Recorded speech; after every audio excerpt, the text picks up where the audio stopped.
the Jeff Meacham Network's Multiverse of Media. For over 15 years, the recognized symbol of excellence and the standard bearer in coverage of sports and entertainment. Hello, ladies and gentlemen, and welcome to tonight's, or this morning, if you live on the East Coast, coverage of Wrestle Kingdom 18. Do not fear, I'm not the one calling the event.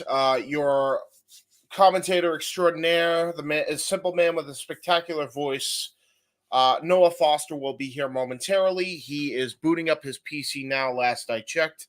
I am basically on duty until Jeff gets back from his current rendezvous. And yeah, I'm basically going to be producing. So I'm producer man, at least for maybe the first couple matches of the show. And then Jeff's going to take over from me from there. And then I can go to Mimi's. But with that being said, we have a hell of a card lined up for you today, and I'm just going to kind of show that for you guys in case you are not familiar with what is going on Wrestle Kingdom tonight. So I am going to be sharing my screen here momentarily, so long as, you know, this thing will allow me to. Sup, Safet, welcome, Real Wyatt. Again, I'm just producing for the first half, and Noah will be here momentarily. But we're going to run through the card, ladies and gentlemen. So here we have today's card, just so that way you guys know what's going on for tonight. We got the King of Pro Wrestling Battle Royal, right to challenge a New Japan right to challenge New Japan Rambo. I'm not familiar with what that is. Noah probably knows more about that, so my apologies there. But real quick, I'm just going to run through these comments as I show that graphic real quick. Thank you, Wesley Calkins, for becoming a new member for the Castle D18 Studios, which, by the way, if you guys did not know, it's only $5 a month. If you become a member, you get all sorts of access to more wrestling content from the Castle D18 Studios if you're watching on the Casa side of things. So go check that out if you wish. Again, hello, Wyatt. Hello, Safet. And hello, Sean, who just joined us as well. Julia going to be leaving for WWE. Wouldn't surprise me. She's hella talented. But, hey, listen. As far as I know, I'll believe it when I see it. We're very much believe it when we see it type of people. So that's kind of what we go by. And hello, AJ Tunes. What's up, my guy? And I believe these maybe... I feel like this somehow got out of order, but the main event, as far as I know, is supposed to be Sonata, the World Heavyweight Champion, versus Tetsuya Naito. Kazuchika Okada taking on Bryan Danielson. Will Ospreay versus Jon Moxley versus David Finlay for the inaugural Global Championship. So things have changed now, apparently. It is now a global championship. It was for the U.S. title / the U.K. title. It is now apparently a global championship they're fighting for, because I guess David Finlay ended up like doing some crazy ass like sledgehammer shit to it, I think is what happened. If anybody remembers what happened to the WWF title after Austin won it, you know what I'm talking about. That's essentially what happened to the belt there. I don't know the context. Noah would know more than me, but that's what we got coming up here tonight. Again, Noah will be here momentarily to explain it much better than I fucking can, because I haven't really kept up with New Japan. Hiromu Takahashi versus El Desperado for the IWGP Junior Heavyweight Championship. I'm sure that's going to be an absolute banger. From what I understand, El Desperado and Hiromu Takahashi have been tearing it up all over the world, so that's really cool. We got Hiroki Goto and Yoshihashi taking on Hikuleo and El Fantasmo for the IWGP Tag Team for the IWGP World Tag Titles and the Strong Openweight Tag Championships. So, are they both on the line? I guess it's a winner take all. So that's pretty cool, I guess. And then we got Tama Tonga versus Shingo Takagi So I don't know why they have it. I guess it's because Japanese, invert. Again, Tama Tonga versus Shingo Takagi for the Never Openweight Championship. I'm sure that will also be a banger. Hopefully, we see a little bit of shine here for Tama Tonga. Yota Tsuchi, I believe is how you pronounce his name, versus Yuya Umera. If anybody remembers, Joya, I'm gonna be rooting for my boy Yuya all the way. Zack Sabre Jr. versus Hiroshi Tanahashi for the New Japan Pro Wrestling World Television Championship. Now, this is what's starting off the card officially, other than the Battle Royal, which is going to kick off on the pre-show. So, for those who are interested, there you go. That's what you got to look forward to. Can I get a Joya or excuse me? What is there an excuse? Did somebody take the excuse me gimmick? They're taking Vicky's job since she got canceled. I don't know. But yeah, we got another person, and I'd said the simple man with a spectacular voice would be here momentarily. Well, it just so happens the simple man with a spectacular voice is here, ladies and gentlemen. Hello, Noah, how you doing tonight, man? Doing very well. Very exhausted, as you can tell. The weather's been rough, but I'm getting through.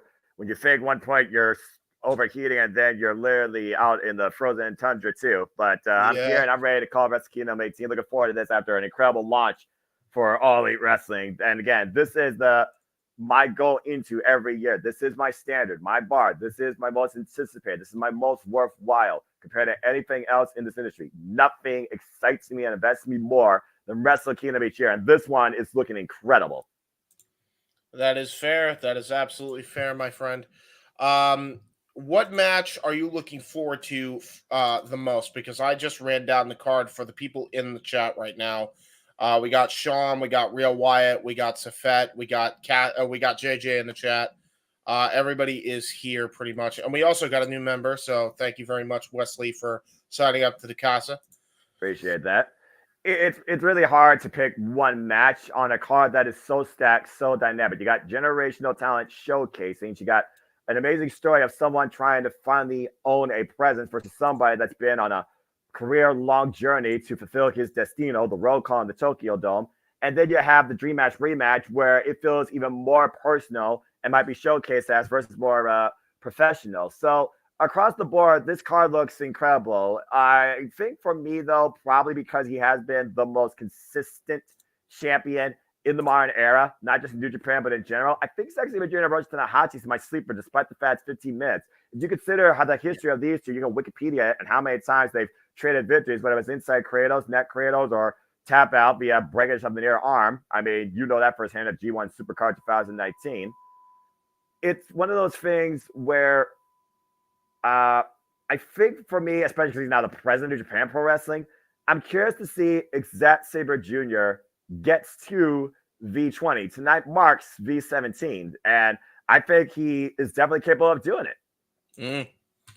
Absolutely fair. Great analysis. Which, by the way, ladies and gentlemen, if you want to hear more great analysis like that, definitely when you get a minute, check out Mr. Noah Foster for his brilliant takes on Japanese professional wrestling. You had just done last night the correct me if I'm wrong, but you did the simple bracketology not too long ago. A simple preview, basically. I just call it plain simple, a simple preview, basically the entire Wrestle Kingdom card. How it got to this point, why everybody is where they are, the importance and track records of the championships changing hands, being successfully defended in the Tokyo Dome, and a lot more of big what if conversation. Because as far as I'm concerned, while the new beginnings in February, Wrestle Kingdom teases what the beginning can be. That's fair. Absolutely. Do you know what people, judging by your what do you call it, the little form that you have, what do you think people are looking forward to probably the most out of this card? Oh, it's definitely up there with the Global Heavyweight Championship that echoes back to the IWGP Intercontinental Championship, and a toss-up between Bryan Danielson and Kazuchika Okada, when you consider the level of experience of both men and recognition of both men among even the most casual of wrestling fans. It's a toss-up right now with those two because people do believe that David Finlay, he's a first shot to win it because he is still at New Japan Pro Wrestling. After this, why Ospreay will be going to AEW more often. Now he's all elite. And John Moxley's already all elite. And then you figure about Bryan Danielson and Kazuchika Okada. This is Kazuchika Okada's home turf. This is his stage. And there's no telling how big of a presence experience we're going to get with those two in this rematch tonight where Bryan Danielson is a personal vendetta to break the Rainmaker's arm. So right now, it's definitely a toss-up with those two matches. That's absolutely fair. I could see, considering the names in both matches, I could definitely see them being tied for 1 and 2. We got some comments in the chat. I'm actually gonna run through a couple of these. Your thoughts on the global title replacing the US/UK title? Because I did go over that with the chat a little bit. That the US/UK title got smashed by David Finlay. Do you want to kind of elaborate more on that for people who aren't in the know? Sure. So the story behind this match really stems back all the way to John Moxley originally holding the IWGP United States Championship and finally clashing with Will Ospreay back last year at Chicago, where John Moxley got the win. But since then, John Moxley, he has lost the title, and you've seen the history of that title develop where Will Ospreay once again became champion after injuries and vacancies. And Will Ospreay basically has put this title on his back to represent being the most important title in New Japan. Then you got a guy like Will Ospreay that has so much pride for his home turf, the UK. He decided to turn it into the United Kingdom Championship because he believes that pro wrestling can be a bigger scope if the United Kingdom is more involved and has a focus. He's the guy trying to elevate the British wrestling scene. That's how much pride this man has in his home country. Fast forward now, and you figure about the matches he's had since holding that title and the fact that he started losing it last year to Kenny Omega. Gave himself a year to rebound, and in half a year, he did just that, only beating Hiroshi Tanahashi to get the opportunity in the first place and Lance Archer. He beat Kenny Omega. He beat Speedball Mike Bailey. He beat Shota Umino. He beat Zack Sabre Jr. at Rev Pro. He beat Marufuji in Pro Wrestling Noah. And, of course, he beat Yota Tsuji. He has an incredible one-of-a-kind track record of worldwide matches and performances. And then comes David Finlay, the guy that was born in riches but still segregated from the world, whether they're top 1% or common class, and decided now that he is going to rebuild things straight up from the dirt as a savage. He believes that greatness is a threat, so he eliminates it before it eliminates him. And if something's not being elevated by him, he has to destroy it. Thus, he literally destroyed John Moxley Will Ospreay's property, just pissing off two of the most driven professional wrestlers in the recent era to make a name for himself. And right now, he is literally being a call-off. You heard the press conference y'all watched. Literally, John Moxley and Will Ospreay believes he doesn't belong here. In a way, I agree, but I think that just adds more to the statement that David Finlay is trying to make tonight with this global heavyweight championship, a title that Will Ospreay says he wants a title that he can take around the world to widen the scope of professional wrestling. And so here we are. There you go. So, yeah, I mean, that honestly sounds interesting. I almost wonder if with this title being a thing now, does Will Ospreay win it and take it global and be a AEW signed wrestler, but still stay with New Japan? You think there's any chance of that happening or no? And maybe I think that could be a little bit of a good discussion piece. I mean, Will Ospreay did say during his interview that he's not necessarily dumb in New Japan Pro Wrestling, and he's still going to be in and out. But as far as Tokyo Dome appearances, that is definitely up in speculation. But it's one of those things where if Will Ospreay wants to come up with the best professional wrestler in the world, you got to go everywhere pretty much and challenge yourself across all the industry against the best in the game to lace up the boots and square off in that ring. So it's one of those things where the perspective of Will Ospreay is global as a front. But again, he's literally been built and loved, catered to, organized, and crafted, even under the dark times, the pandemic, at New Japan Pro Wrestling. So I definitely would not say this is the last time you see the aerial assassin tonight in a New Japan ring, but Tokyo Dome, it's very possible. That's fair. Your thoughts on, I assume she's not defending her title tonight, and also her group disbanding. Your thoughts on that? Well, since it kind of relates. Julia's still the NWW Strong Women's Champion, and considering the personal fallout she has with her faction mate Micah and her longtime running sister in the business, Crazy Girl Suzuki, it's one of those things where right now she is at a crossroads in her career. What we do know, she is going to defend the NWA Strong Women's Championship against Trish Adora. And over time, you got to, go out on your own, or someone else has to step up. So it's one of those things that doesn't surprise me. I think the tension's been there for a long time, especially since Zuzu Suzuki and Julia came back together as sisters. That's fair. Yeah.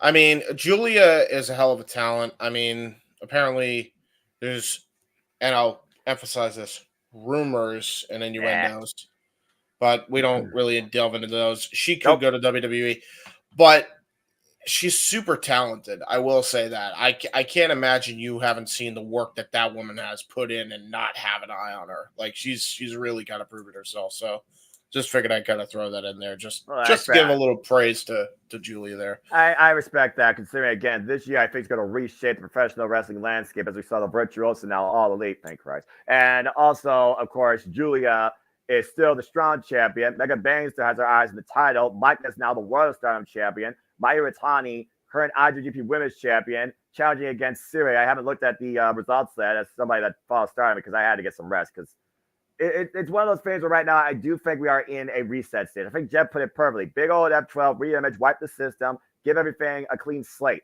And I think that really has been demonstrated so far this week, and I definitely can see that tonight at Wrestle Kingdom. As far as the women involvement in the Tokyo Dome, where they had like a great 5-minute match for the IWGP Women's Championship last year with Kyrie and Tam Nakano. By the way, Tam Nakano, get well soon, out on injury. It does chat my height a little bit. They're not involved in the big gig, but I like the fact they have their own show presence during Wrestle Kingdom days, to say the least. And it's strictly focused on them. In a way, it gives them more of a chance to show why they are truly the standard of women's professional wrestling. Speaking of women's wrestling, JJ mentioned that you are still on a high of the Virtuoso appearing on Dynamite earlier today. He's not wrong.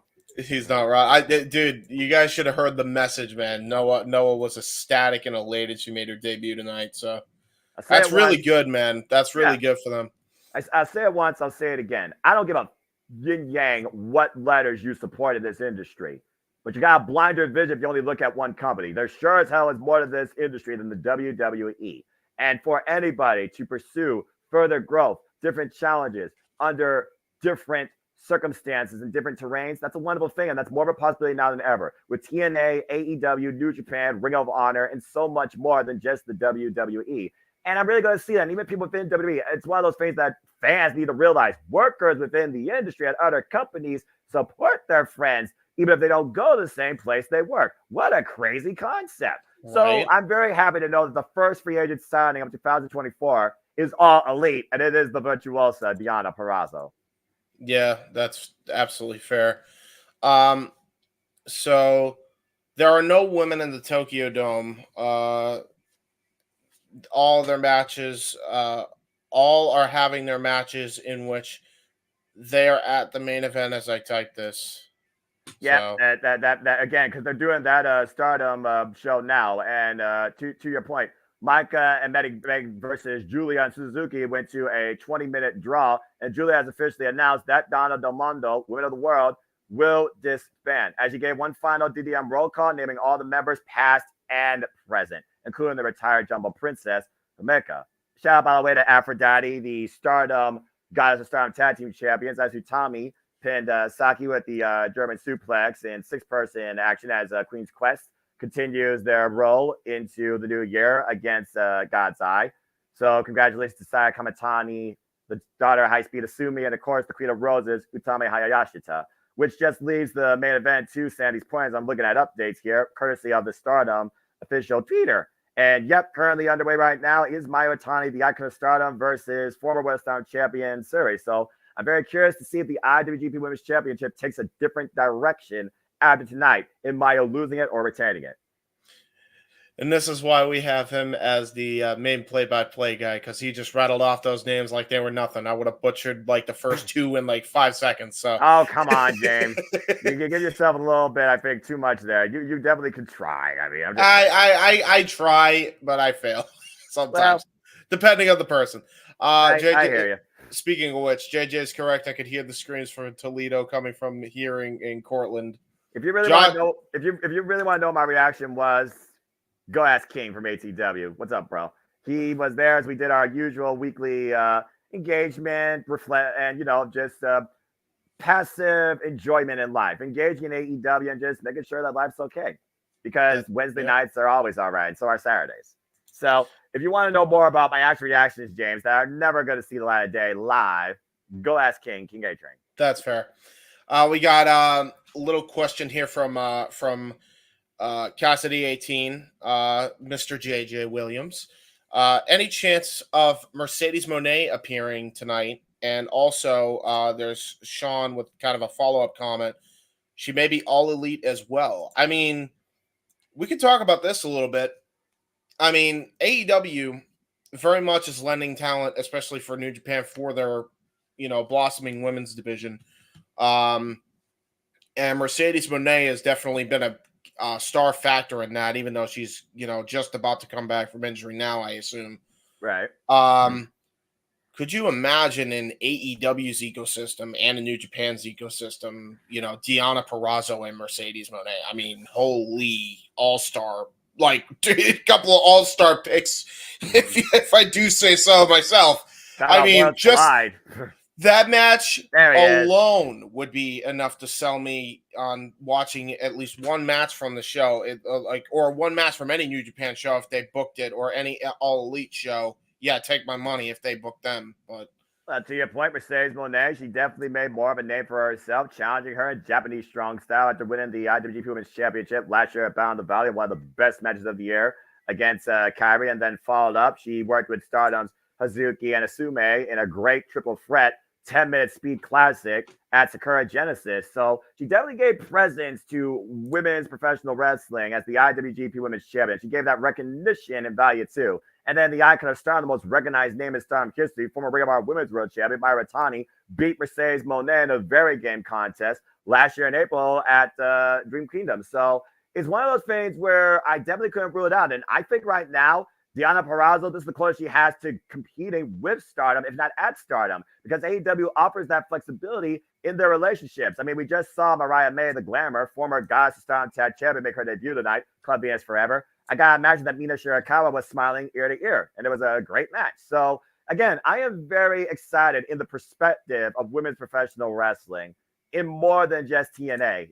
AEW, Stardom, Ring of Honor, there's a lot of potential anticipation in how the landscape shapes and elevates. And I think Mercedes Moné and Deonna Purrazzo, that's a hell of a bar to go after to match up with against anybody experienced or rising on your roster. And again, there's a lot of rising talent on the AEW roster. Queen Aminata brought a very game contest, 6 years of experience.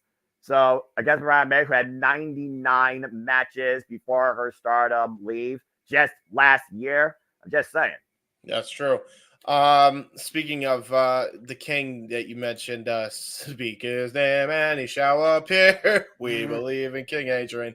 All right, don't make him mad. He's here to have fun, and we are. I didn't know he didn't believe in Joe Hendry. My apologies. I mean, you should. Damn it! But yeah, well, hey, Joe Hendry believes in me. That's all people need to know. They want to know more about that. Go check out the Open Mic Night. That is so dope.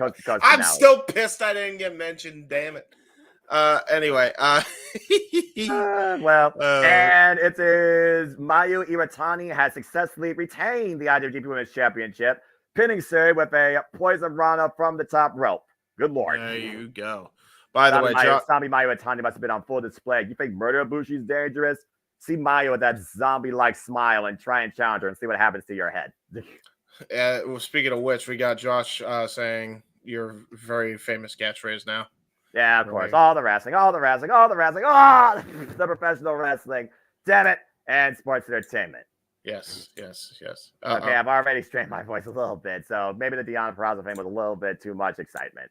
But I'm fine. Maybe. But everything else that's happened this week, it's been a great week just starting off for the industry. There you go. And again, one free agent down, a ton more await, and TNA continues to show how much their relationships are shaping, bringing in former MLW Heavyweight Champion Alex Hammerstone to take on Josh Alexander at Hard to Kill. Oh, Alexander Hammerstone versus Alexander. Yep. Josh? Okay. Yeah, that's nice. By the way, Masha Slamovich, speaking of Impact, and Mayu Yamashita apparently was a killer match. So if you guys have Well, a chance, go check you it all out. remember, I mean, again, she's been involved in AEW, taking on Fina. She's been involved in Impact Wrestling, taking on Killer Kelly. So how finished she takes on the MK Ultra other half in Matsu Slamovic, who, again, probably going to try and outwork people on my bill this year. Two of the hardest workers in the industry, being perfectly honest. Korakuen Hall is the sanctuary to Japanese pro wrestling, in my opinion. There is not a much more organic, lively, unpredictable atmosphere in such an enclosed environment that feels like a stadium than Korakuen Hall. So congratulations to those two kicking things off for Tokyo Joshi Pro Princess and Princess Championship. And again, you all can catch that promotion on Wrestle Universe along with Pro Wrestling Noah and DDT and Dragon Gate and so much more. That's how I caught the New Year Noah show. But that being said, you see the schedule before us. New Year's Dash awaits tomorrow. The new beginning, of course, begins. It looks like on the 20th as far as the road to new beginning. But it's not about any of that because tonight is about one thing. It is finally time for that annual showcase, Wrestle Kingdom 18 in Tokyo Dome. And we are mere minutes away from getting into our kickoff, the New Japan Rambo. So there you go. Before we even get into that, we got this little comment because there's been a little comment about the entire wrestling scene, women's wide.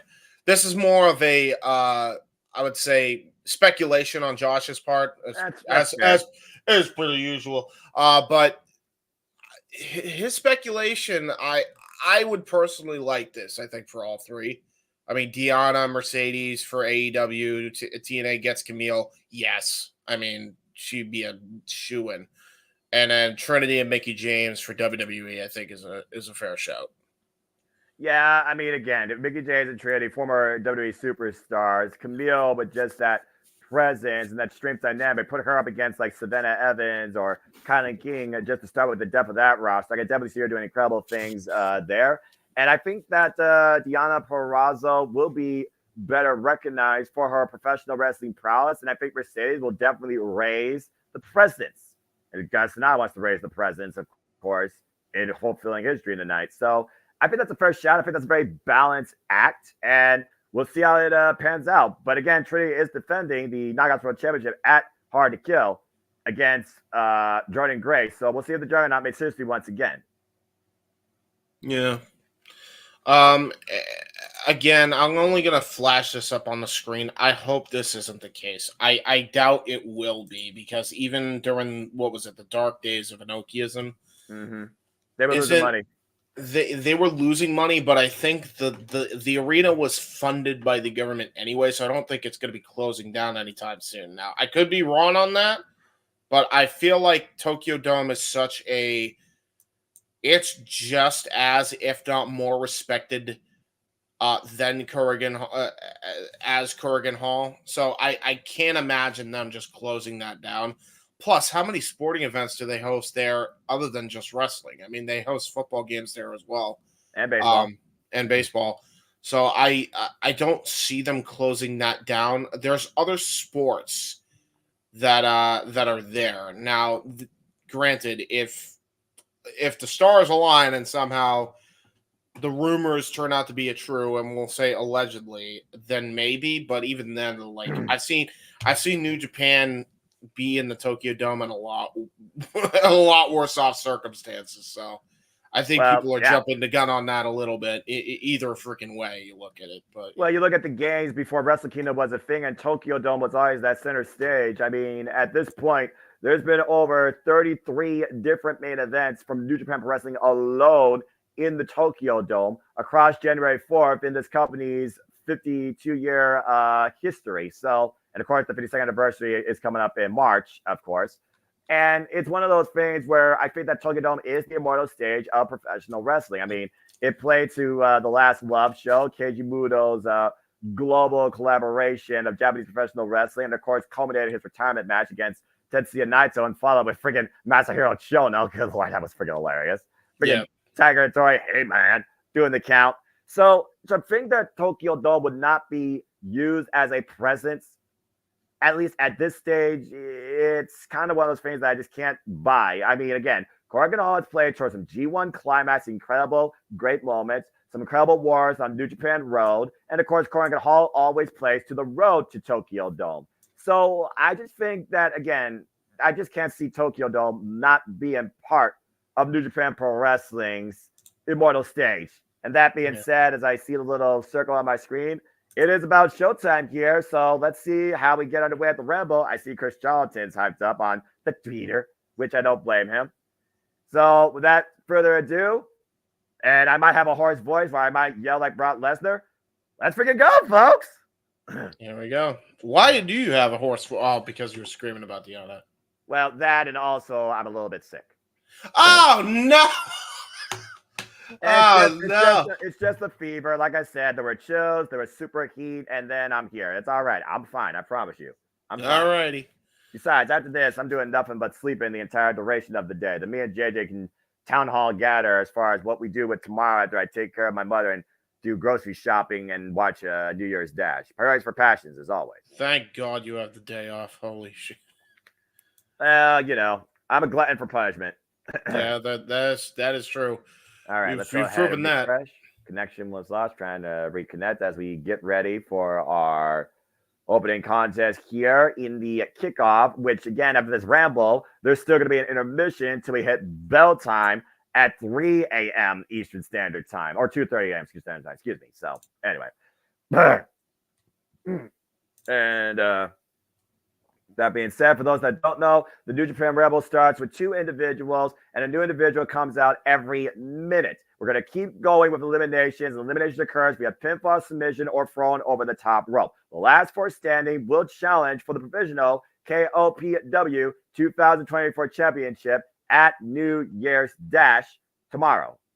And that's the only match you actually can freaking know about when it comes to this crazy, unpredictable night at New Year's Dash, where you never know what might happen and what tag match might be on the scene.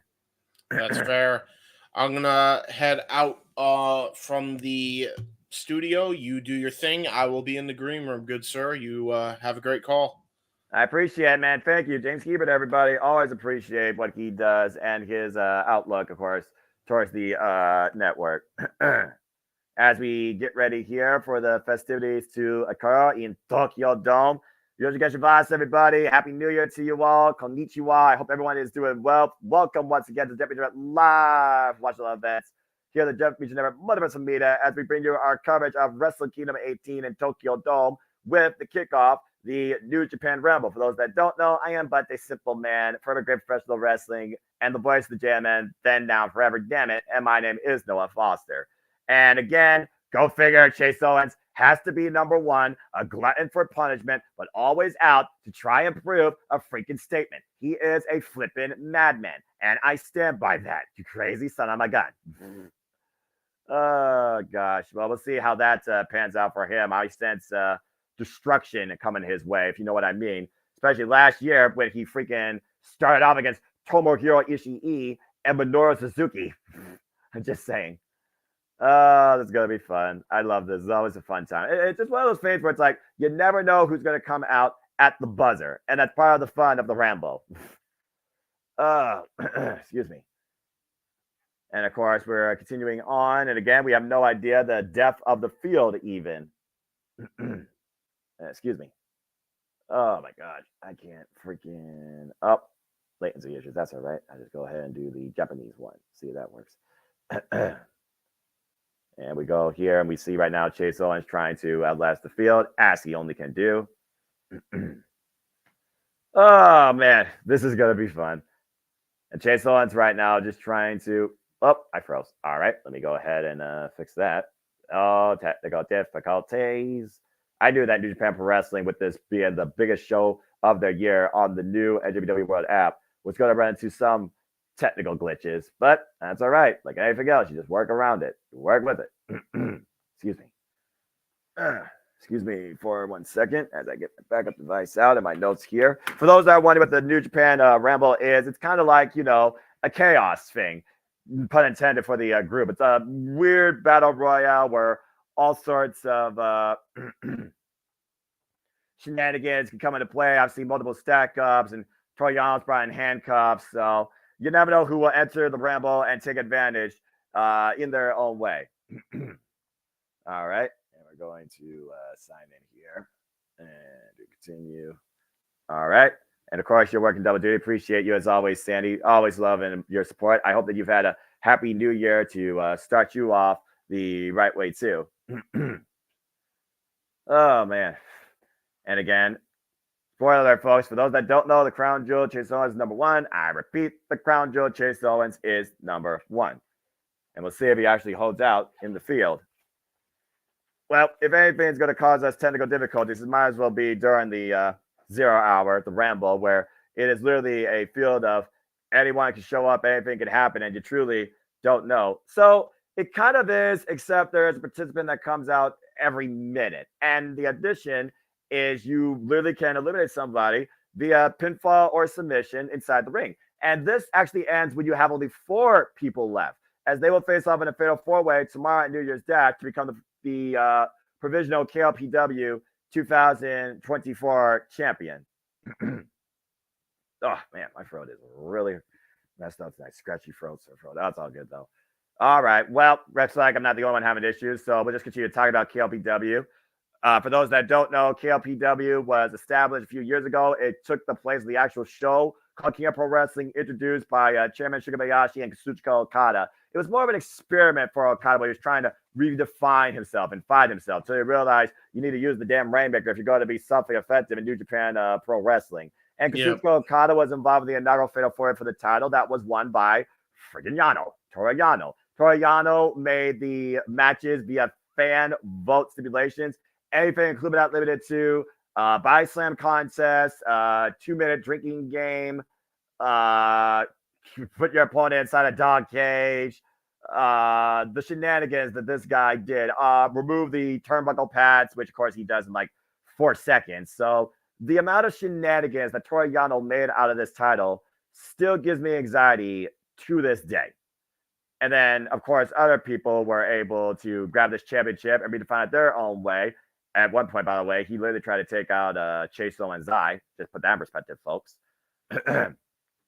And, of course, Minoru Suzuki won it back at Wrestle Kingdom 16, and it was a very violent run. Shigeru Takagi won it and made it pretty much a title that defined strong spirit and strong will in tirade matches against Hanare and Taiji, where you had to beat your opponent 3 times under different circumstances out of 5 total stipulations, if not all 5 stipulations, 2 of the best matches last year. And then Taiji, of course, right now is the current KLPW Provisional Champion, the Holy Emperor of just 5 guys.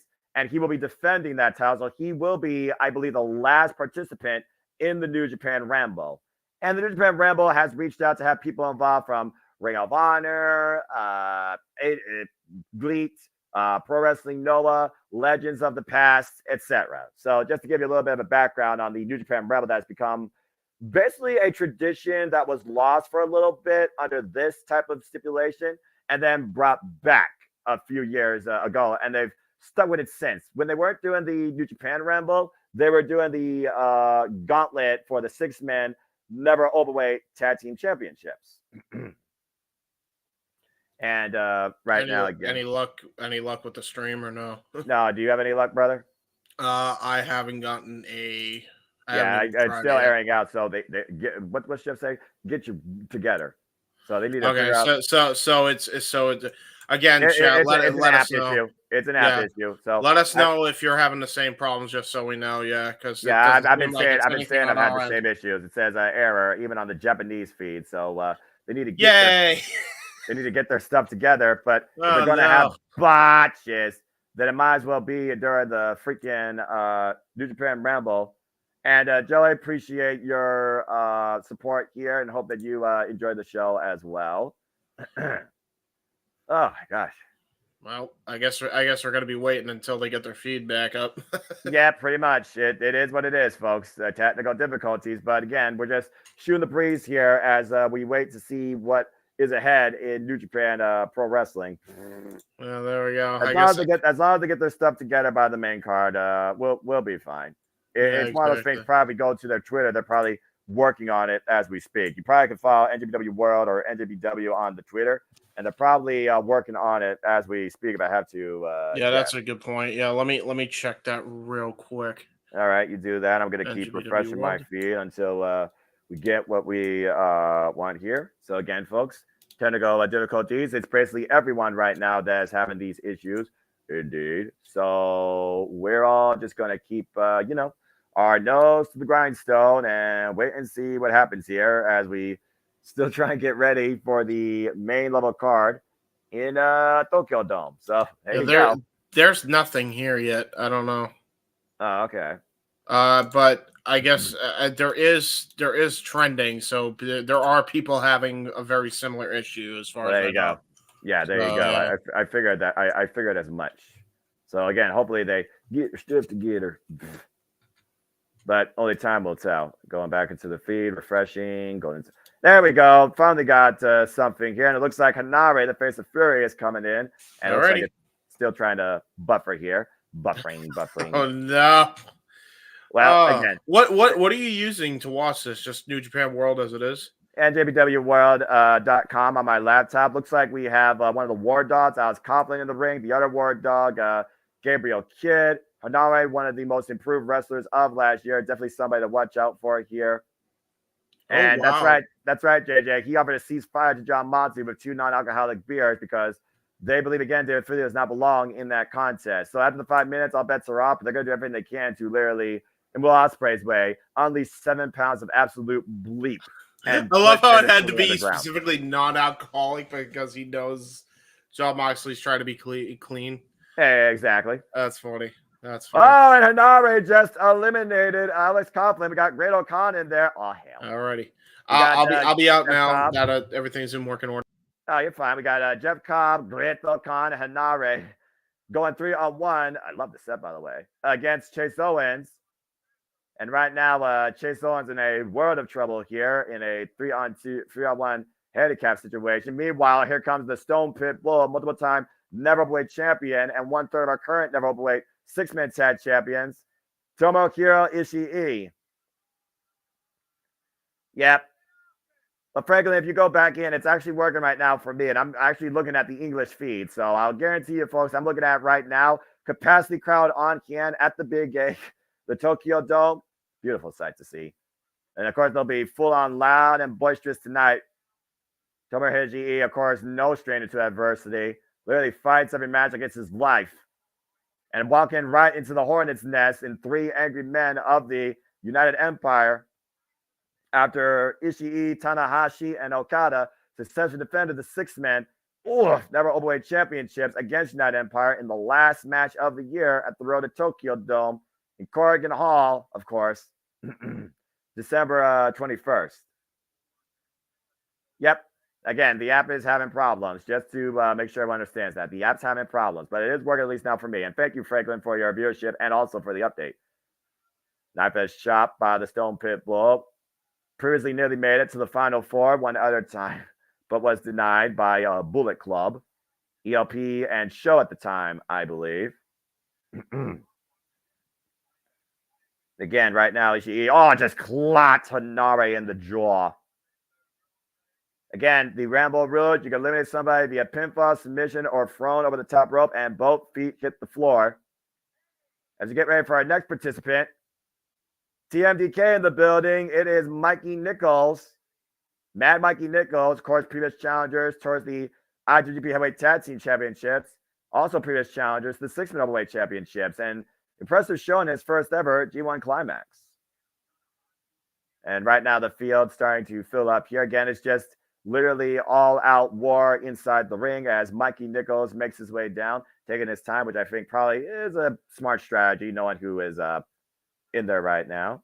And right now, Hanare squaring off against Mikey Nichols, renewing hostilities, of course, from the G1 Climax C block, known as the Ganjin block, for those that follow the coverage. Ishii right now in the world of trouble. Jeff Cobb has him hoisted over the top rope. Ishii clenching to that second one for his life. Trying to do his best to take out the Stone Pit Bull. Now changing position, going for the waist lock here.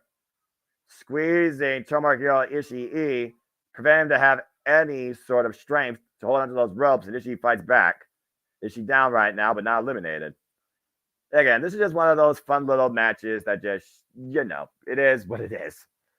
The perfect way to grab snacks, prepare for the main show, take a break if needed, relieve yourself. Japanese stream keeps freezing up for me. About to move to English despite it doing Japanese. If it doesn't stop freezing on me, I will refresh also your app as well. Because again, I'm looking at the English feed and it is English for me. Now here comes Shane Haste, who might I add, hysterical Shane Haste, with a victory over Tetsuya Naito during the G1 Climax. And again, right now the field is filling up. We got representatives of TMDK, Chaos, Bullet Club, and of course the United Empire, referee Tiger Hattori. Hey man, I mean, think about how many January 4th events this dude has been involved. Right now we see Hanare and Shane Hayes squaring off. Hanare picking up speed, going off the ropes. Big drop kick by Shane Hayes. Takes the face of Fury off his feet. Jeff Cobb flying in now. Again, Jeff Cobb, he's one of those that I feel can be a world champion. And it kind of hurts me he hasn't reached that point yet. And I kind of hope that he reaches that point later this year. And right now, Jeff Cobb, 2-for-1 situation by TMDK. TMDK trying to eliminate the Imperial unit, Jeff Cobb. Can they hoist that frame over the top rope? Interesting strategy, going for the over-the-top rope approach versus trying to pin or submit the bigger man in the match. I'm not sure if that's the same strategy I would use. There's the Mongolian chops by Gleito Khan. Swinging a miss. Meanwhile, backdrop suplex. And right now, the countdown begins towards our next participant. I have officially lost count. Oh, what's this? Damn it. First representative of the House of Torture making his way to the ring. It's the Tokyo Pimp without Peter. Damn it. Yujiro Takahashi. The funny thing about Yujiro Takahashi, he's a former never openweight champion for one day. He's a former IWGP Tag Team Champion alongside Tetsuya Naito when they were known as High Speed in the early days of their careers. Yujiro Takahashi, also a former member of Chaos. Again, you got to consider how much deeper this field is. It's up low right now, and it's nearly 2 in the morning. Well, you know, it's also 5 o'clock somewhere. Yujiro trying to bring that cane into play. Uh-oh. And now Jeff Cobb with the cane. Yujiro Bros underneath the bottom rope, not eliminated. Smart strategy here. And sometimes perseverance might be your best friend. Pick your spots. Go the Jerry King Lawler. Go the edge approach. Go the Miz approach. And Jeff Cobb hoisted up, but saved by Great Okan. And Great Okan's been needing to really figure out how to put stuff together. Up and down with the net breaker. Yujiro and Tetsuya Naito are actually known as No Limit. Excuse me, No Limit. Thank you for that, Sandy. Botch. And they were together from 2008 through May 3rd, 2011. If y'all didn't see that retrospective of Sanada and Tetsuya Naito's careers that got us to this point, you owe yourselves that education at NJPW 1972 on YouTube. Oh, and the drop kick and the drop of the top rope. Jeff Cobb eliminated 2-for-1 by TMDK. Great tag sequence eliminates the Imperial unit. A rough start. As we move on to our next participant. Last year's winner of the Best of Super Juniors, way to the Grand Master, Master Wato. Oh, and Hanare just got eliminated. United Empire right now dropping like flies. And Hanare is hot. He is hot under the collar after that. And right now, Shane Hayes and Mikey Nils, TMDK, the most effective duo here, eliminating 2 members of the United Empire, leaving Great Okan right now to fend for himself. And Master Wato right now teeing off against Chase Owens. Chase Owens, again, the first participant in this, still alive. That hard kick, though, takes him down. And again, Master Wato, you know Master Wato wishes that he was part of the main card tonight after last year coming so close winning IWGP Junior Heavyweight Championship 1 year ago in Tokyo Dome. Incredible follow-up match against Hiromu Takahashi, who's been one of the most incredible junior heavyweights in New Japan Pro Wrestling recent history. And again, New Year's Dash, the unpredictable showcase where you never know what may happen that really defines the start of New Japan Pro Wrestling's year heading into the new beginning. Yep, I acknowledge that, James. Thank you for that. And right now, looking for hoisting him up. He's not gone quite yet. And looks like coming out next is the heel master, Yoshinobu Kanemaru. The last time we saw Yoshinobu Kanemaru, of course, he was previously with just 5 guys and betrayed them and joined House of Torture. And of course, that whiskey, that Satori Special, always a difference maker. Nearly won back the KLPW Championship for House of Torture in a whiskey, what was it? Whiskey on a pull, basically the friggin' Satori whiskey object match. Irish whip now by Kanemaru. Take him out the knee. You see Yojiro right now scouting on the outside. Might be looking to pick his spot when the time is right, either for himself or for the benefit of his friend. Your guess is as good as mine on that. Shanhei's right now teeing off. Wato going strike for strike right now with the heel master, Yoshinobu Kanemaru, with 21 years of experience. Better find my charger here. Oof, man, I have a headache out of this world. And right now, Ishii still remains in the ring. And we began the countdown to our next participant here. More KLPW action coming ahead. Who's our next entry? And coming out is 1/2 of the previous Super Junior Tag League winners from last year. Representing Chaos, it is Yo rushing his way down to the ring. Direct drive. This is a direct drive immediately to the inside of the Cerulean Blue tonight at Tokyo Dome. Well, I guess not quite night yet over there. I mean, it's probably like the evening. All right. Well, Yo lost his shoes. All right. And out of his high school gym outfit, TMDK squaring off against him.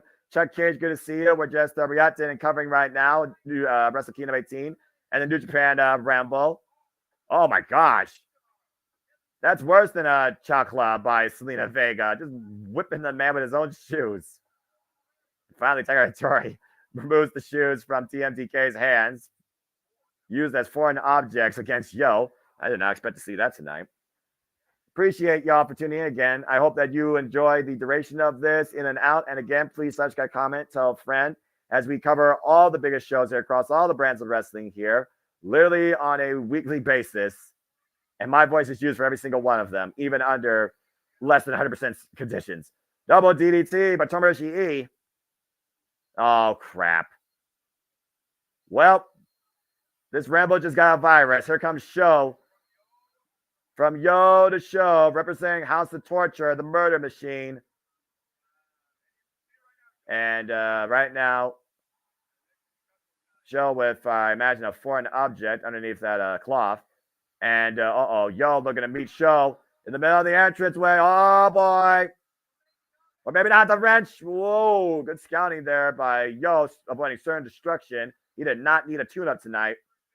And now, oh, look at that. Yo with the tool. Oh, and kicked to the midsection by Sho.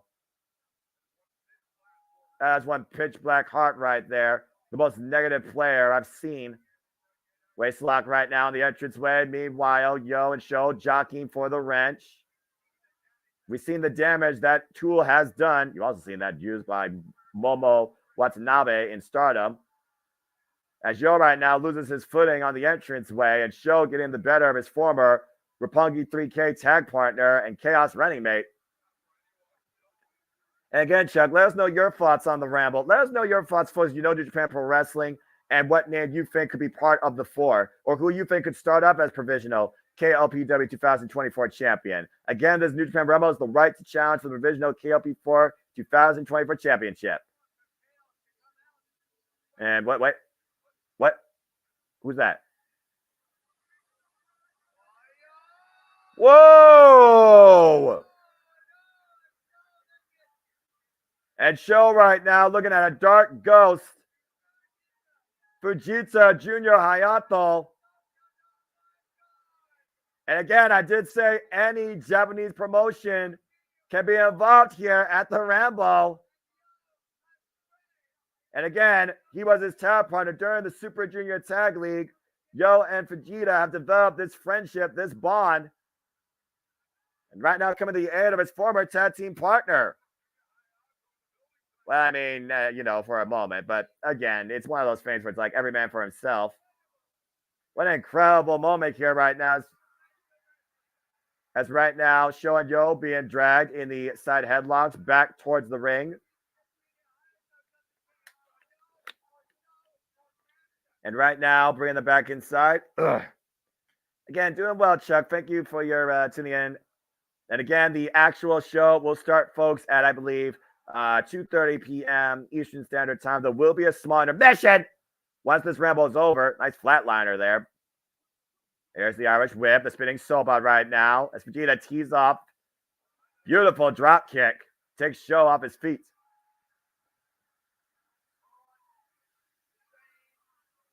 And right now, we still have both members of TMDK, Tomohiro Ishii, members of House of Torture, Chase Owens taking a breather. Smart strategy so far in this match.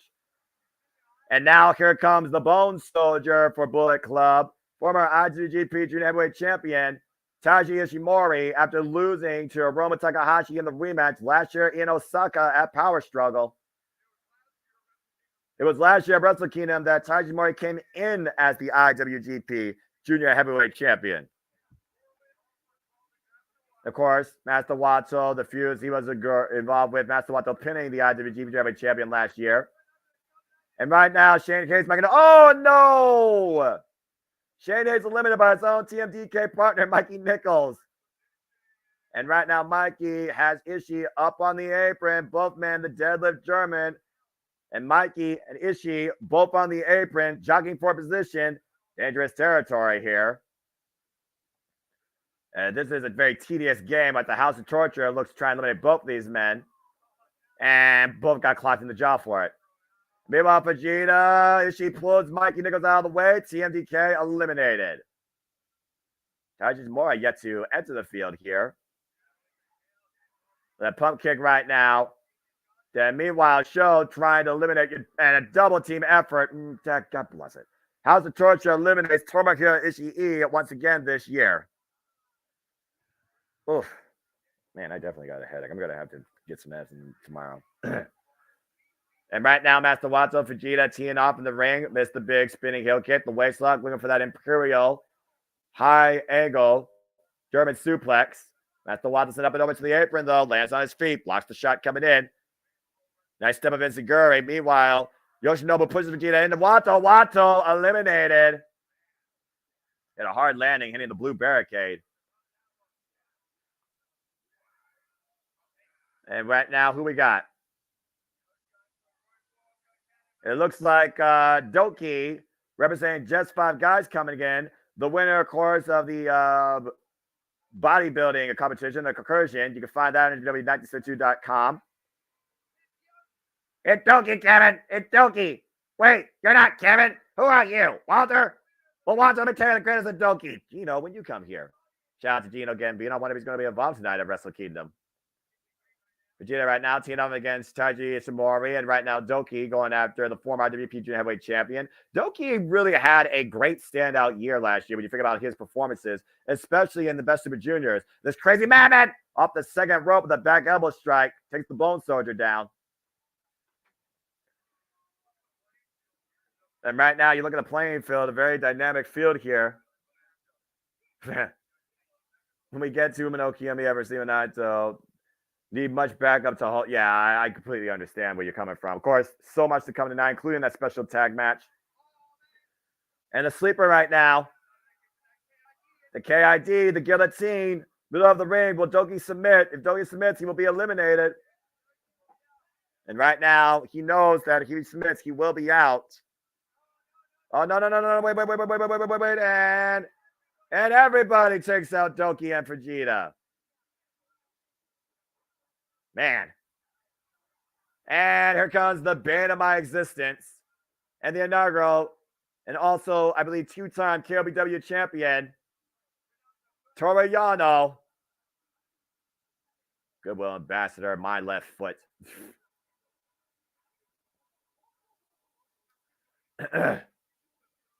Toru Yano, of course, who took his sweet time last year getting inside the ring and ended up making it to the Final Four before ever stepping foot inside the Cerulean Blue. And probably the longest intro in all of New Japan Pro Wrestling, too. Fans right now coming alive for Toru Yano here. Yano, of course, champion back in 2021, and again the inaugural KPW champion, while Yo is barefoot and hung up literally on the ropes. Chase Owens right now inviting Yano to come in. At one point, Yano almost took Chase Owens' eye in an I Quit match to regain the KLPW title. Wait a minute. Was that disinfectant spray for Breeze? Oh boy. And right now, Yano is just taking his time, as he does. People right now trying to encourage Yano to get in the ring. 30,000 people right now on camera, looks like, at the Tokyo Dome. Yano right now doesn't feel like coming in. Doesn't feel like it's safe to come in yet. He might be right. I mean, if, again, stay on the outside. You preserve yourself to possibly be part of the Final Four. It's a smart strategy. As we count down to our next entrant here. And let's see who we got. What more? Who would join the field here? What? Oh my gosh. No! Run for your life! Not that madman! It's Iska! Takashi Iska! The uncontrollable rampaging monster. And right now, the Japanese continue to see fearing for their life. For anyone that knows their history about Suzuki-gun, this guy right here is one of the most dangerous men to ever be part of New Japan Pro Wrestling. At least he's not adorned that iron finger, though. But Yano might want to get in the ring to save his life. I thought this guy officially retired a few years ago. And look at the fear of the Japanese contingency. Look, again, you figure about again how he was terrorized. Who wasn't terrorized by this madman? Oh, and it's got literally taking a bite out of Toru Yano. Now everybody going up against this madman, this cannibal. He will literally bite and fight whatever stands in front of him, good or evil. Well, apparently he came back from parts unknown. Sandy, I don't believe it. How's the torture right now? Looks absolutely shocked. And meanwhile, Tiger Hattori right now proceeding with caution. Oh boy, hey man, cool down. Uh-oh. And House of Torture right now offering Iska a spot to join House of Torture? Nah. There's no way this monster would join such a group of rejects. And Iska adorning the t-shirts. Never mind, ripped it apart. He is a commanding officer of his own army. Iska right now teeing off against Yujiro Show. Andros Kamaru just teeing away and biting their heads. You thought John Moxley is a cannibal? This guy makes John Moxley look like he actually has a controlled diet. And right now, the sleeper hold applied. How's the torture coming to the end? Yoshinobu Kamaru, though. How's the Chargers going to do what they have to do to win in game warfare? Numbers advantage. And again, smart strategy, whether you like it or not. And we read for our next participant. What? There he is. And that would be the final entrant in this year's Rambo, the KLPW 2023 champion, the Holy Emperor, just five guys, Taiji, as his magnificent voice echoes throughout the Tokyo Dome with that wireless technology. Putting on a constant performance of a lifetime tonight to defend his KOPW provisional title. And of course, Taiji, he was one of the building foundations of what became just five guys, and showing Sonata, if you're going to be more, you have to fight on your own. You can't fight for others. And maybe, oh no. I have no idea right now what's in that fanny pack, but I think I got a good idea. Taiji right now. And House of Torture going after him 2-on-1. Double clothesline takes Yujiro and Showdown. Oh no, the Iron Glove. Oh, the claw. The Iron Claw. I'm not talking about the movie. Keep that thing away from anybody at ringside. You saw what happened to Tama Tonga when he joined that thing. Gamaguri in the corner by Taiji. And right now, Iizuka squaring up. Iron Claw to Yoshinobu Kawamaru. Covers. House of Torture eliminated in stereo. Yujiro Takahashi, Sho, and Yoshinobu Kawamaru eliminated, which means we got our final four, I think. So Taiji, Iizuka, Yo, and who am I missing here from the field? Taiji right now. Again, we talked about the friendship of these two. Even Iizuka recognizes Taiji. Shall we do it again? Shall we hug and once again embrace? Iizuka, can he actually be reasoned with to do this, though? And right now, Taiji and Iizuka trying to form a bond. Oh, there it is. Oh, no! And Iizuka right now taking a bite out of Taiji. Oh, my gosh. And meanwhile, Great Khan, Sho, Chase Owens, and Taiji Mori looking to eliminate Taiji and Iizuka. And Yano with the assist, and both men are eliminated. So I forgot Yano was in this too. We're down to 5. We have Sho, we have Yano, or excuse me, botch. We have Yo, we have Yano, we have Great Khan, Taiji Ishimori, and Chase Owens. Everybody right now squaring up against the biggest man, the biggest threat here. Smart strategy. Going after Great Khan. Oh, hell. And we are guaranteed a brand new KOPW provisional champion. Bullet Club right now working together. Chase Owens, Taiji Mori. That pays to their favor. Great Khan set up and over the top rope. Lands on the apron. Could happen right now. If Great Khan's limited, we got a final 4. Gunstun across the top rope. Taiji follows in. Eats the right hand. Or excuse me. Yeah, Taiji Mori. Ishimori. And meanwhile, Sho tries to eliminate Ishimori, but looking to skin the cat as the bone soldier. Chase Owens now hoisted over the top rope. Oh no, Great Khan, Chase Owens, Taiji Mori, what a trouble here. And Chase Owens scouting Great Khan, looking for that knee. C trigger denied. The eliminator planted on the apron. Chase Owens eliminated. That is it. We have our 4. Great Khan of the United Empire, Toru Yano of Chaos, Yo of Chaos, and Taiji Ishimori of Bullet Club. One of these 4 men come tomorrow at New Year's Dash will be the inaugural provisional KOPW 2024 champion. Well, that was crazy. Oh, Lord. And Iizuka, yep, that poor guy. No love lost there. The torture once again continues. Oh, no. Poor Nagami right now, literally in the jaws of Iizuka.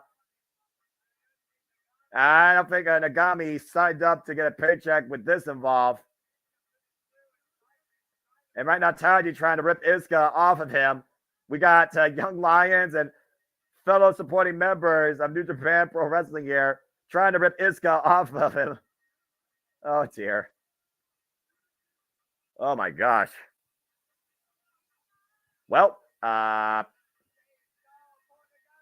poor Nagami right now, still trapped, literally being strangled by his tie, being dragged away to parts unknown.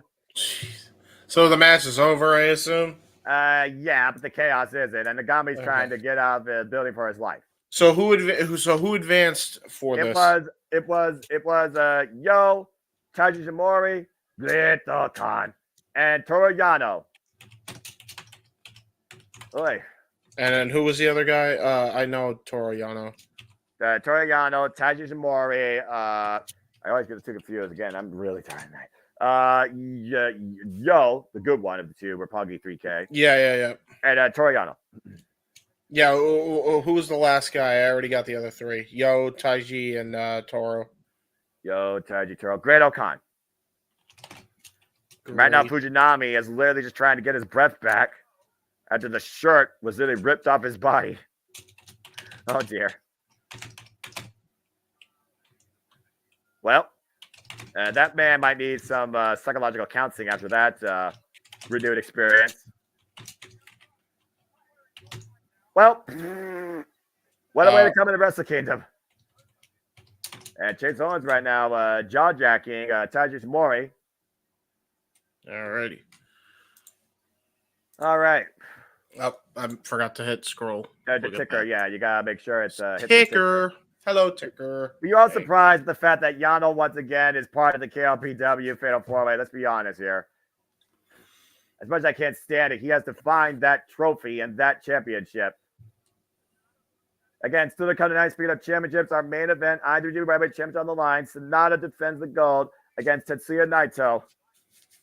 Who will leave in the end with a gift or the roll call? Destino to be defined or Destino to be not denied? Not only that, we're going to crown an inaugural global heavyweight champion, of course, between Jon Moxley, David Finlay, and Will Ospreay. And we also will see the Interim World Championship on the line as the president of New Japan, the ace of New Japan, of Roshi Tanahashi, challenges the frontman, Zack Sabre Jr., to deny him the 17.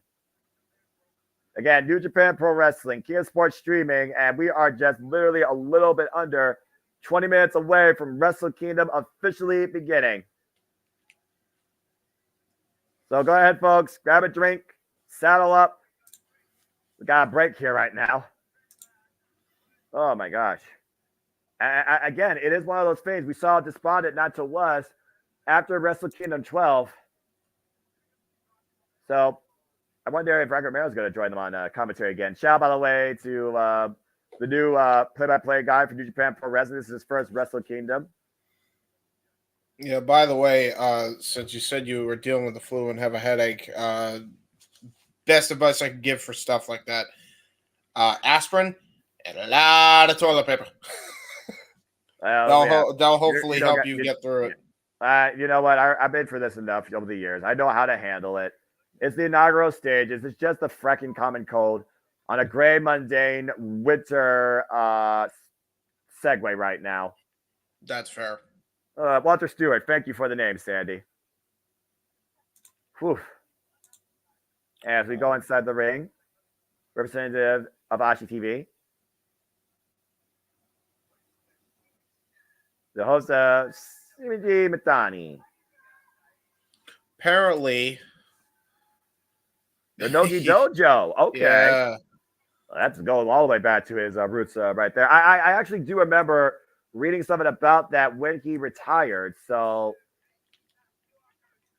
and right now we just got a Japanese television promotion, folks. So if you want to know more about Ashi TV, then you look at the QR code on the giant screen, the biggest screen I've ever seen in my life. Good Lord Almighty. Oh, boy. And again, when you have time, just, check out the Japanese commentary-based shows. It's a very unique experience. Of course, ran by El Desperado. You know, James. We, of course, talked about them at Forbidden Door. Oh, my gosh. And talk about the TV shows. Yo, I'm just letting you know. Jade Cargill can wrestle now. Oh, can she? Yeah, she's training at the new Heart Dungeon. Okay, yeah, she's gonna be just fine. Dude, I just saw a clip. JJ just sent it to the commentators group chat. All right. She just did pro wrestling like Matt like catches cats can sequence like it was nothing. Like she had done it her first day. So when you have that drive and passion, and you're with literally the father of the excellence of execution, I mean, you learn a thing or two. That's gonna be interesting, man. That's cool. No kidding. Sorry, I know that's completely off tangent from. No, it's perfectly fine, dude. There's an intermission right now. I mean, that's great, and also, that's some worthy news because I believe big things are ahead for Jade Cargill in this year. There you go. Yeah, man. Jade, it could be the year for Jade Cargill, man. It's gonna be interesting.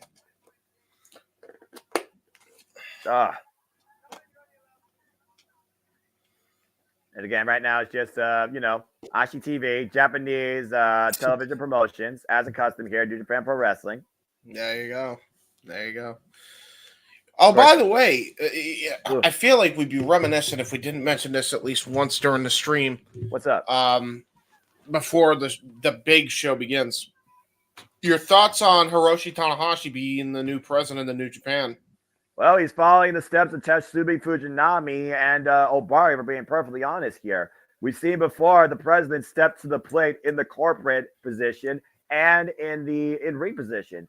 And Tanahashi welcomes that challenge. I think if you're going to have somebody to represent New Japan Pro Wrestling for the longevity and bring it to him in bigger scope, you got to put it on the guy that brought out the Dark Ages and probably is the most dedicated individual in New Japan Pro Wrestling history. So I think it's an incredible coup and change in management. And I'm very curious to see what Tanahashi learns, how is he challenged, and how it affects him in ring. Let's not forget, Tanahashi is 1/3 of the 6 men never overweight champions. Yeah, that is true. Very fair point. Whew. Let's see here. I'm just making sure I got everything right here. Again, we're just promoting. Yeah, this is the time, folks, to grab a snack, go to the toilet, get a bottle of water. Yeah. And you know what? Since they're promoting, why don't you mind if I run a trailer, my good sir? I might as freaking well, since we're just basically on trailers, right? Yeah, I mean, at this point. So, for those who don't know, I am doing a documentary on my beloved uncle, Gary Hebert. So, I'm going to run that trailer. This will give you enough time to go to the bathroom, do what you need to do, and then we'll come back for hopefully some pretty damn good coverage, maybe a little bit more conversation after the fact. So here is Gary Hebert's World Academy of Hockey, his documentary entitled 1 in a Million, coming soon this year. Better give me a Gary Hebert, the man, the myth, the legend. I was amazed, and I was looking to become a better skater myself, and I wanted to be like Gary. When you look at a guy like this, he's one of the most talented people in his profession.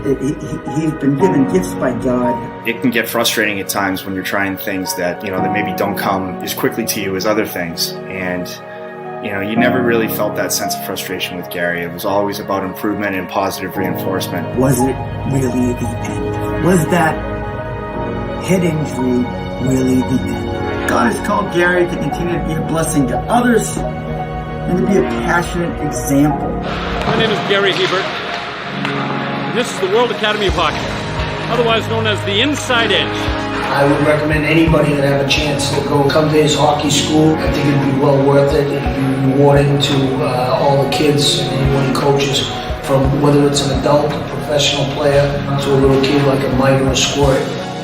Gary, from day one, has been instrumental to my hockey career. I started out as a potential Division III player. Gary brought me single-handedly through high school and into a top Division I prospect. I owe it all to Gary, the biggest legend on and off ice there's ever been. Listen, watch, learn, be confident, and have faith. Those are the answers I was brought to. Yet, I only now am really learning how truly important those 5 things are. Through preparation, through appropriate thoughtfulness and thinking, we can learn to untie the typical knots between our ears that drive us into underachievement and underperformance. And lo and behold, we can learn, I think, to fulfill our God-given potential.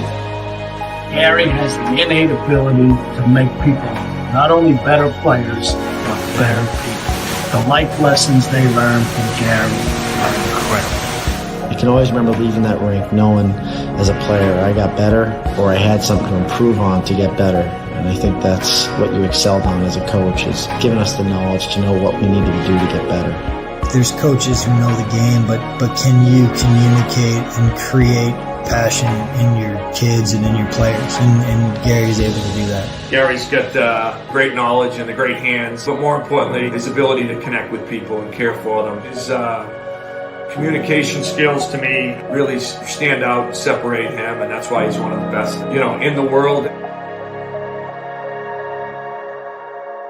Gary's a legend. he's a special man.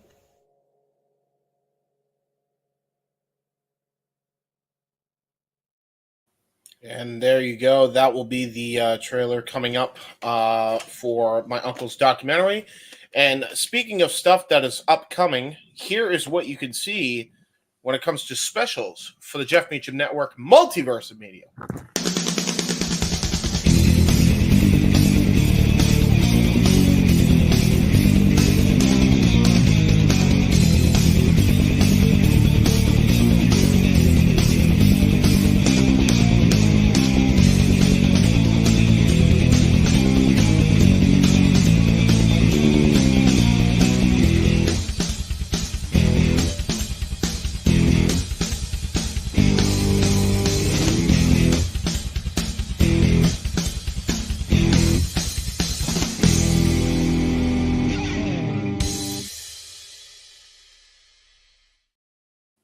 And there we go. A lot coming up here as we start the new year here at the Jeff Meacham Network. And the Jeff Meacham Multiverse Media keeps you in tune in all things professional wrestling and sports entertainment too. There we go. We got D. Martin the Fifth. What's going on with Jeff and the No DQ Galaxy?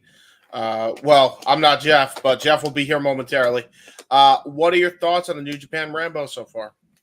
I mean, again, it was what it was. It was literally chaos. It was turmoil, and there was a little bit of strategy involved, and we got a bit more of a dynamic field with the four this time. Would you consider this is Taiji Ishimori's first time going after it? Chase Owens, after a couple of years, has been eliminated. Great Old Combat with another chance at it. Yano, a consistent constant that raises my ire, and Show with another big chance here. So I like the presentation, and I like the field. I'm cool with it. And thank you, D. Martin, for your viewership. How are you feeling, bro? I got chills, and my head is super hot, and I'm just drinking water and taking it easy, but I'm fine. There you go. All right. Well, there you go. Yeah, for those who don't even know, he's dealing with this. He's doing this while he has the flu. It's a great time. Yeah, well, some virus had to get a hold of me eventually, unfortunately, but at least it's just the flu and not something worse. That is fair. I'm fine. Got my water, so I'm perfectly fine. Keep my fluids up. And I'm just looking at some stuff right now ahead here, looking towards Pro Wrestling Noah, Stardom, TJPW, DDT Pro, and Kota Ibushi, get well soon after shattering both your daggum ankles, you crazy son of a gun. Oh, my God. What did he do this time? Just go look at the match from Marufuji. It speaks for itself. Well, that's all I needed to hear. Dude, it's been an incredible year of moments, and then there's people that are getting injured. What do you expect in this industry, right? Right, exactly. Oh, good Lord Almighty. But again, we're on a commercial break right now, so we're at an intermission. So if you have any further questions, thoughts, comments on the state of New Japan Pro Wrestling, Tanahashi is the president, or have any sort of 2 cents to throw towards any predictions tonight, we still have about, I think, 7 to 8 minutes before we go live. So let your voices be heard. And for those that don't know, I am sitting catty corner to my 55-inch television. That's how I'm watching the product when that little screen pops up and I look so awkward. Because again, you always pay attention to the monitor. By the way, side tangent, before we even begin the festivities here, I actually tried Prime for the first time. Did you? Yeah, it's actually really good. Yeah, there's a lot I'm very surprised by that. I was like, I like KSI and all, but like obviously they're hyping this drink up to be like bigger than it is. And I actually tried it and I'm like, no, it's really good. I'm telling you guys, it's really good. I'm not getting paid by them, so maybe one of these days I'll actually buy one and try it myself. But I'll stick to Mountain Dew, juice, water, and Gatorade. I think for the I'll tell you right now, out of all the raids, I don't know how else you really call them, the sports drinks, out of all of them, like the sports flavored drinks, I will say, and I'm confident in saying this, Prime is the best one. Because every other one, like, it feels like it's just watered down. I don't know if you noticed that when you have a Gatorade or a Powerade, but it's just watered down. Yeah. This is not watered down. I don't know why, but I taste all the flavor. It's all flavor. And it tastes good. There's no other way to say it. I was very shocked. I was like, how good it was. So I guess it's worth the hype considering how many celebs they've gotten to promote the shit. So yeah, that's fair. I mean, again, I'm very surprised by it though, personally. Gotcha. DJ Martin, fifth here with a question. We talked about it earlier. James, why don't you give your take on this? Talk about a very interesting development. It's one of those things where, depending on the person, I think you could also be a wrestler and management. I think Tanahashi's winding down his in-ring career anyway, so he was the next step logically. I think he's the perfect choice. So there it is. Fair enough. DJ Mutt, we don't know the status of Mercedes at this point, so whether she becomes all leader, returns back to New Japan Pro Wrestling, or goes back to WWE, that remains to be seen. So stay tuned. We'll keep you updated weekly on Open Mic Night, courtesy of the Renegade, JJ Williams. And speaking of JJ Williams, oh, look at that. Now he's able to watch TNA Impact. Saw that WWE still has an hour slot immediately following Impact. That's Ooh. We got regularly weekly on Access TV. Good that sounds about right. Ready to explore more horizons. And Kazuto Kiragaya, Maverick Hunter here, or Kurito, apologize if I screwed up your name, saying let's go Ospreay. And I love the fact his icon is King of Games. Man. Yeah. That's King of Games. Big ups for that. Yeah. We got DJ Mutt King also is what's your status on Mercedes at this point? I mean, we're not willing. We'll believe it when we see it, wherever she ends up. Put it that way. I think that goes without saying. That's the best way to approach this and talk about it. Ugh. So King is telling me try out all the flavors of Prime. Okay. So have you tried out all the flavors of Prime, King? Because I don't know how many flavors there are. So I know. This is blue raspberry. This is the first flavor I tried, and it was fucking bomb. So I mean. It's the flavor everybody recommends, by the way. Yeah. So. We're about 90 minutes in, so good time to drop your first F-bomb tonight. I approve. Oh, yeah. And Sandy here, since you guys are talking about sports drinks, have switched from Gatorade Powerade to Body Armor Light, and so good, even with it having only 25 milligrams of sodium in it. I used to drink Powerade in high school, but more often than not, I just find myself drinking orange and red Gatorade. But maybe this is the year that I try Prime, and we'll see what I think of it. Honestly, it's worth the try. I thought I would hate it. I thought it would just be some of my favorite influencers are promoting it. It's not Logan Paul, it's KSI, by the way. He's not a favorite of mine. But I wanted to try it because he was promoting the shit out of it. I'm like, it's worth a shot once. I thought it would be like, it's not that great. It's really good. It's really good. All right. I'll keep it in mind next time I go to the store. I go to the store on the 5th, so I'll see if I can find a bottle. This is an interesting question. Which WWE release would make the perfect NJPW superstar? Well, Shelton Benjamin was previously involved in New Japan Pro Wrestling alongside MVP back in a different era, so I still think he's highly underrated and can definitely bring a lot to this generation. And again, we are ushering in a newer generation of talent to carry the banner of New Japan Pro Wrestling for the longevity, not just the real Musketeers, the Three Musketeers, but a lot of young talent tonight. I love seeing it. There you go. What about you? I also think that Dolph Ziggler could definitely work with the KLPW title. I think that would be interesting. Mustafa Ali on this worldwide campaign. Definitely could see him being involved here with Best Super Juniors. That's the first ones that come to my mind. What do you think, James? Well, repeat the question because I was having issues with comments. Which WWE release would make the perfect NWW superstar? And DJ Mudd, throw your 2 cents in that too. I'm curious to get your opinion. Everyone throw your opinions too. Come on, dude, we're still on a break here. The live stream will start soon. Let's see. Out of all the releases, I feel like the most obvious answer.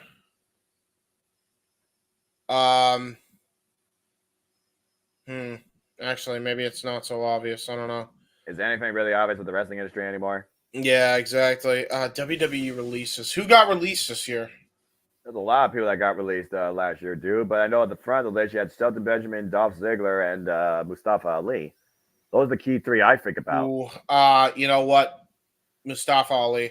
He'd be a candidate for the junior division. I think him and Taiji would have baller matches. I mean, he would take what he was doing with 205 Live and actually take it to the next level, I feel, because number one, he never got a fair shake in the WWE, and number two, I agree.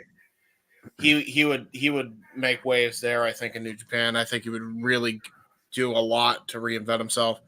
Well, speaking of making waves, ladies and gentlemen of the Multiverse of Media, welcome to Wrestle Kingdom 18 in Tokyo Dome as we get our hype video package and run down the match card order.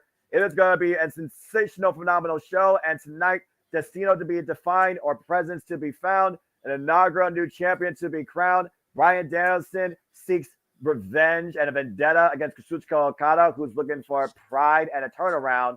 And we will see tonight if TJP of Catch 2 and 2 is dead or has something even greater come out of the crypt. This and so much more ahead on Wrestle Kingdom 18 in Tokyo Dome. And that's a fair shout out with the way those two were treated. So that being said, folks, again, thank you for tuning in to our coverage for the second year in a row of Wrestle Kingdom 18 here at the Championship Network, Multiverse of Media. I welcome you all in, arigato, and welcome to the show. Hello once again, for I am the Superman, the Super Brand, the voice JMN, for every great professional wrestling, even under sickly conditions, damn it. And my name is Noah Foster, and we are here for a stacked night of action. So again, folks, let your predictions be known. Let your matches be known. What is your most anticipated match? What is the most surprising result you can see tonight? It's double gold for both the Strong and the IWGP Heavyweight Tag titles. It's Uyo Yamera and freaking Yota Tsuji's over near 40th match, one-on-one against each other in some capacity. And they go 1-1 tonight in the Tokyo Dome. Definitely going to be a unique exhibition. Real quick, to DJ Mutt King as well, Mustafa Ali as well in the Bullet Club, I think would be a great addition. All three of them, just put all three of them in there. Oh, absolutely. I feel like whatever the WWE was trying to do with Mustafa Ali and Retribution, have him just lead the Bullet Club and do it better. Gotcha. There you go. And speaking of doing it better, who does it better with the Never Openweight Championship, better known as the BMF title? Shio Takagi defends the gold against Tama Tonga. This is going to be a physical war. Have a good call, my brother. See you on the other side. Appreciate it, James. Always appreciate you, ladies and gentlemen. James Hebert at JHebertside95. Always appreciate him and his work and his passion and his creativity and his difference in personality. Oh, baby. I am so damn excited for this. El Desperado goes after the IWGP Junior Heavyweight Championship against Hiromu Takahashi. Literally called his rival one-on-one in front of a full, boisterous crowd. Hiromu looking for closure and to avenge a loss back at Wrestle Kingdom 16. Oh, baby. This is going to be good. Whew. And Cassidy Studios here already talking about the first match. Let's go TJP.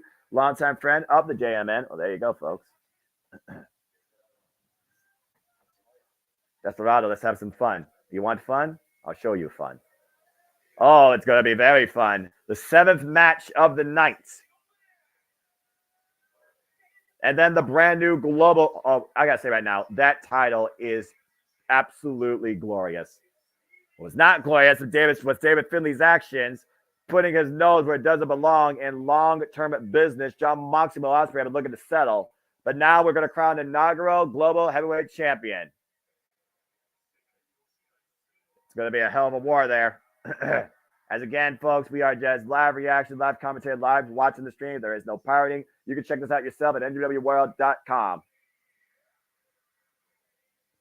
The Dream Match Rematch. The Rainmaker, Kazuchika Okada, the American Dragon, Bryan Danielson.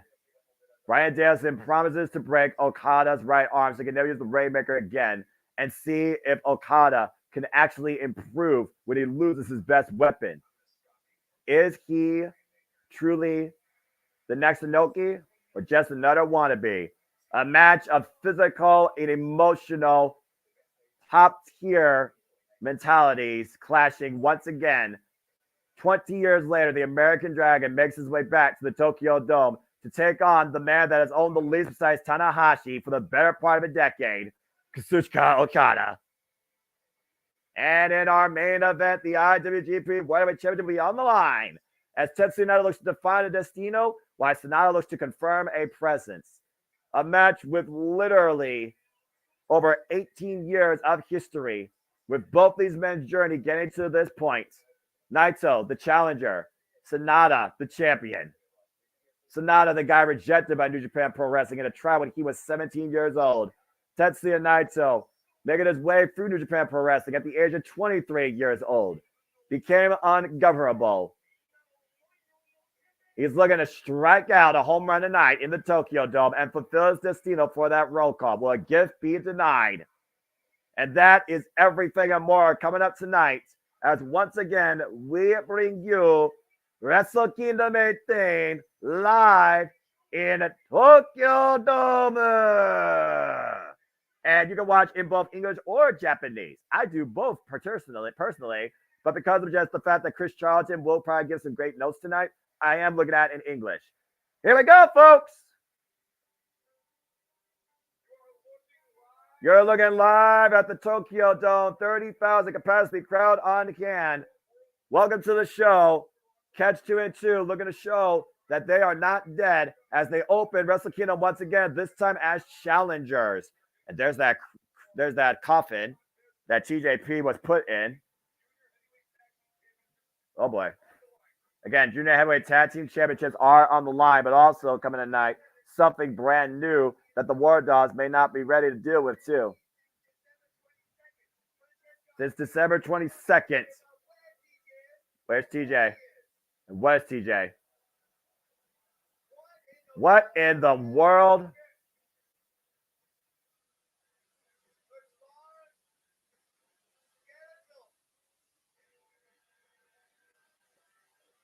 Oh my.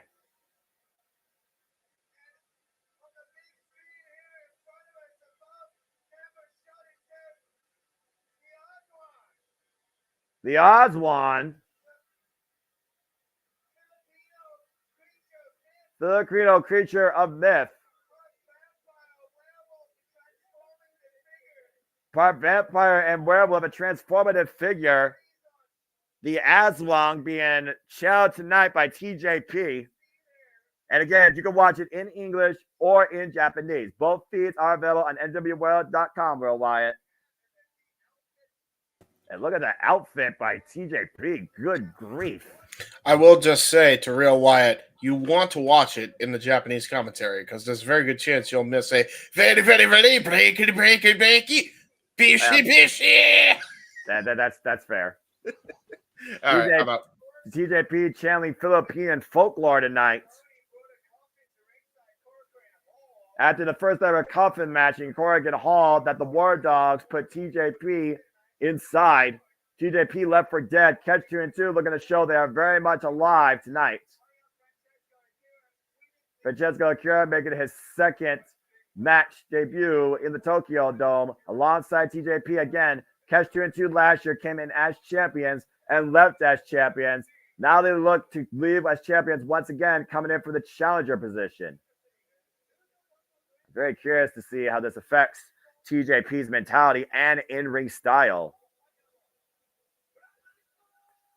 Aswang.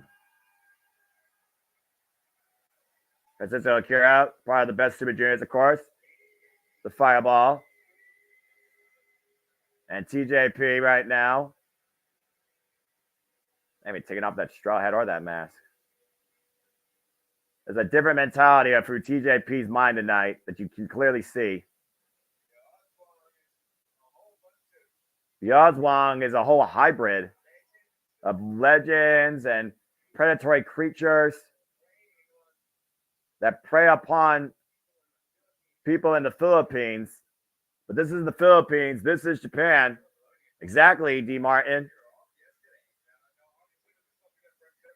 Clark Connors, DJ Maloney, the current IWGP Junior Heavyweight Tag Team Champions with those new custom titles. And you got to wonder what they said about the old guard, the old titles, a new generation be ushered in tonight, led by these two, despite their abysmal performance during the Super Junior Tag League. They still have been one of the most dominant tag teams last year in New Japan Pro Wrestling.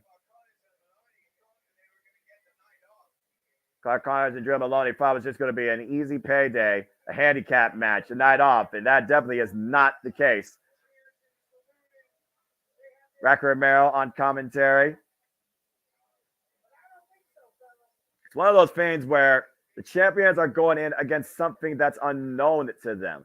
And I don't know whether or not they're going to be able to overcome this new dark found spirit within TJP. But in Tokyo Dome history, yeah, about to say, Drew Maloney, the cooler-headed of the two War Dogs here. And you see Clark Connors with a dog collar in hand. It was literally at Corrigan Hall that they hung Francisco Akira with that dog collar out to dry while TJP was left to die. Racker Romero, of course, an 8-time IWGP Junior Heavyweight Tag Team Champion.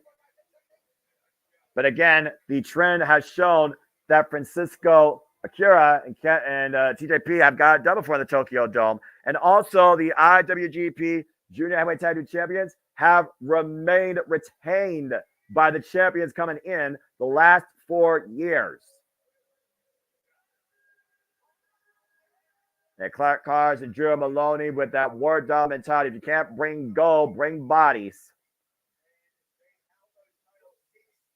They've held those titles since July after beating Catch 2 and 2 for them after Drew Maloney betrayed the United Empire.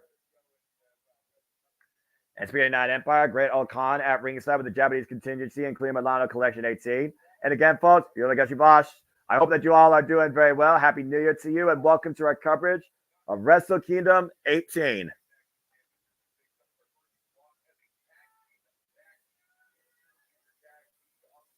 Super Junior Tag League, the very first loss for the champions was against Catch 2 and 2. And right now, shaking with a bit of nervousness as TJP looks to take off that straw hat and that mask. Oh, my. Okay. That's a little bit terrifying. Well, what do y'all make of this? Seriously. I don't know what to make of this. The creepy. Yeah, just go with that. Creepy. Oh my gosh. TJP and Catch 2-2 right now, the aggressors in the early going. Excuse me. And again, right now, Drew Maloney and Clark Connors come in with the advantage from the championship position. And right now, I don't even know what to make of this get up and mask. What the hell happened to TJP? Oh, and my stream froze. Little interesting note, last time Junior Tag Titles changed hands, the Wrestle Kingdom was 2020, and the losing team was Bullet Club. Yep, consisting of Taiji Ishimori and El Phantasmo. It's almost like, yeah, he's let his own fiend in him, which is a very fair shout out, guys. And TJP right now might be looking to literally claw the eyes out of these War Dogs before this match concludes. Again, this opening contest, the junior heavyweights setting the pace here in the Tokyo Dome as they've done so many years in the past. If nothing else, the junior heavyweights have gathered themselves a stronger vision, a bigger perception. They are not nothing to take lightly. And I do wonder if the War Dogs can actually overcome this TJP and Francisco Akira driven to finally put these War Dogs in their place. I don't know if they're trying to spay and neuter them, though. That'd be a whole different question. Of course, you think about the legacy and history of the IWGP Junior Heavyweight Tag Team Champions. Excuse me. Included but not limited to the Flying Tigers, as right now the War Dogs take advantage on the outside. Clark Connors teeing up against TJP. Again, looking to kill TJP tonight. And Clark Connors driving TJP hard torso first into the barricade. Well, Francisco Akira and Drew Maloney are going to go in the audience. Then meanwhile, Clark Connors is literally putting this Awang on the chain. Got the dog collar around the neck. Now looking to hum out the drive with the use of the blue barricade and slamming his head up against it. This is exactly what they did to Francisco Akira at Corrigan Hall. This unrelentless, unrestricted, unfiltered nature of these two savages. Again, I feel like everybody here at the Tokyo Dome wants Akira and TJP to walk away with the victory. Throw face first in the ring post. And again, Francisco made a great point during the press conference. He and TJP made those titles relevant, made the junior heavyweight division relevant. And arguably last year, when you look at the showcases of tag teams, including the Intergalactic Jet Setters, Robbie Eagles, and Uiwa, it really has been a resurgence, I think, in the junior heavyweight tag team division and junior heavyweight division in general. Drew Maloney takes Francisco Akira down, back elbow strike. Drew Maloney bleeding red and smiling about it. Busted open lip or nose. It was the leading tower at the very start of this match that drew first blood on the War Dogs from the challengers. There's the tag right now. The Clark Connors, Francisco Akira isolated. TJP nowhere to be found and being hung up on the barricade. His head whiplashing into that solid blue barricade at ringside. And again, the Super Junior Tag League shows so much towards future challengers, but it was catch 2 and 2 that got the better of the field to win this match tonight. Yeah, exactly, Sandy. And I'm pretty sure that will not be the only individual bleeding tonight. Well, it's one of those things where the mind games have taken effect on Clark Connors, who already wasn't a hinge to begin with. And Clark Connors with a Colorado press gets a 2 count as Akira kicks out with force. And right now, the War Dogs right now are in the driver's seat, isolating and dominating and tearing down Francisco Akira, trying to snuff out the fireball after hanging against the likes of El Desperado last year. Francisco Akira right now just trying to give everything he has left, but Clark Connors just pushes him into the blue turnbuckle. Again, catch 2 and 2 have not beaten the War Dogs yet. It is 3-0 in favor of the War Dogs. Again, you think about legendary tag teams that have held the junior heavyweight tag division. We talk about Roppongi Vice. We talk about the Young Bucks. We talk about, oh, God! Yoshinobu Kanemaru and El Desperado. Bushi and Shingo Takagi, just to name a few. Step up. Oh, my Whirlwind Destroyer! Step Up Destroyer by Akira. But TJ, how the hell is he back? Well, there's the tag to TJP. TJP back into the match now. From the top rope, the crossbody. The Oswald in full effect once again here at Wrestle Kingdom 18. Blocks the boot of Clark Connors up and underneath. Hook him up. Drop down in the back of his head and neck with that beautiful fisherman suplex. And right now, the Oblong going face-to-face with Drew Maloney. Oh. It's the ugly face of the Oswald wiping the face clean of Drew Maloney with these face washes. And again, Drew Maloney betrayed United Empire last year after Catch 2 and 2 successfully defended their IWGP Heavyweight Tag Team Championships during the summer. You see right now, of course, this division led by the likes of Jushin Thunder Liger, evolved now by Will Ospreay and Hiromu Takahashi. Baseball slide drop kick in the face. Meanwhile, double stomp out the corner to Drew Maloney. Nowhere to go but down. The Oswald with the cover on Drilla to regain the titles against a 2 count. Oof. Again, championship advantage. Only good chance he has to be a pinfall or a submission. Again, they keep saying, why won't you two die? Why won't you two stay dead? Catch 2 and 2 has been absolutely forward in saying that Catch 2 and 2 is very much alive and will not die.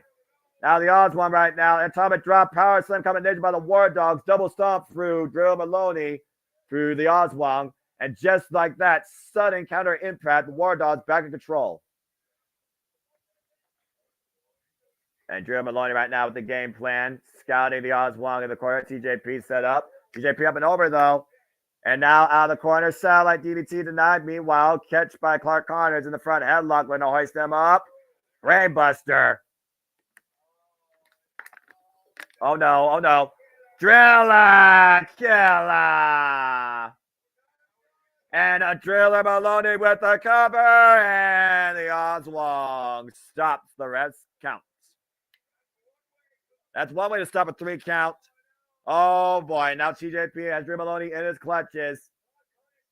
Clark Connors can't believe what he's seeing here. Drew Maloney ducks into the clothesline right now. Meanwhile, looking for the high-low. Hit and run. Big spear to Francisco Akira by Clark Connors. Cover here by Drew Maloney, and a 2 count only. So glad I'm watching this in Japanese reading. Oswald has frozen most of the English speak. Well, it's working now if you are wondering, because, yeah, it was frozen for a moment there. Again, technical difficulties here, folks. The biggest stage, the Tokyo Dome, Wrestle Kingdom 18. The biggest show on NJWorld.com since NJWorld.com's user face update. And they might be looking for the full clip. Joe Maloney right now setting up the Osman TJP, hoisting him up. And Francisco Akira coming in the back door, saving his top partner. A sleeper hold now. Literally biting his arm, I think, while applying looks like a camel clutch. Or Cobra, excuse me. And meanwhile, Francisco Akira with Clark Connors. Spanish fly off the top.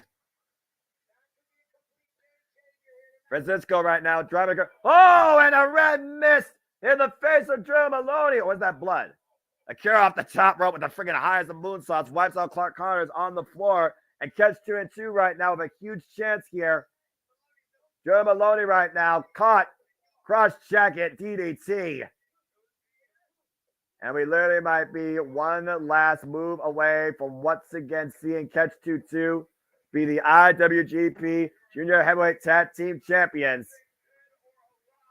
Dead or alive, Drew Maloney, you die tonight. Big knee strike, back of the head and front cover. 2, Catch 2 and 2 have done it. Whoa. Now the Oswald definitely the difference maker here. TJP channeling a dark underworld here. And leads to Catch 2 and 2 once again becoming IWGP Heavyweight Tag Team Champions and breaking the trend of retainment at Wrestle Kingdom. Wow. But the thing is, Catch 2 and 2 won tonight, but is the Oswald somebody that Francisco Akira can trust in the long haul? The 184-day reign of the War Dogs has concluded. Incredible effort, though, by Clark Connors and Drew Maloney. You got to give credit where credit's due. TJP literally spinning that blood or red mist on the brand new IWGP Junior Heavyweight Tag Team Championship. Catch 2 and 2, start out the year, the new IWGP Junior Heavyweight Tag Team Champions. And are still very much alive. Well, that might spell an omen for later on tonight, huh? Possibly. There you go. So a lot to talk about here as we continue our way through this night. First match in the books. Again, what's going through TJP of this Oswald's mind right now? And Francisco proceeding with caution. Had to shake the hand. Is his friend there? A loyal creature right now. Loyalty defined in Catch 2 and 2. Francisco Akira and TJP once again. IWGP Junior Heavyweight Tag Team Champions. Woof. I don't know who wants to deal with this entity that TJP has become, though. I would be proceeding with caution in Junior Heavyweight Tag Team Division. And that goes for Francisco Akira as well. It makes me wonder, is this just a one-off? Or was the original TJP we saw before tonight absolutely dead and this is taking his place? Well, the first of many championship matches tonight, comes out with a change, and we wonder if that will be a trend. As we have seen before, titles across the entire night have changed hands, sometimes up to the exception of the World Heavyweight Championship. And again, looking at your comments here, Dan Maloney bleeding now has gone blind, calling this karma because he betrayed the. Yeah, I agree. He betrayed that empire to join the Bullet Club, and Dan Maloney seeing stars right now with Clark Connor seething with anger. I can't wait to look at the post-match comments once the show concludes. All right. As we get ready for our next contest, this match will only have a 15-minute time limit. This is going to be good. Brand new Titantron for the Master of the Century, the Ace of New Japan, the President now of New Japan. There's only one once-in-a-century superstar of a different level, and his name is the Ace, Hiroshi Tanahashi. By the way, I love this freaking set. I absolutely love this freaking set. Again, Hiroshi Tanahashi still 1/3 of the current NJPW six-man double-weight champions, but after that neck cradle on Zack Sabre Jr. at Power Struggle in Osaka, Zack Sabre Jr. figured that Hiroshi Tanahashi, with their history, would be the perfect Tokyo Dome level caliber opponent on his way to V20. Now going to V17 tonight. 1 year to the day, Zack Sabre Jr. won this championship. And again, shuttle. Respect your boss. Think the best for NJPW Junior Tag Division to go after GSC Junior Tag Champions because no one may want to face Oswald. Well, I mean, again, we'll see what happens when they're all together. For all we know, the Oswald might become a force across Pro Wrestling Noah. Yeah, right. We on the next match now, by the way? Yes, absolutely. As we got Tanahashi coming in to the Tokyo Dome, the man that has main evented Wrestle Kingdom 8 times in his illustrious career. One of the most prestigiously accoladed individuals in New Japan Pro Wrestling history. 7-time IWGP World Heavyweight Champion. The Ace of the Century, Hiroshi Tanahashi.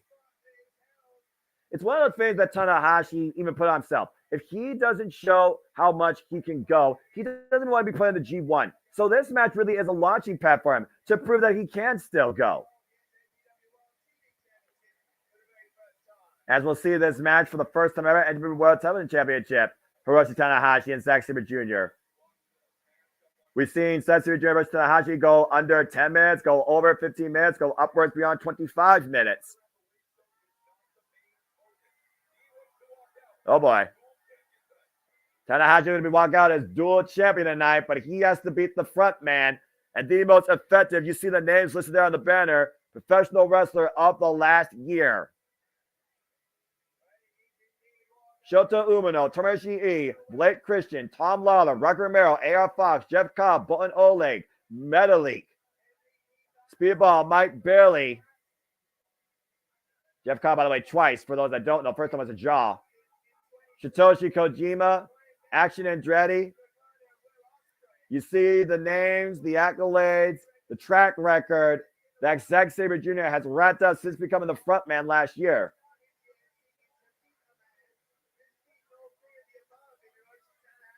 This is going to be something extremely special here. Zack Sabre Jr., nobody on the planet wrestles like him.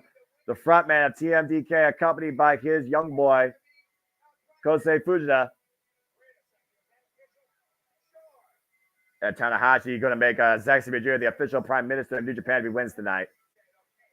I don't think Tanahashi even has that power for Zack Sabre Jr.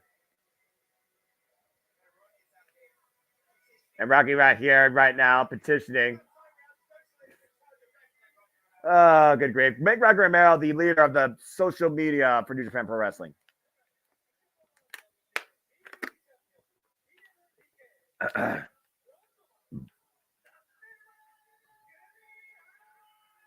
Rare to see Tanahashi this high at Wrestle Kingdom. Yeah, I know, right? Literally the second match coming in. Even Zack Sabre Jr. talked about that. But it doesn't matter where they're at. They are here to own their spot.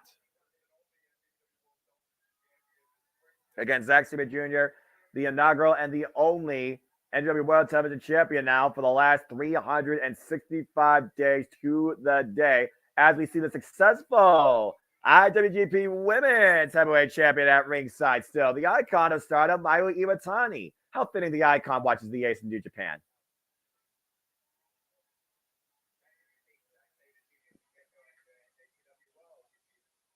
It's one of those fans that I do wonder. Tanahashi, Zack Sabre Jr. might be the best representation for NWA World with his track record for this title. Oh, God. Tanahashi right now, of course, showing off his incredible physique.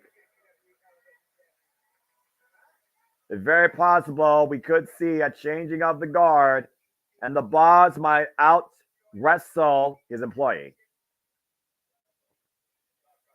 You talk about G1 Supercard 2019. It was Zack Sabre Jr. breaking the Ace's arm, submitting him to win the British Heavyweight Championship. Later on at Royal Quest, it was Tanahashi that beat Zack Sabre Jr. for that title. They have exchanged victories via submission or pinfall in and out of G1's New Japan Cups and tag excursions for the better part of Zack Sabre Jr.'s last 6 years in New Japan Pro Wrestling. Maratani to Tokyo. Yeah, I mean, he's got that presence. Again, the icon of Stardom watching on the Ace of New Japan. It sounds very poetic, in my opinion. And right now, Tanahashi. Nice standing switch there. Test the strength here with the straight jacket hold by Zack Sabre Jr. Again, Zack Sabre Jr. has that principle taught by him. If you can't split your opponent in 6 seconds, you change your position on the hold. Now, Tanahashi changing guard here. And the next straight, Zack Sabre Jr. slipping out from underneath. Again, these two know each other so damn well. You're going to see a fluid catch-as-catch cam Saberism strong style clinic here, folks. The toughest match of Zack Sabre Jr.'s run as interim World Television Champion was last year against Speedball Mike Bailey with only 5 seconds left on the clock, forcing him to tap out, not only snapping his arm, but snapping his fingers. And Zack Sabre Jr. right now, of course, trained by the likes of Taka Michinoku, and of course, led by the likes of Minoru Suzuki, former member of Suzuki-gun. Of course, TMDK goes all the way back to Pro Wrestling Noah. Great transition there into the armbar right now. Maintaining wrist control and into the hammerlock goes Zack Sabre Jr. on Tanahashi. Again, Tanahashi right now is at a crossroads in his career as in-ring competitor and the president now of New Japan Pro Wrestling. Oh, twist and shout. Well, again, Go Shiaki, he is Noah. And freaking Tanahashi, another twist and shout, is New Japan Pro Wrestling. Consecutive twist and shouts right now, working the neck of Zack Sabre Jr. It was a neck clear that allowed Tanahashi to beat the front man and going for the sling blade. And now Tanahashi looking to win the WWE World Television Championship, gets a 2 count. He's going up already. The Ace is wasting no time here, realizing how precious those 15 minutes are. Ace says, "Hi, will he collide? High fly flow!" Landing down hard on Zack Sabre Jr. Tanahashi once again going to high risk district. Oh, wait a minute. Oh, the knee again, the damage of the knees over his career. Can Tanahashi, though, complete it? Oh, and Zack Sabre Jr. gets the knees up. Double leg Nelson, European clutch. Zack Sabre Jr. to retain the title, gets a 2 count. Wow. I may be sick, folks, and I may not have the voice that you're used to hearing here, but I am absolutely loving this clinic right now by Zack Sabre Jr. and Hiroshi Tanahashi. Now Tanahashi put up in the PK. Don't count the Ace out, though. Stopping the kick. Dragon screw leg whip. Damn, that move has to suck. Tanahashi's ring attire very similar to Go Shiaki. Yep, Pro Wrestling Noah. Amazing how fast Tanahashi is trying to finish this. Doing 15 minutes is so different than doing 30 or 60. It's truly a sprint. And again, the clock could be your worst factor, Sandy. And both these men know that. Of course, if we go to the 50-minute time limit, Zack Sabre Jr. retains via draw. And again, Zack Sabre Jr. is so incredible at counter wrestling, reactive wrestling, as he has the Ace right now trapped in a triangle. Tanahashi right now wanting to stand up, maybe looking for leverage, try to find a way, maybe one arm deadlift, but you risk giving Zack Sabre Jr. your arm if you do that. Ask Ren Narita last year at Wrestle Kingdom. Change the position now. And crossing the legs into the Texas Cloverleaf. Sitting down in it deep despite the damage done to the knees over his career and in this match. Zack Sabre Jr. able to roll through though. Oh, look at that. Immediately transition into the cross arm breaker. Tanahashi grasps the wrist, though, to prevent the full extension. And Zack Sabre Jr. going to work right now, changing his position, trying to block the ace away from the ropes. Now going back to the triangle while still trapping that right arm. A series here. And right now grasping the outer leg, trapping the legs. Might be looking for a modified bow and arrow here. Oh my gosh. And again, immediately changing position. Look at the mental clock in Zack Sabre Jr.'s head as Tanahashi makes it to the ropes. Oof. Again, the European Gotch style, Billy Robinson, great technicians of the industry, Carl Gotch, Stu Hart, Bret the Hitman Hart. But Zack Sabre Jr. is literally unlike any technical wrestler you've ever seen with his fluidity. Teeing off against the ace right there. Big kick to the torso. Ace falls in, though. Caught down with a running drop kick to the knee. The exposed knee, might I add, of Zack Sabre Jr. And meanwhile, Ace getting too much into his own hype. And now a ground cobra applied. Looking for that cobra twist, the abdominal stretch. Tanahashi transitioning, though, into one of his own, trying to grasp the wrist. And right now, you see him going for a roll-up here. A roll-up and a 2 count. Zack Sabre Jr. with the arm, though.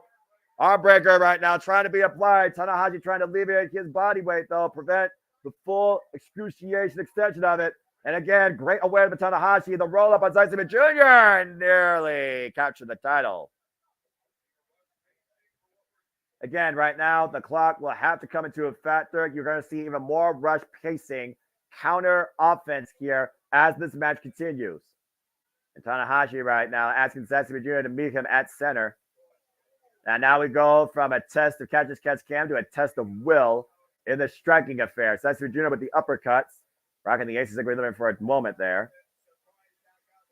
Right now, Zack Sabre Jr. maybe surprised after the initial offense demonstrated by the ace. Great combo here as Zack Sabre Jr. uses the top rope for leverage. Rebound back towards center. Catches the ace again with an uppercut. Oh, and that left hand has broken Goto's jaw. And can we see a dragon suplex? Meanwhile, roll through. Euro clutch. Euro clutch. Zack Sabre Jr. got the ace trap. And a 2 count. Every single pinfall been a razor's edge defining this decision on both men's part. Meanwhile, the Okada roll by Tanahashi. Oh, and a branch by the ace and a 2 count. And now into a sleeper hold. Rear naked choke. Tanahashi roll through, though. Jackknife. Shoulders down. Forces Zack Sabre Jr. to change position and maintain control. Again, this is a clip that Katsuyori Sabata would be proud of course. Former Ring of Honor Pure Champion. Huge fan of Zack Sabre Jr. And I gotta wonder if that's in mind for Zack Sabre Jr. if he goes to V20. And once again, going back to the roots of Antonio Inoki with this Cobra twist. Again, the mentality, testing your mental well-being, going beyond traditional professional wrestling. Oh, counter screw leg whip. Oh, and a neck cramp by Zack Sabre Jr. to Tanahashi. Devastating maneuver there. Oh, and again. Twisting the neck both ways. The neck, the head, the whiplash effect on Hiroshi Tanahashi right now. Zack Sabre Jr. might be one PK away from retaining against NWA World Heavyweight Champion. PK connects. And that PK is usually the prelude towards the end. Zack Sabre Jr. hoisting Tanahashi up, the front headlock position. Zack, driver, oh, wait a minute. Tanahashi counter, cover, 2. Reverse by Zack Sabre Jr. Deep hook of both legs. 2. Tanahashi once again. Hook of both legs. Cover. 2. Right now, Zack Sabre Jr. with the counter. 2. Tanahashi once again clutching as much as he can. And Zack Sabre Jr. clutching now. Back and forth. Neither man letting go of leverage here. Looking for that 3. Tanahashi once again hooks him in deep. And 2. He got him. Tanahashi did it. What a phenomenal closing sequence. The ace has shut the world. The frontman has been defeated. Hiroshi Tanahashi stops the incredible year-young run of Zack Sabre Jr. and is the new NJPW World Television Champion. Incredible. I say it once, I'll say it again. You never count the ace out at Tokyo Dome. Tanahashi, the president of New Japan, the face of New Japan, and now the World TV Champion. Wow. The Zack Sabre Jr., though, he has made this championship so prestigious, so important. An incredible passing of the guard through the night with 2 incredible technicians of the ring. The bow of respect. Zack Sabre Jr.'s run is done. Passes off the title to Tanahashi. And 2 titles have now changed hands in a row. Zack Sabre Jr.'s run with the NJPW World Gold is done. At D16, defeated at D17. What an incredible match. Congratulations to the ace, Hiroshi Tanahashi. That'll look good in the boardroom office. Yeah, right. Now, your thoughts on that match, James. How was that for you? That was really good. I mean, these two always have great matches. I mean, it's really no surprise, but man, it seems like it seems like Zack Sabre Jr. more often than not, any big moment he has, any big title run he has, he's always the one hurdle he can't get past. Hiroshi Tanahashi. Well, again, especially at the Tokyo Dome, Tanahashi's home. Okada may have been the guy the last 8 years going, decade, but Tanahashi owns the least still on this building. It looks like Tanahashi's got something to say. There you go. Referee's going to get tired after all those near falls and can't believe it. Tanahashi has done it. Yeah, me neither. Whew, I was getting tired. My voice was literally going out. Yeah, I could hear. Zack's first defeat in the Tokyo Dome after in singles competition at the Tokyo Dome. Also, after so many defenses, reign of ZSJ is over. I'm just gonna say Zack. Yeah, that's fine. But man, he made that belt mean something this past year. That's true. It's true. The match was a banger. Says yeah, D. no Martin. kidding. Technical banger. And this may make Jay White jealous now. Tanahashi, the first new Grand Slam winner. Yep. What does that even mean, though? He's won literally every title in New Japan Pro Wrestling. Okay, well, there's like 5 of them. So, actually, no. There's 10 of them. Oh, wait. 15 singles titles. Okay, I think you're being a little bit over-exaggerating here. Nah, I know. But still. Well, Tanahashi thanking the fans, of course. Wishing them a happy new year. Again, the boss of New Japan Pro Wrestling. Now the face of NJPWWorld.com, the new NJPW World Television Champion. Good grief. It looks like Chris Charlton might have an announcement regarding Stardom, maybe heading over to the States. So it might be more than just Mario Itani being here to watch the ace of New Japan do his work tonight. Oof. And right now, I'm just gathering my voice and see what's going on in the chat there. It looks like you covered all the comments. Yes, I did. With the oh no, yep. Whoa. Yep. There you go. Banger of a matchup.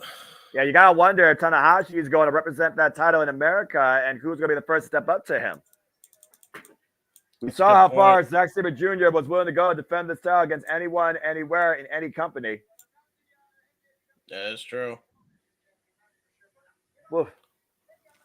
Oh, And man. Rocky Romero thinking about challenging Tanahashi. I don't know if that's a wise idea.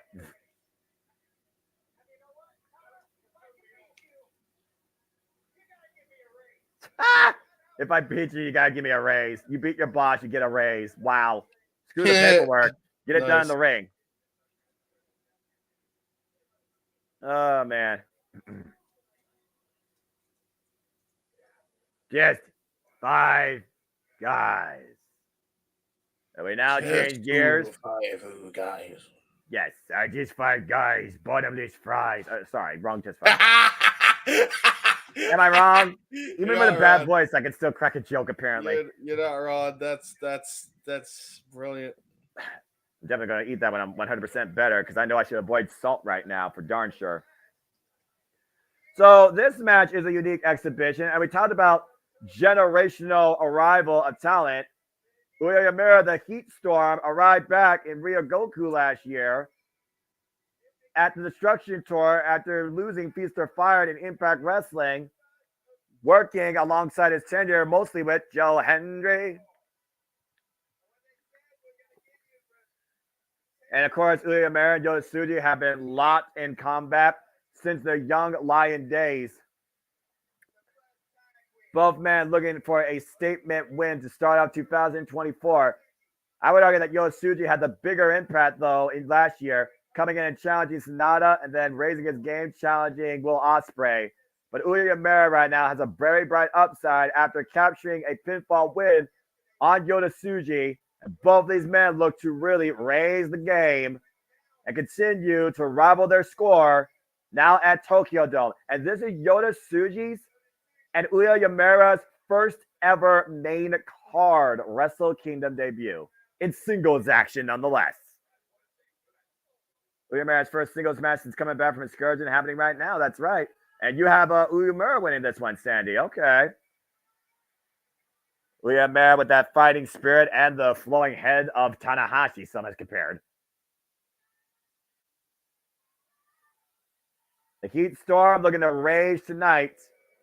But can he overcome this force of destruction in Gene Blast? Los Ganabas de Hapongs, Yota Tsuji. You hear the heartbeats. Oh, that's an interesting thought, Sandy. I like that because Uya did say he wants to fight each member of just 5 guys. As we wait for Gene Blast to make his way into the dome. Making Uyemura wait. Oh boy. When this guy comes at you with that smile, you know you're in deep freaking trouble. If there's one thing you could say about Yota Tsuji, he has a huge presence and knows how to make an entrance, for damn sure. Again, Yota Tsuji denied Uyemura this match until Uyemura pinned Tsuji and was able to do that at Korakuen Hall during the road to Tokyo Dome. Oh boy. Again, you only get one good first impression. You only get one chance to make history. Every time these two have locked horns since coming back, whether it was time limit draws and tag team action, Gene Blast, or of course that belly-to-belly bridging suplex. And Yota Tsuji finally was caught by Uyemura for the 3 count. The final day of the road to Tokyo Dome. Again, to your point, Sandy, he's got that Nakajima-like smile. Tsuji wearing all white, of course. And so far, the all white adoring, you're right, have not done well tonight. So again, there might be a sign of things to come here that does not work in favor of Gene Blast.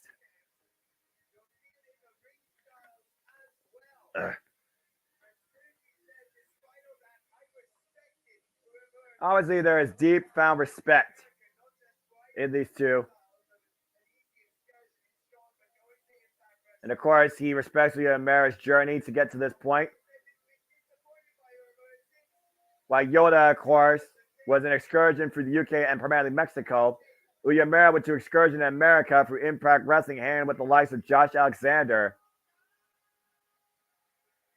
I still feel like Yota Tsuji, though, is underestimating what Uyemura is capable of. We've seen these guys go to multiple draws. You can look at their record. This match has a 30-minute time limit. Oh, God, I'm so sorry. Yota Tsuji, of course, is the better part of that winning record. And there you see Taiji of Just Five Guys at ringside on commentary. I wonder what's going through his mind. And we'll see how diverse the arsenal comes into play tonight on both these men's behalf. Bell rings are underway. 30-minute time limit. Yota Tsuji. Uyemura.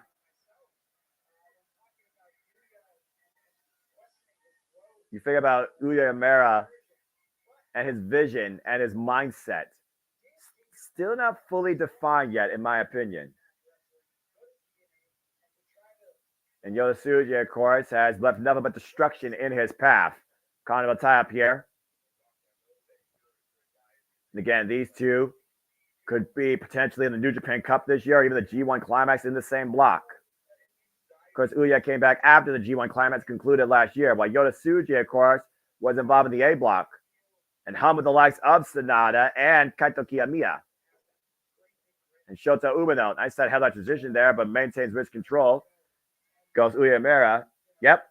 And Sandy firmly in favor of Uyemura.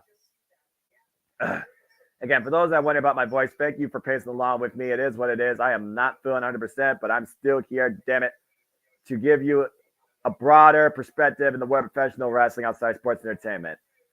For I really do appreciate and look at all things wrestling. ATW for life. Shout out to King of the Chat. And right now, you see him just wrenching the side of the head. Yota Tsuji, of course, and Uyemura both trained, disciplined, grind their teeth in the New Japan dojo.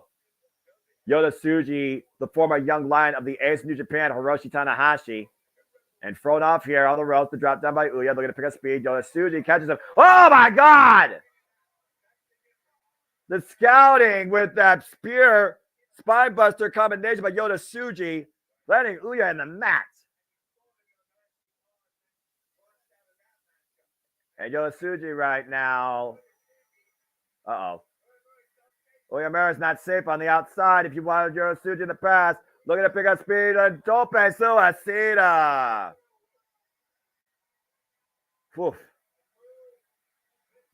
The fluidity in the movement of Gene Blast.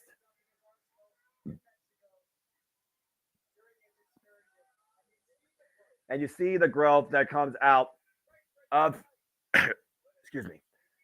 Now I got the hiccups. Great. Yota Tsuji.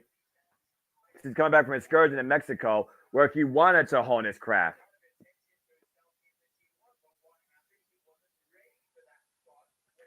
And while Yota Tsuji, of course, made a presence in the G1, he was not ready to go further on in that tournament. And right now, Uya up in the electric chair. Spin him out. Oh, God, drop down, electric chair. And Yota with the cover on Uya. Kick out. Oof. Oh, my chest.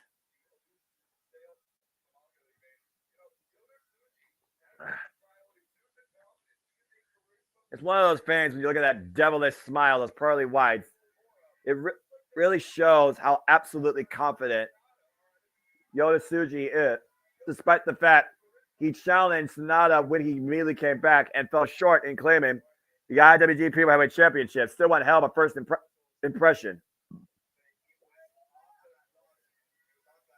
And Uyemura right now looking a little bit gassed. Yota Tsuji just driving his boot into the side of the head. The disrespect here. And then Uyemura right now trapped in the front headlock. Uya with the counter, though. Beautiful takedown there into the armbar. The roll up by Yota, though. And Uya once again back in control. Hyperextending the arm. Cross arm breaker as Yota finds his way to the ropes.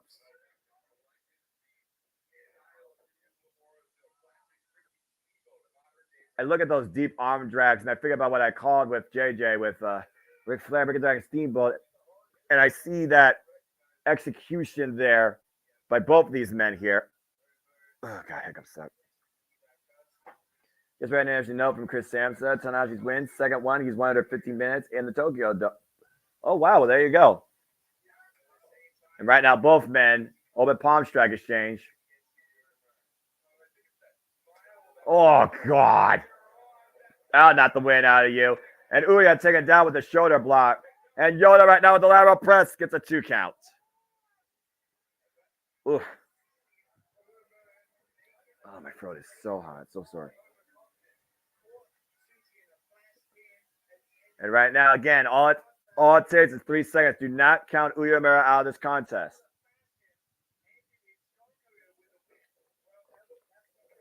Deep arm drag once again by Yota Tsuji. Oh, God, just driving that boot in the side ahead of Uya.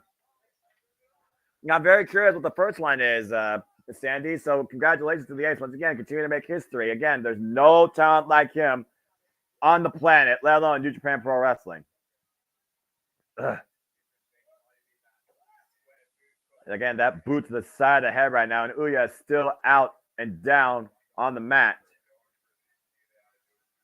You're seeing again the confidence, the dominance exuding out Yota Tsuji, and Uemura trying to once again ignite that heat storm and fight back from underneath. Knife edge chops here right now. Yota Tsuji bends him over with a single knee strike. Off the ropes, Harris reversed by Yota Tsuji. Meanwhile, Uemura with a deep arm drag of his own. Here we go. Now again, the Ricky the Dragon Steamboat arm drags. The beautiful drop kick follow-up of that combination by Heat Storm. And again, Taiji's out here at ringside as he's part of just 5 guys just to see what Uemura is willing to bring. You see the reception with Uemura and that beautiful drop kick as the crowd came to their feet off that beautiful exchange there. And Uya looking to fall in here. Big knife edge chop, corner to corner. And now looking for the Bulldog. Center first, the ring face first. Uemura with the cover over the far leg. Gets a 2 count only. Again, we talked about the connection of just 5 guys. The individuals that want to change everything, each with their own identity, their own presence, their own aspirations. Yet they come together as a united front to change New Japan Pro Wrestling. Uh-oh. And again, Uemura has been heavily involved in Just 5 Guy tag matches, and why Just 5 Guys have won. Uemura has not gotten the pinfall wins, particularly on Yota Tsuji. Oh, my! Big backdrop suplex. And now Uya going up to the top rope. Wherever Amora right now finds himself in the driver's seat, looking for something big here out of the corner. The heat storm looking to scorch the skies. As Uemura looks to fly, here it comes. Cross body lands on his feet and rolls through, though. Those 2 scouted. Meanwhile, Tilt-a World Backbreaker by Yota Tsuji, catching Uya coming in. Again, that counter awareness of Gene Blast. Right now, both men with distance created between each other. Again, this match is a 30-minute time limit. It's one of those things. You look at the hybrid styles here. Of course, Los Angeles de Japón, heavily founded in Lucha Libre. Heavy participants usually in Fantastica Mania every year in New Japan Pro Wrestling. Involved, of course, in CMLL. And Uemura right now looking to hybrid his own style with Japanese strong style. Yota Tsuji flies in with the splash, though. And now looking to bring Uya up to the corner. Perch him on the top rope. Open palm strike to Heat Storm here.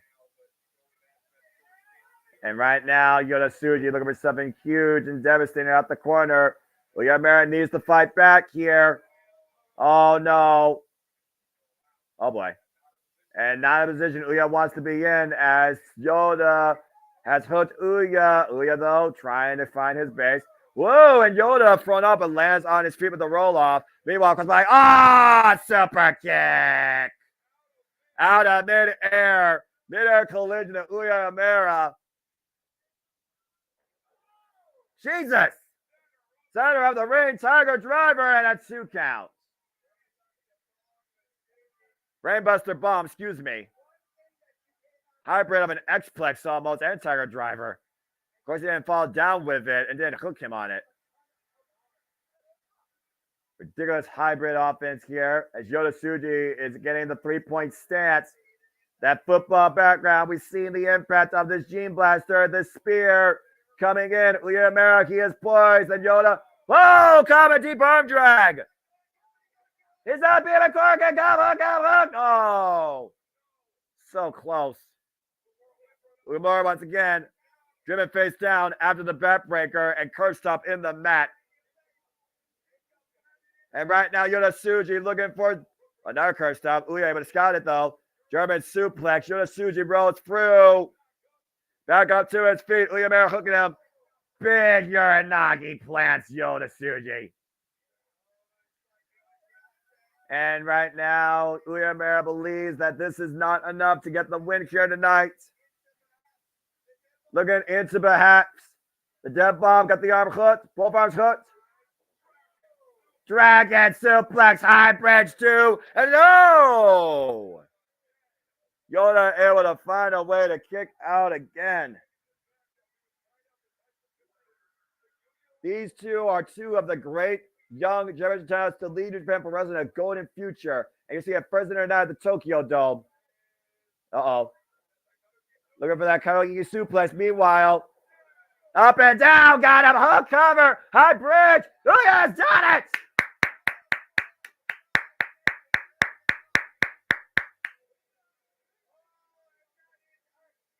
That is a huge statement win for Uemura. The first time that Uemura was able to outplay and outplan Yota Tsuji. That beautiful German suplex with a bridge and the high arc. Uemura overcomes Yota Tsuji tonight at Wrestle Kingdom. But I guarantee this not be the last time we see these two in one-on-one singles competition. And I look very forward to the next encounter. A big success for Ouya to start off his new year tonight. A win over Yota Tsuji. Congratulations to Heatstorm. For anybody that took Uemura lightly, for all the naysayers that was like Yota Tsuji will be the brighter star, check yourself at the door. They see that wicked smile on Yota Tsuji as always tonight in Kilo. And you did, Sandy. You called it. Good grief. Yes, you did. Very good showing by both. 15-11, 22 record now with these two, with Yota Tsuji still leading. Whoa. Woo-wee. And the first match, what could be a robbery this year in just 5 guys in LIJ, Yota Tsuji, Uemura. Ouya goes 1-0. Whoa. Uemura, man. He believed in Joe Hendry, and it took him to a win. Look at that. Yeah, and if you ask me, these two could definitely main event a card. There you go.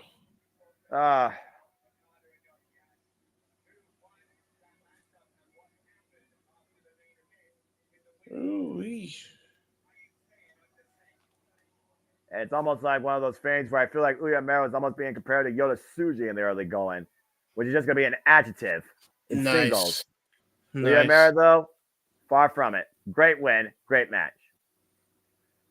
And now we come to your bathroom break. Oh, boy. You know what? I'm just, Katsuki and Mia and Shota Umino have a very bright future, but House Torture on my screen, I'm like, no.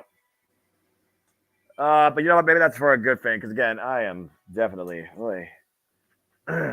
Wait, so which match is it? It's the special tag match with Katsuki and Mia and Shota Umino taking on House of Torture. Oh, that was Renarita. That was a new addition that I don't have. Oh, great. Well, it just goes to show how forgetful this match is. Don't worry about it. Okay, well, I'll just get a solo shot at you then.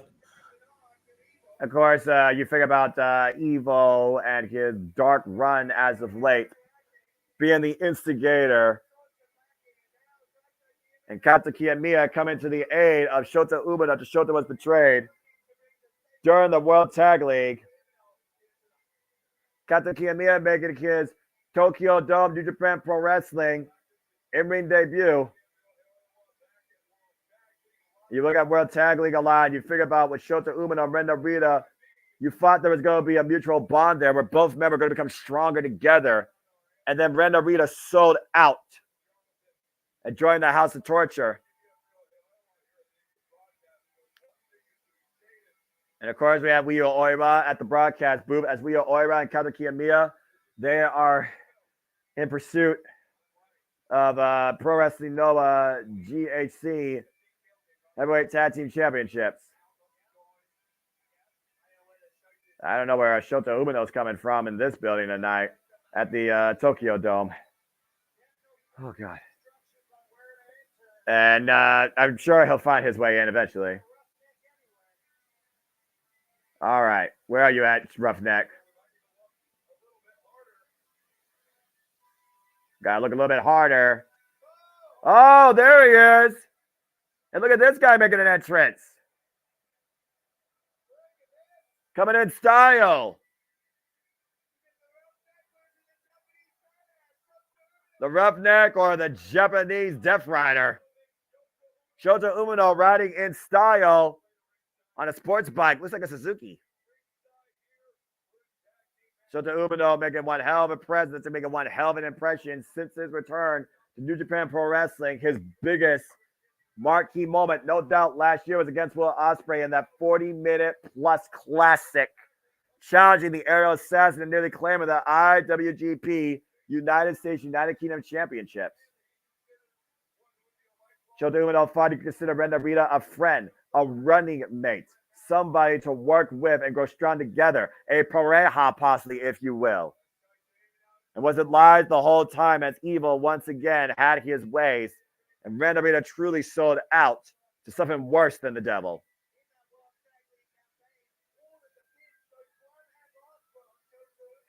And the thing is, Shota Umino had a bigger presence in the World Tag League as every win and loss involved only Roughneck. None of them involved Ren Narita.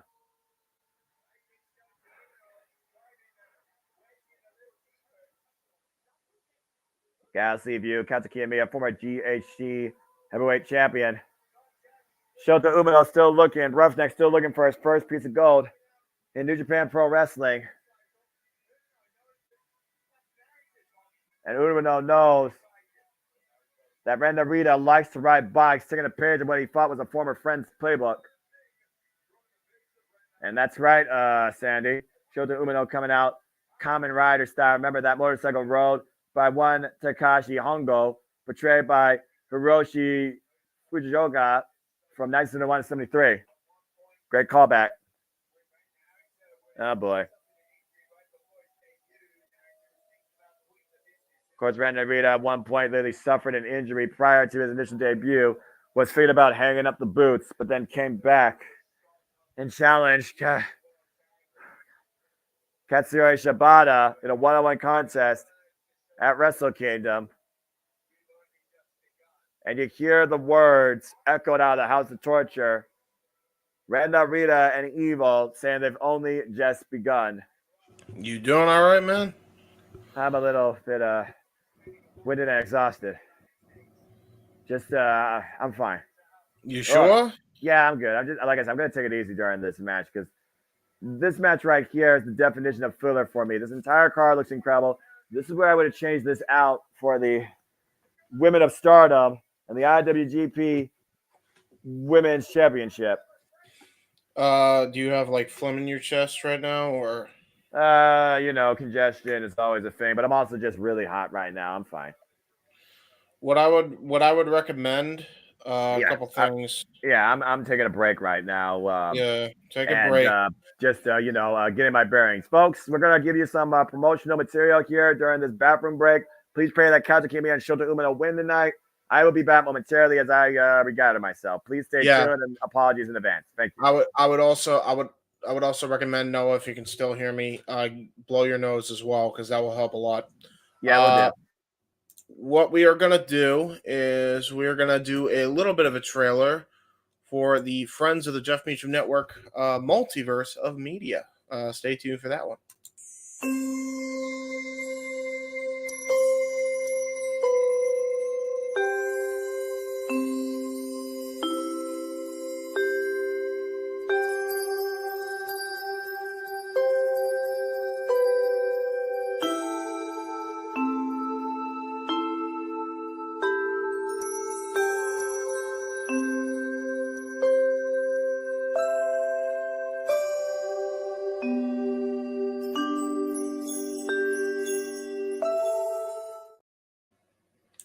And there you go, ladies and gentlemen. Yeah, so we're gonna just have Sandy. Sandy, you're gonna give us some updates on whatever the hell is gonna go on here with Evil and Ren versus Shota and Kaito here. I will say I like the idea of Kaito and Shota as a team. I think they actually work very well together, probably more so than Ren Narita and Shota Umino. But I'm very angry, very sad that Ren Narita decided to not be, Shibata Jr. and decided to side with Evil. You never go with current Evil. Evil when he was teaming with Sonata, that was best Evil. Don't care what anybody says. That was when Evil was over. So there you go. I think I'm starting to wonder, is this hot in all caps, like very sarcastic, Sandy? Is that what we're getting at here?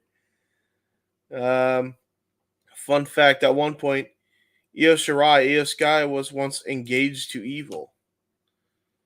I don't know what happened, but good choice.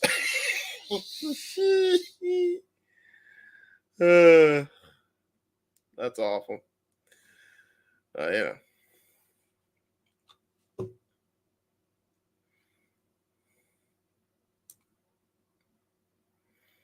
Let me see here, ladies and gentlemen, while we do this here. Muting the match because Dick Togo's on Japanese commentary. Lovely! We gotta love it. Yay! I'm over the House of Torture, dude. Can they just die? Like, it's just go away heat at this point. Like, get the freaking hint, New Japan. Do something else with these guys. Seriously. Even Evil, man. Like, do something better for them. Because this ain't it. This ain't it.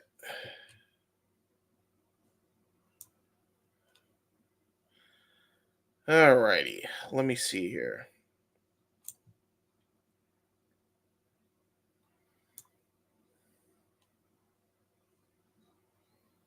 I'm trying to find like a trailer to run during this, but I don't know if there's a trailer. So, we'll wait.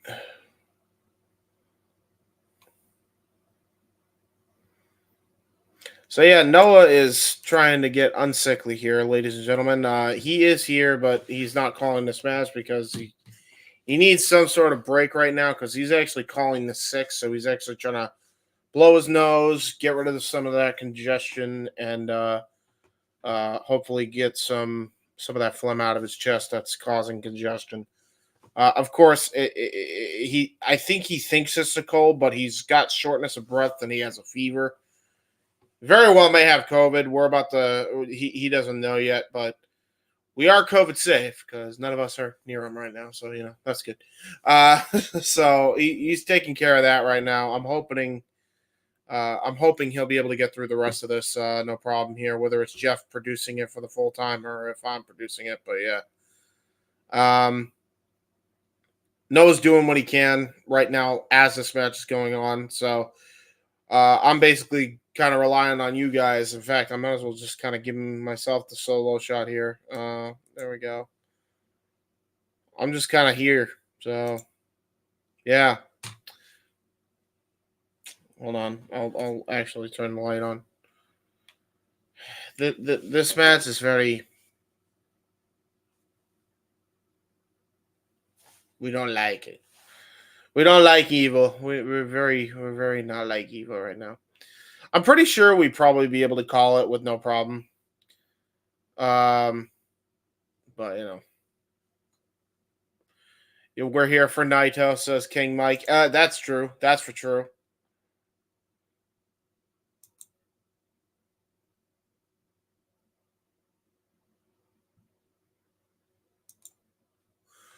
Listening to Redeemer Broadcasting on my phone during this match. Also have Shunko Nakajima versus Hyper Matsudo on at the same time. Anything better than hot at this moment.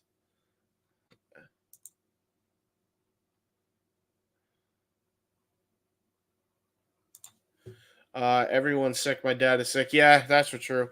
I haven't gotten sick yet. I hope I don't get sick this year. Let's hope I don't get sick. Yep. In case you're just tuning in, I'm taking over. Noah will be back momentarily. He is currently trying to get uncongested. He's actually calling this event sick, so he decided to take this match as a bathroom break to clear up some congestion. So anybody that's religious, thoughts and condolences for him to be able to get through this, because he is struggling right now. If need be, I may have to tag in. And even then, I can't really call like I normally would, but we'll see what happens. I'm worried about Noah's health here at this point, so we'll see what goes down here. Umino got a haircut. Yet to see what's under those chaps though, which are new. Hey, there you go. Speaking of people getting sick, my mom just got over a cold she got right around Christmas, 2 weeks, and she's sounding much better. Noah gets well. Let's hope he does get well. Hopefully it's sooner. Hopefully it's right around this podcast somehow. Just for his sake, so we can call the rest of this event. I know how much he was looking forward to it. So, yeah.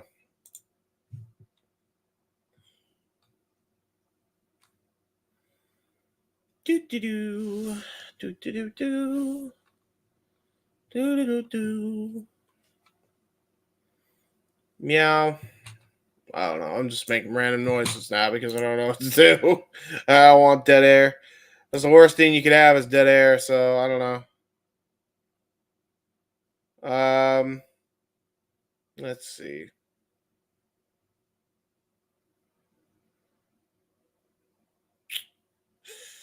Man, I'm really not sure what to do here. You know what?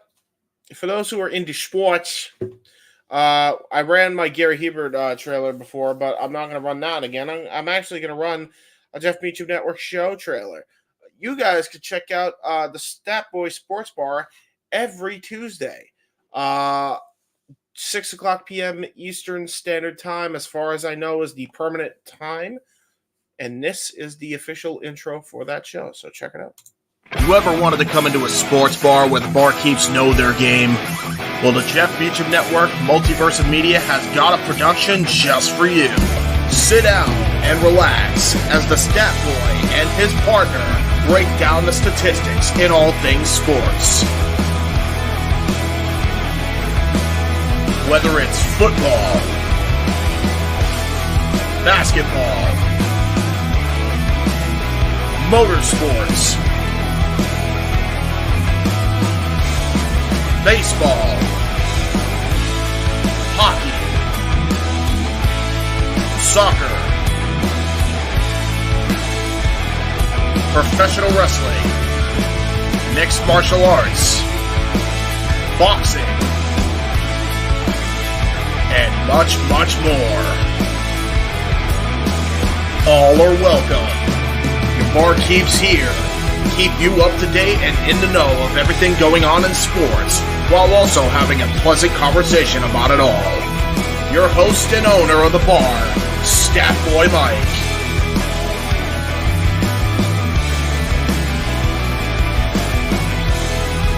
His partner in crime, Dory Lube. and a host of other guests coming in.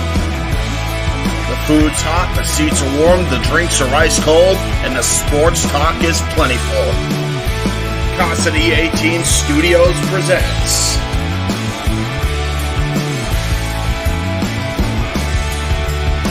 Stat Boy Sports Bar. Take a bar stool and enjoy the show.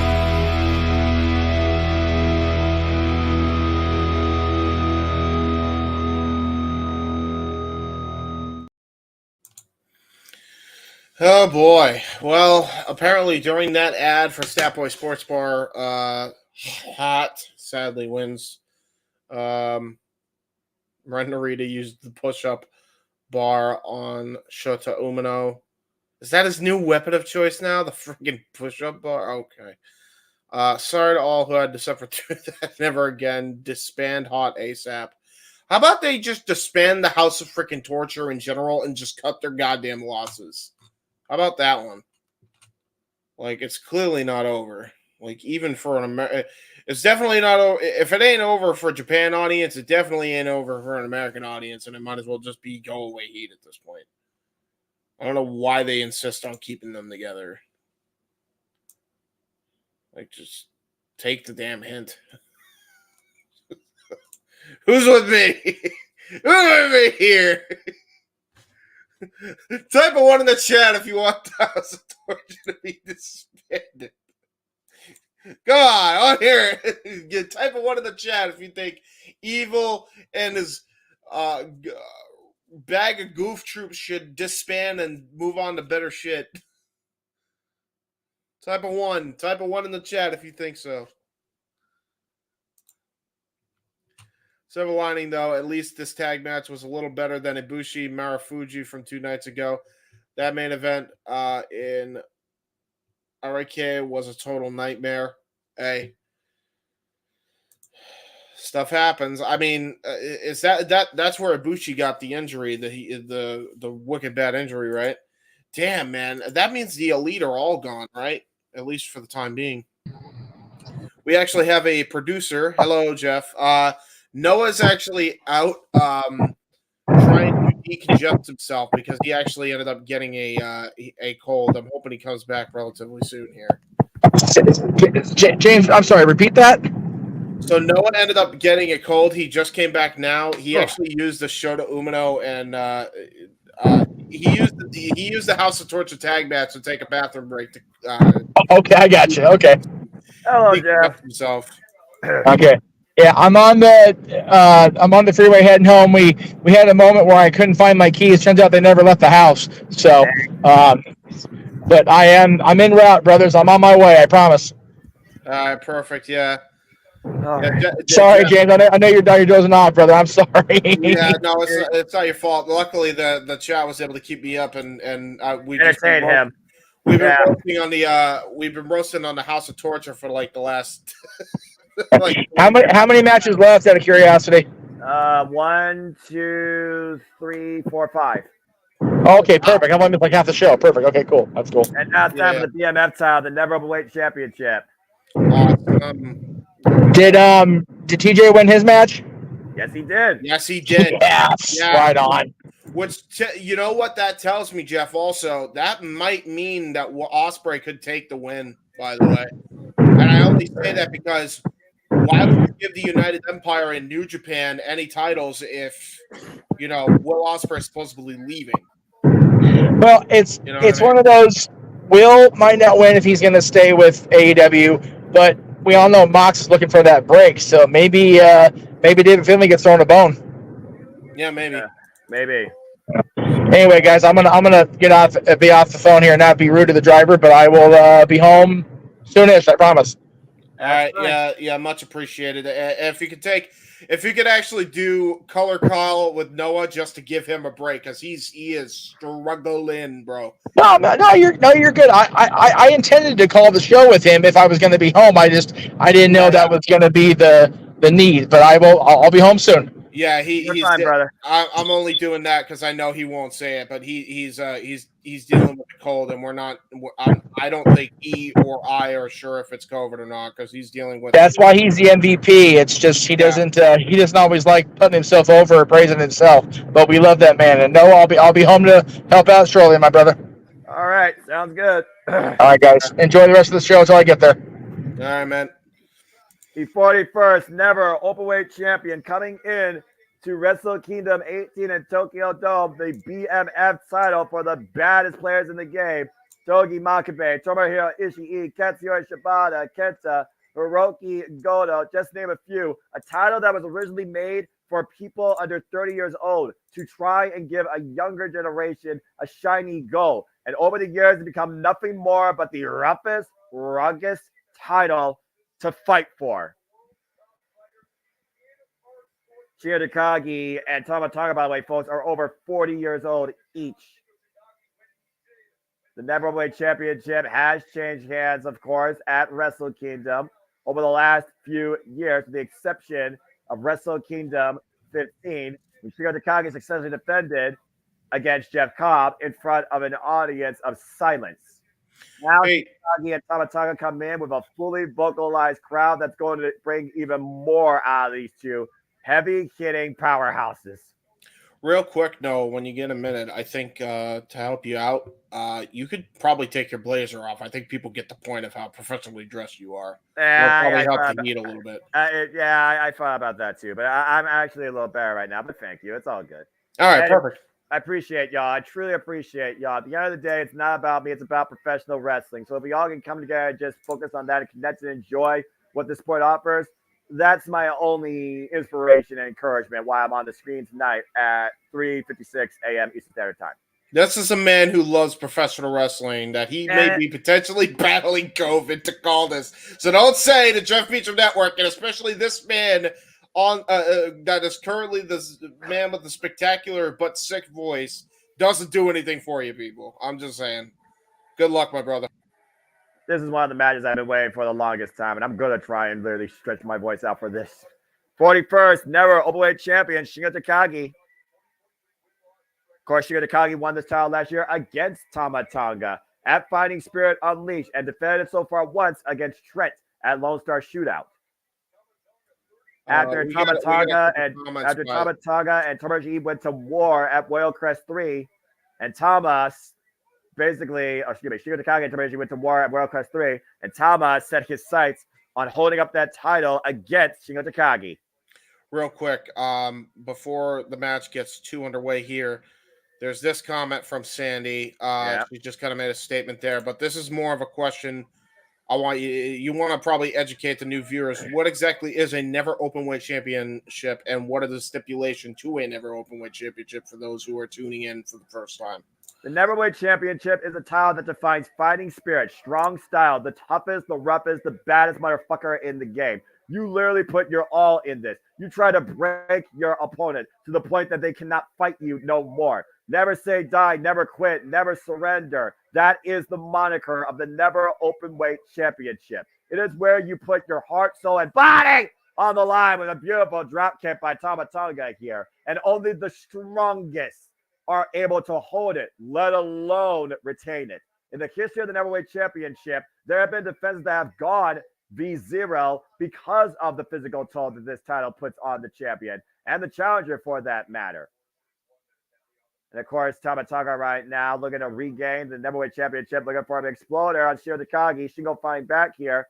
Big uppercut here. It is the most rugged title for only the strongest and most worthy. Oh, that's willing to put their all into it. As Tama Tonga lands on his feet, and meanwhile, exploder Shinya Takagi takes Rampage Dragon up and over. It is the definition of who is the strongest freaking hitter and who can deliver the strongest finish. Wow, exploder! Shinya Takagi, one of two men to actually defend the title. Cover here, and a kick out. Again, Shinya Takagi, the last one to defend this title successfully at Wrestle Kingdom, back at Wrestle Kingdom 15 against Jeff Cobb. Ooh, big headbutt. Again, Tama Tonga was not part of the road to Tokyo Dome. Tama Tonga right now picking up speed and flies in with the splash. Yeah, that's a fair point. And, oh, there's the plab. There's the punch. There's that Yukon combination with the Lariato. You can look at these two. You can look at champions. You compare them to the likes of Stan Hansen, Bruiser Brody. Oh, wait, is it time? Is it time? Is it time, Shingo? Is it time? Is it? Is it? Is it? He's banging his head against Turnbuckle and say it, say it, say it, say it. Oh, not yet. And meanwhile, nice shoulder block takes Tama Tonga down. Big scoop slam here by the champion, Shigeru Takagi. Beautiful senton. Miss. Tama Tonga, great scouting, rolls out of the way.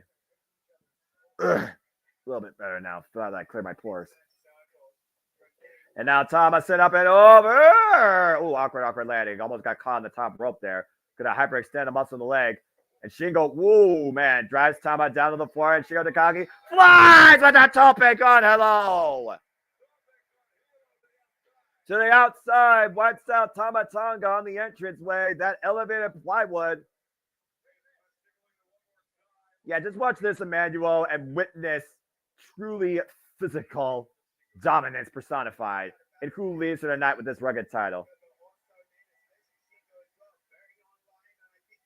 Of course, you can be part of the conversation using the hashtag NJWK18 on the Twitter, or the Twix, as the man whose name on the marquee usually likes to call it as.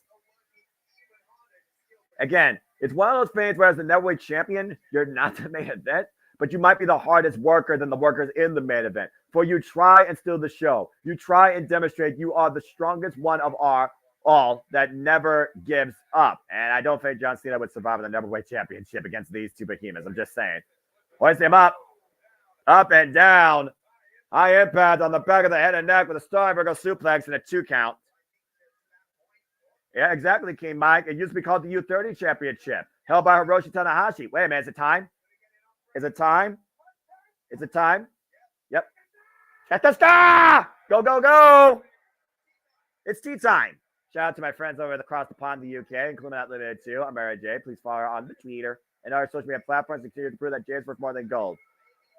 To your point, King Mike, it was once called the U30 Championship for talent under only 30 years old, but it morphed into this rugged title where only the strongest can obtain it, let alone hold on to it. And right now, you're seeing Tama Tonga, Shigeru Takagi square off in the corner. Big jaw striking right there. Tama Tonga with the boots. Shingo out of the way. Oh, damn. Big neck breaker. That will stun Shigeru Takagi for now and allow Tama Tonga to regroup his game plan. And by the way, King Mike, I'm very impressed with your knowledge of previous New Japan Pro Wrestling. Well done, sir. You and Sandy are always two of my favorite people to engage in Japanese pro wrestling. And right now, you see both men just striking out here. Who's going to give overhead strikes here? Big forearm smash by Shingo. Tama with receipt. Neither man giving away the vertical base or drawing away from this. Oh, wait a minute. Up and over the shoulders. Up the shoulders. Death Valley driver. Rolling Defy driver. And now Tama might be looking to fly. Supreme Flow might be in the eyes of G.O.D. tonight. And Shingo right now immediately catches Tama Tonga on the ascent. Trying to ground Tama Tonga to prevent him from going off the top rope. And Shingo, oh God, clubbing shot overhead. A little bit of knockout shots there. In the previous round of Shigeru Takagi Neverweight Championship, he lost it and regained it from Minoru Suzuki. Uh-oh, Shingo hooking up Tama Tonga up the corner, off the top rope. Oh, boy. Precarious superplex! Golly! A rumble in the Tokyo Dome, registering on the Richter scale. Good Lord, the high-end impact on Tama Tonga's head and neck and the crash of Shingo back first flat. And Shingo pick up speed. Sliding lariat, shares the Tomohiro Ishii. If you have not seen the wars of Ishii and Shigeru Takagi, you owe yourself you're a fan of strong style wrestling. See the gears turn. Shigeru Takagi, what's he looking for here? Pumping Bomber, Last of the Dragon, made in Japan, Stay Dream, or something we haven't seen.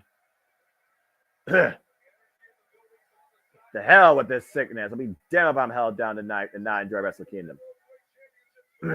Thank you, cooling cloth and warm rag. Pop handle, Major Japan attempt here. Jingle, figuring out though. Oh boy. Pop up. Uh-oh. No. Whoa, Tonga twist. Tama Tonga right now, once again, looking to fly tonight from the high-risk district, member of Hyundai, showing his strong spirit all the way down. So play throw connects. Cover. Two. No. I got my voice back, damn it. Almost had a new never open weight champion. The track record of this title speaks for itself. More often than not, it has changed hands.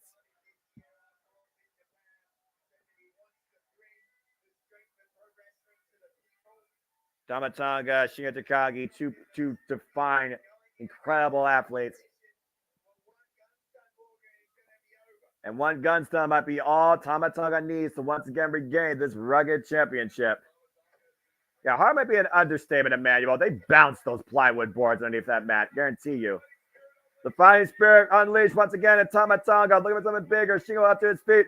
Good. No. Off the ropes. Doesn't need the clothesline. Tama Tonga. Go. Wait. Backslide. Up and over. Hook again. Meanwhile, the backslide. Wait. Up and around. Meanwhile. Then look out. Oh, God. Powerbomb. High stack. Cover. Two. No. Nearly retain the championship.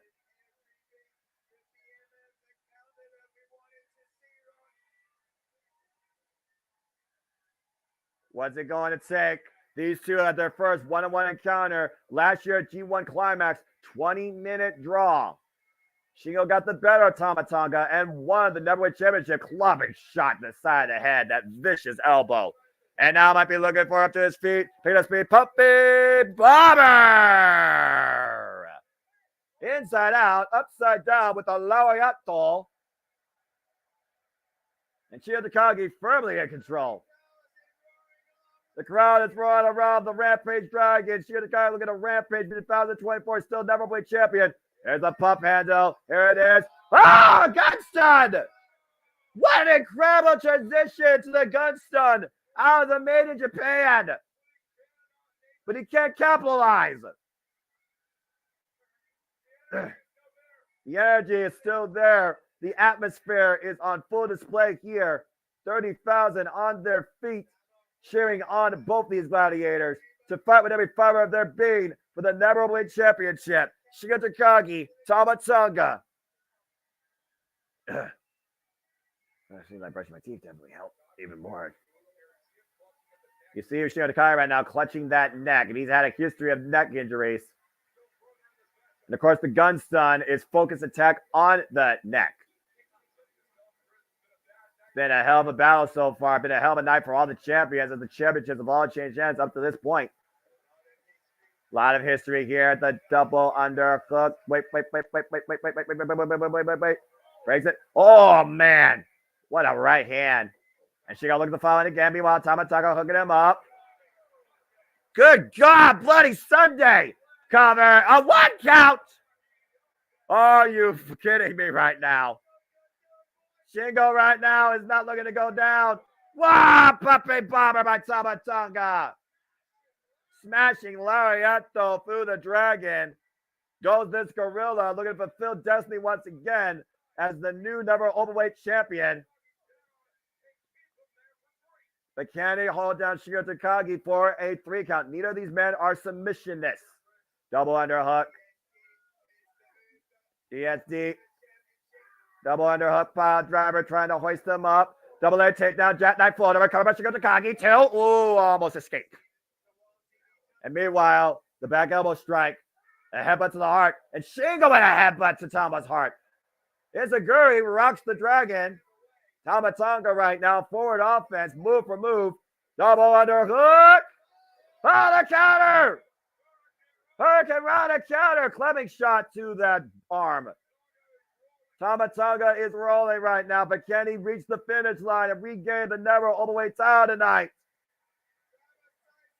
Tama right now scouting Shingo. Oh, Shingo with a gun stun. Shingo popping bomber. This is the moment that Shingo needs. Pump handle. Made in Japan. Cover. 2. No. How in the holy hell did Tama Tonga survive that? It is thunderous here at the Tokyo Dome. And I have new life as the Neverweight title because I am also never saying die for this business, damn it. The best to be defined, the strongest spirit. This is for the Never Openweight Championship. Tama Tonga down, Shigeru Takagi right now looking for one last big move. If he hits Last the Dragon, it's over here. He's got the pump handle, trying to hoist him up, and Tama Tonga fighting back. The strafe right there, not there for Shingo to hoist Tama Tonga up. Now just the freaking forearms, the left and the right. Clubbing lariat keeps Tama's feet. Oh, another one drops Tama to his freaking knees. This is match of the night so far, by the way, for those who are wondering. Tama's out on his feet right now. Meanwhile, pump handle. Wait a minute. Last of the Dragon counter. Meanwhile, the roll through by Tama. Oh, you gotta be kidding! Styles Clash! Phenomenal counter offense!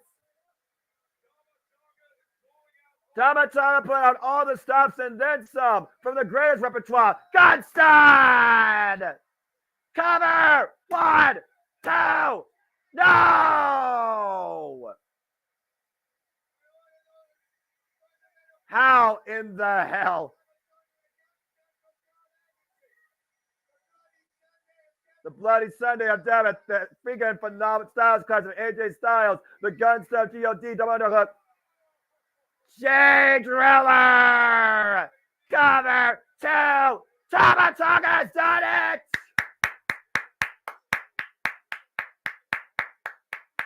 Holy fucking hell, what a war!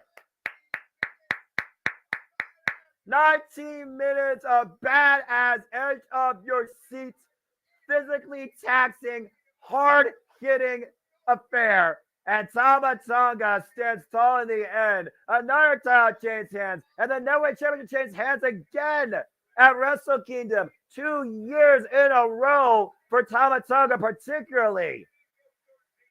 What an incredible match.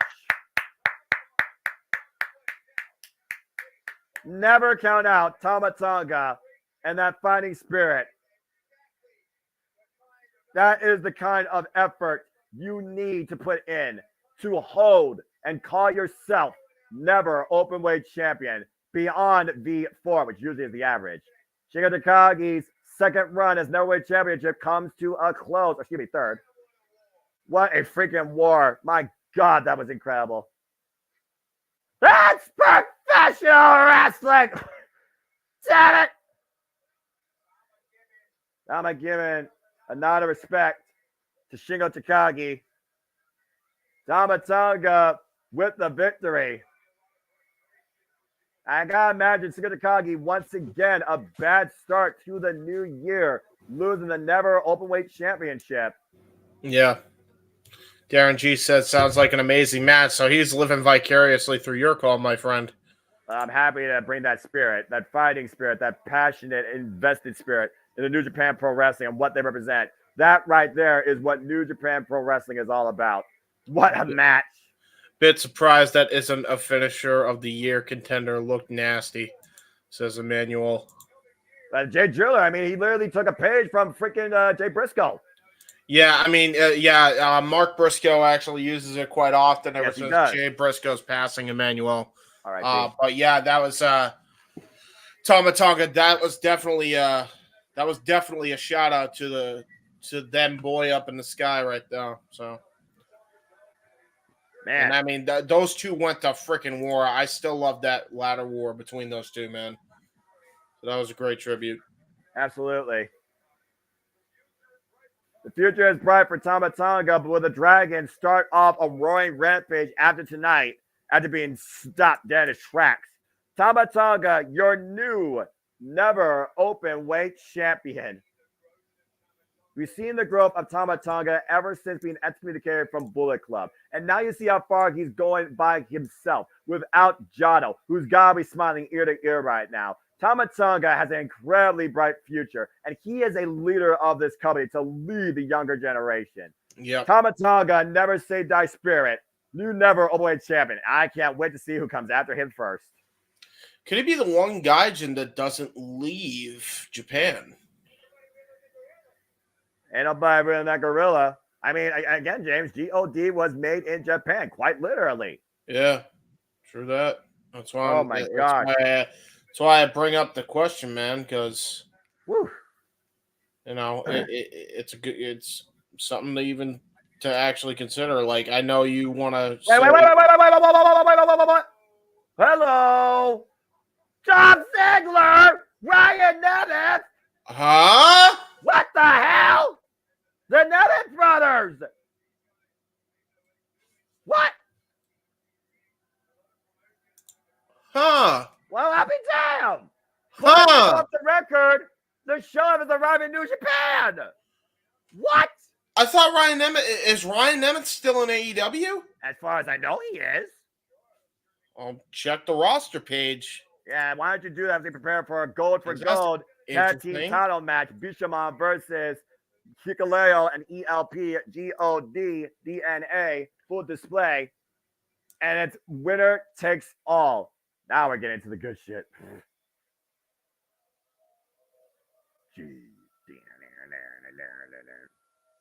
I like this theme. I got that bang to it. Dolph Ziggler and his brother Ryan Nemeth. Oh, man.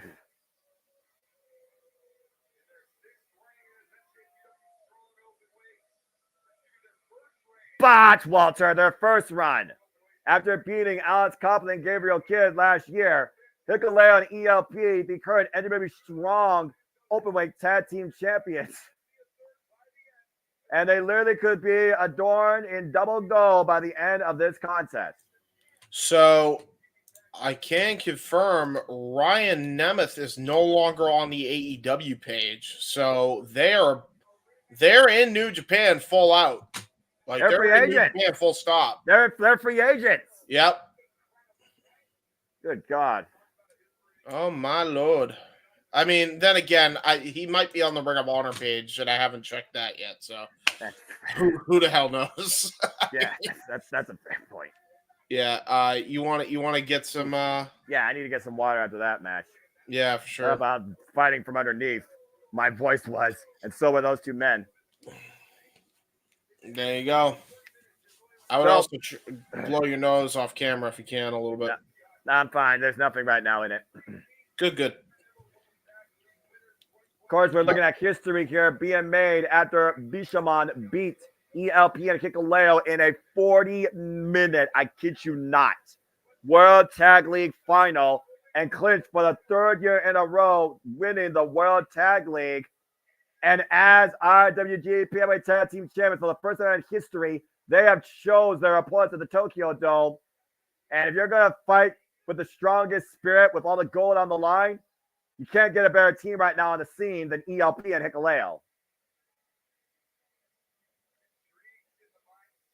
Definitely in the mindset right now. ELP and Hikuleo looking to come up with all the gold tonight and break Bishamon's streak. Bishamon has literally won the tag gold each time they've entered the Tokyo Dome. Wrestle Kingdom 16 against Dangerous Tekkers, of course.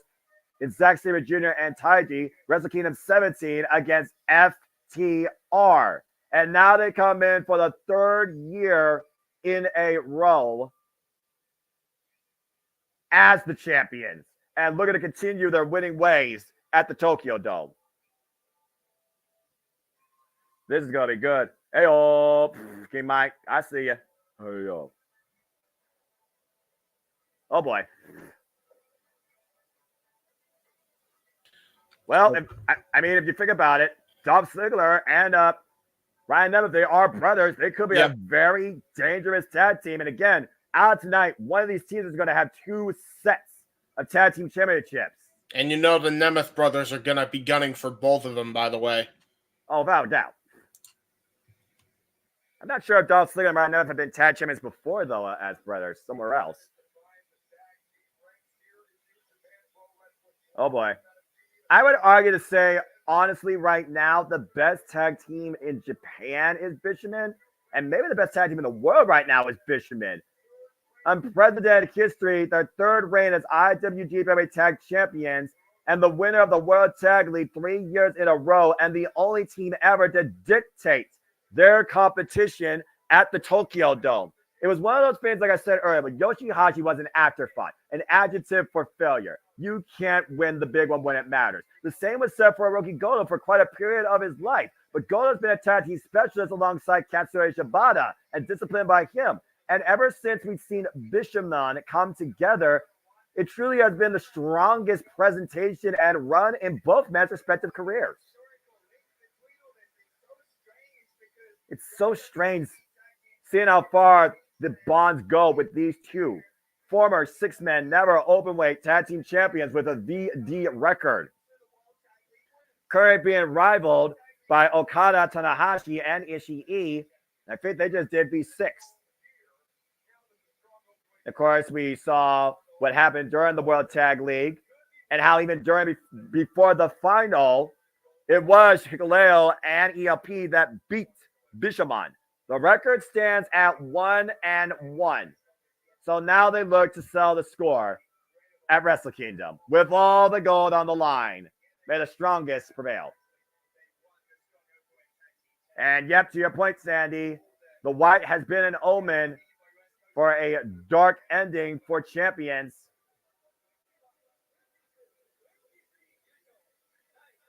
Oh boy.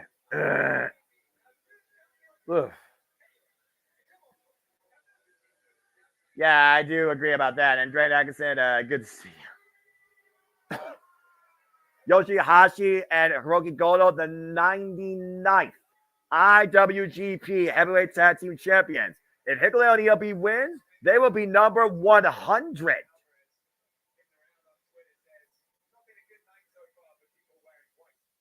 Oh boy.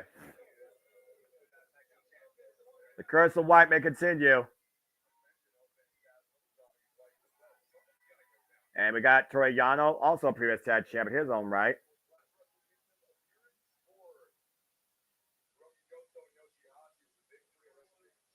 You see right now, both men displaying both sets of championships, passing them off to referee Mari Asami. Oh boy. I'm about to say, that's 40 pounds right there. World Tag League trophies aren't on the line, by the way, but the right to call yourself the strongest and the best tag team in New Japan Pro Wrestling is. Someone is leaving here with 20 pounds of gold on their shoulders. Freaking ELP helping the referee, the short referee.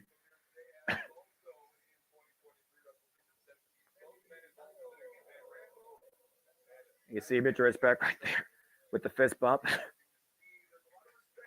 Referee Kenta Soto, excuse me. Yep, holding off. Too much, they may need help. Yeah, you're not wrong. I also one of the shortest officials. I forgot that. Freaking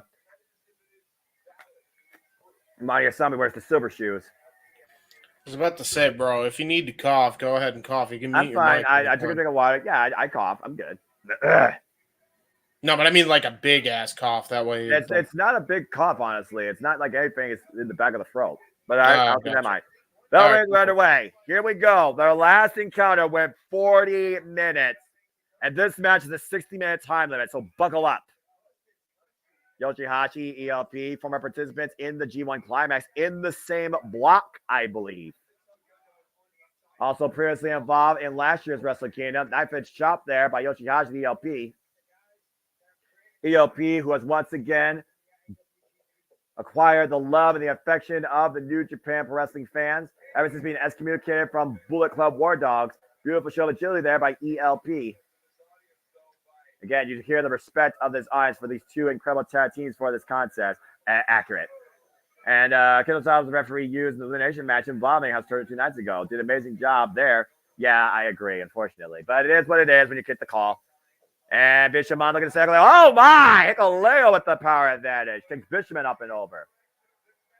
And now can change the direction of this matchup. Big man in the ring.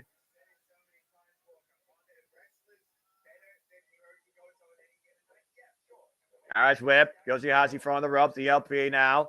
Driven in by Hikuleo. Brings him back to center. Hikuleo has Yoshihashi up in the sidewalk position. Slammed down the mat. And a big knee fall.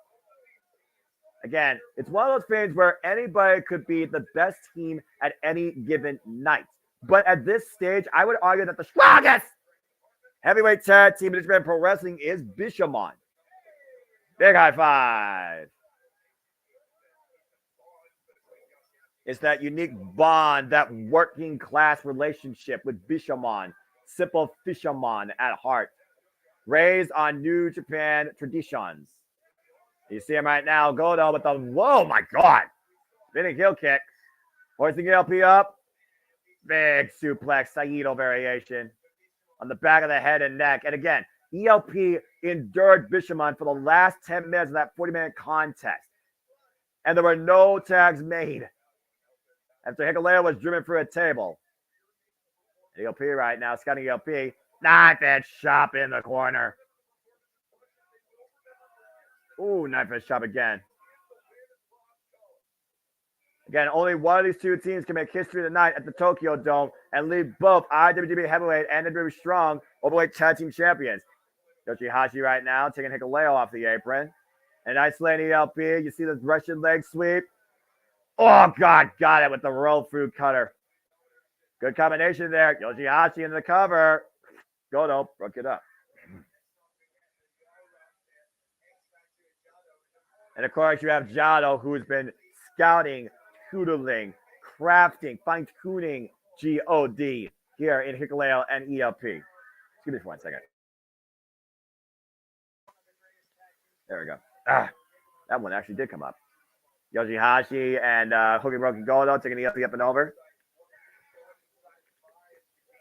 And again, what is the game plan? What has Jado tried to figure out here that will allow ELP and Hikuleo to win against Bishamon here at the Tokyo Dome? This dynamic of both of these incredible tag teams, ELP and Hikuleo not even yet together for a year. Look at this. Look at the agility of ELP. Taking Goto over with the Frankensteiner into Yoshihashi. Excuse me. Goto sent head first up and over into Yoshihashi's face. Not sure who got the worst of that there. Dad Hikuleo, the young gun. 6'9", people. 6'9". The strength and the height stature of this big man. Big shoulder block there to Yoshihashi off his feet. Lift it up. Snake eyes cross the top turnbuckle. Falls in with the shoulder block. Takes Goto off his feet. If you look at Goto, a super heavyweight of sorts. Referee Kenta saw, yeah, I saw that earlier. It's too funny. He tried. Looking for a double choke slam. Bishamon with the counter, though. Kicks the midsection. Irish whip to Hikuleo. Breaks through the banner. Hikuleo follows up. Double clothesline. Takes Bishamon off their feet. You see Hikuleo right now in the driver's seat. Tad at ELP. And again, we talked about Dolph Ziggler, Ryan Nemeth at ringside here. Are they thinking about joining the NWW Heavyweight Tag Team Division? Sudden death, block the super kick. Yoshihashi, massive knife edge chop to ELP. And once again, Hikuleo brought it. Oh! Sudden death to Hikuleo. Miscommunication. And the Snapdragon by Yoshihashi. Critical mistake by the current NWW Strong Overweight Champions. And right now, Phantasm will find the world once again. 2-on-1 Goto to him inside out with a clothesline here. Just like what we saw in the finals of the World Tag League. Yeah, it's just one of those things again. Bad booking. Up and over, looking for maybe a brain buster. Now hoisted up. Uh-oh. God. Reverse Shoto and 2 counts.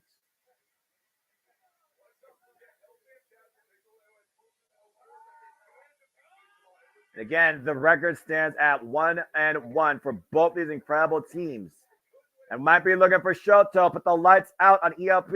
ELP able to fight it, though. Up and over. Hikuleo. Standing switch. Runs through a front kick by Yoshihashi. And now Goto hoisting ELP up on the shoulders. Another front kick side of the head. And put down. Uh-oh. Night-night. Shoto cover 2. And Hikuleo with the save. Keeping the dreams alive for GOD tonight. Man, oh man, it's freaking war here. Yeah, that's all right.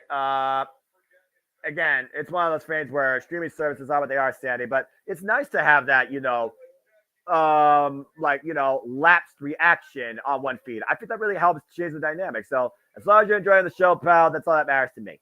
And right now, Hikuleo has both Bishamon in his clutches. Again, breaks the hold, just beat the clothesline. And set up and over the top rope to the floor into the barricade. Hikuleo right now, driven to the outside. ELP isolated once again tonight. Yoshihashi, Hiroki Goto, looking for another Shoto. And wait a minute, hurl, round a counter. Goto collides into his partner.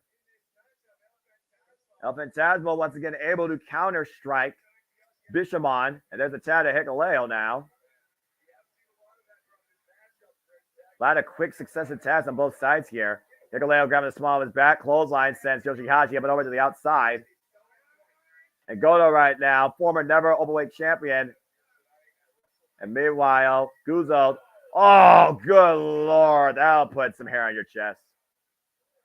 Whew. Should mention Evan Dama at Wrestle Kingdom on the main card, 0-3. Has yet to win at Wrestle Kingdom in the Tokyo Dome, despite winning the Dome before. Yeah, that's fair. And of course, previous challenger multiple times as tag team champion coming in, as challenging tag team coming in. Ushigurushi for Hikuleo by Goto. It's a Shuki to jackknife the float over. Ooh.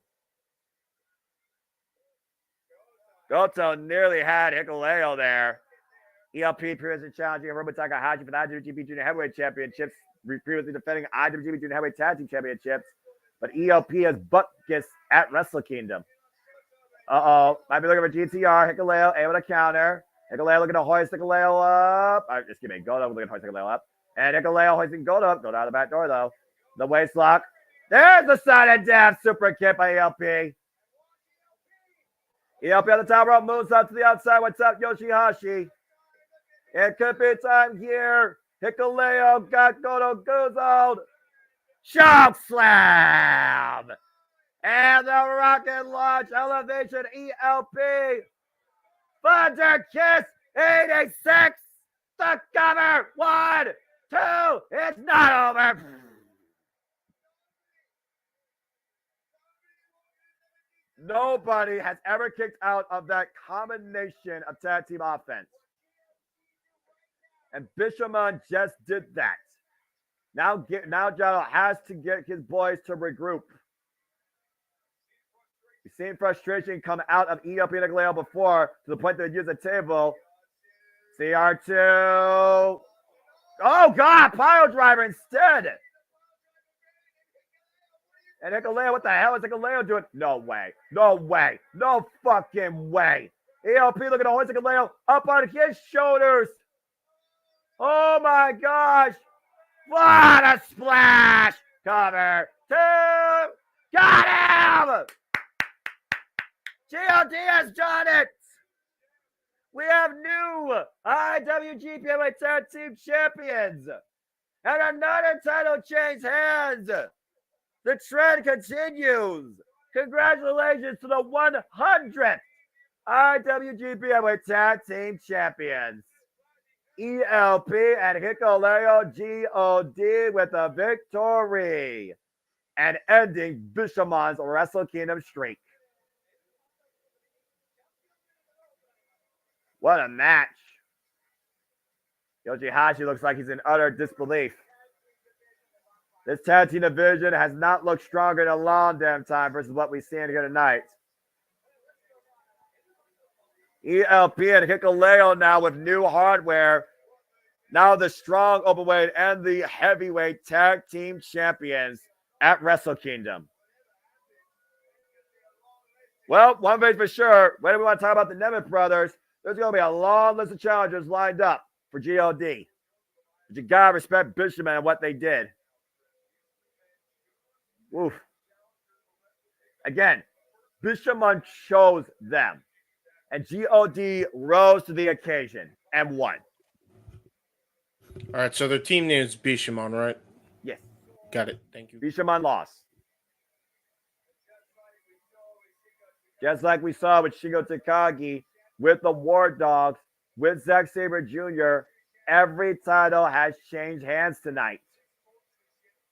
True sportsmanship demonstrated, though, by Bishamon.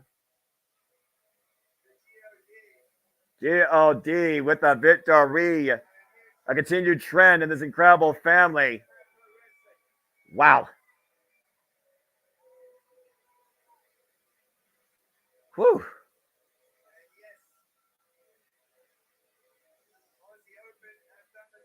Of course, Ozzy Open has also done the double. They had to vacate the titles. The Motor Machine Guns, of course, were double champions with the Strong and Impact with tag team championships. We'll see what future right now Bishamon crafts as the new year begins with an abrupt end to their run as tag team champions. The new generation continues to be ushered in tonight with everybody changing the guard tonight. The roll through pop-up high five, the strongest high five in ELP's life. Man. New champions all across the board so far in the Tokyo Dome with 2 titles left and 1 to inaugurally be crowned. Yeah, that's accurate. Yep. Why do people wear white, man, on Wrestle Kingdom Day especially? Stop wearing white. They want people to bask in their glory, I would say. Yep. They are the leaders. They are the standard bearers. Overcome us if you can. And so far, every match the opposition has. Man. There you go. Oh, I think we have a Jeff. I don't know if we do or not. We do have the IWGP Junior Heavyweight Tag Team Junior Heavyweight Championship now on the line. Oh, there we go. Hello. Hey. Hey, Jeff. I'm here. Sorry. You're good, brother. You're just in time for the IWGP Junior Heavyweight Championship match. El Desperado making his way into the Tokyo Dome. I love this freaking set. Okay. I believe that leaves 3 matches left, right? That is correct, James. James, do you need me to share some memes? Yeah, I'm exhausted. No, you're good, brother. I appreciate it very much, man. Thank you. You're welcome.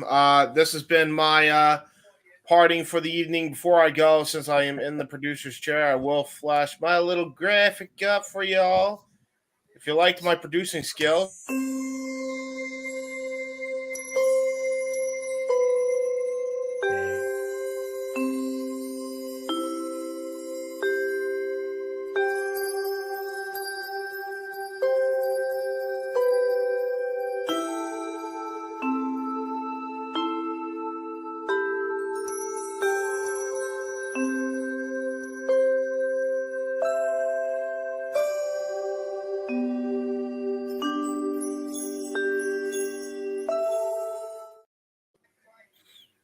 Well, there you go. There's everybody's graphic there. All right. And until next time, I turn light off. I'll go memes. Bye, everybody. Goodbye, Jeff. Yay for memes. That's it. Jeff, welcome to the call. Welcome to Wrestle Kingdom 18. How you feeling, brother? I had way much more than I anticipated tonight because we had a bit of a situation in the community. But I'm here and I'm ready to go. All right. Well, it's always a pleasure calling professional wrestling with you, bruv. And we are here at a milestone match here. El Desperado looking to once again become IWGP Junior Heavyweight Champion against his rival, Hiromu Takahashi. Yeah, Takahashi has been just on a different level with this championship run. I'm definitely looking forward to seeing if Desperado can do his thing tonight. Well, you figure about 1 year ago, this is where it all began. This match is 1 year in the making as Hiromu looks for closure. He's pinned Master Wato, winner of Best of Juniors last year. He finally pinned the real champion originally, Taiji Ishimori, at Osaka at Power Struggle. El Desperado is the last one left, and arguably his biggest threat. Absolutely. Oh, and Happy New Year from the Ticking Time Bomb. Arigato. Right. Oh boy. Get ready for Moto. As much fun as you can handle. It occurs to me I forgot to bring the Fire Stick with me, so I can't watch this on the TV, and trying to watch it on here will just delay the stream. So what I'm going to do is plug the phone in. Right, yeah. There you Yeah. go. So that way I can see what we see. On. King Mike, I am just getting home. I have no idea what is going on other than TJP winning their match. So what in the hell is Hiromu wearing? Whatever he wants, he's the champion. Yeah, well, Jeff, if you see this attire, you'd be asking yourself the same question. It looks like a blend of a bunch of Mike Wazowskis. Mike Wazowski. Good grief almighty. That's okay. I was talking with Greg and Maddie earlier before I ended up not being on Greg Sherry's show, and Maddie sent out what he deemed himself as a poor Stitch impression, and I said, Ohana means family. Family means not making fun of other people's impressions. I got a pop. Ha ha ha. Hiromu Takahashi, notorious for winning in the Tokyo Dome, both from the challenger and champion position, coming back to New Japan at Wrestle Kingdom 14, beating Will Ospreay, overcoming ELP and Taiji Mori to regain the title at Wrestle Kingdom 15. Wrestle Kingdom 16, though, El Desperado outlasted the Ticking Time Bomb and beat him with Pince Loco. And now we come to 17 last year, where Hiromu didn't pin El Desperado, but regained the title. And now 1 year later, it is closure for these two that have taken different journeys, but in their own way, elevated the junior heavyweight division to stand out, to be different, to be respected and regarded. At this point, Hiromu wants this to be it with him and El Desperado, unless next time it is in the main event. With the idea that Hiromu wants to have the junior heavyweight main event, Tokyo Dome, main event, Wrestle Kingdom, this rivalry, this generation could very well be the two that accomplish it. So he's got kind of a Wazowski thing, but he's got the different tentacles like Wazowski's girlfriend, Cecilia. So it's a hybrid. I guess. I mean, it's very colorful. Yeah. Kind of is what it is.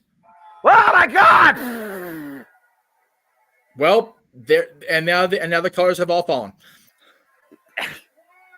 And the bell rings. And that's why this round, as I said, might be the biggest threat to Hiromu Takahashi's reign. I've not worn the New Japan shirt. I don't know how long. It feels good to have it back on. I love this pin. I love it. Oh my gosh. Again, El Desperado, a guy that redefined himself last year, challenged himself to be the strongest in all styles, taking on death matches, coming up El Desperado for a 2 count, taking on Jun Kasai and Jon Moxley. Why Hiromu Takahashi has raised the scope of the Heavyweight division, hosting and putting together the Junior All-Star Festival and defending that title so far against the likes of Robbie Eagles, Leo Rush, Master Wato, Speedball Mike Bailey, and of course the last defense he had, Taiji Ishimori, as he looks to make it to V11 and surpass the record of Heat for the amount of victories with that championship. He is right now on V7. He is the same record holder right now of the 7 defenses as Prince Devitt. Prince Devitt, or as my niece would say, be Fergalin. And Finn Balor, the original book. Desperado falls in with the clothesline. Is Desperado's mask supposed to be kind of like a tribute to Muda's face paint? I would say yes. Okay. Or he's just seeing red tonight. I mean, that's fair too.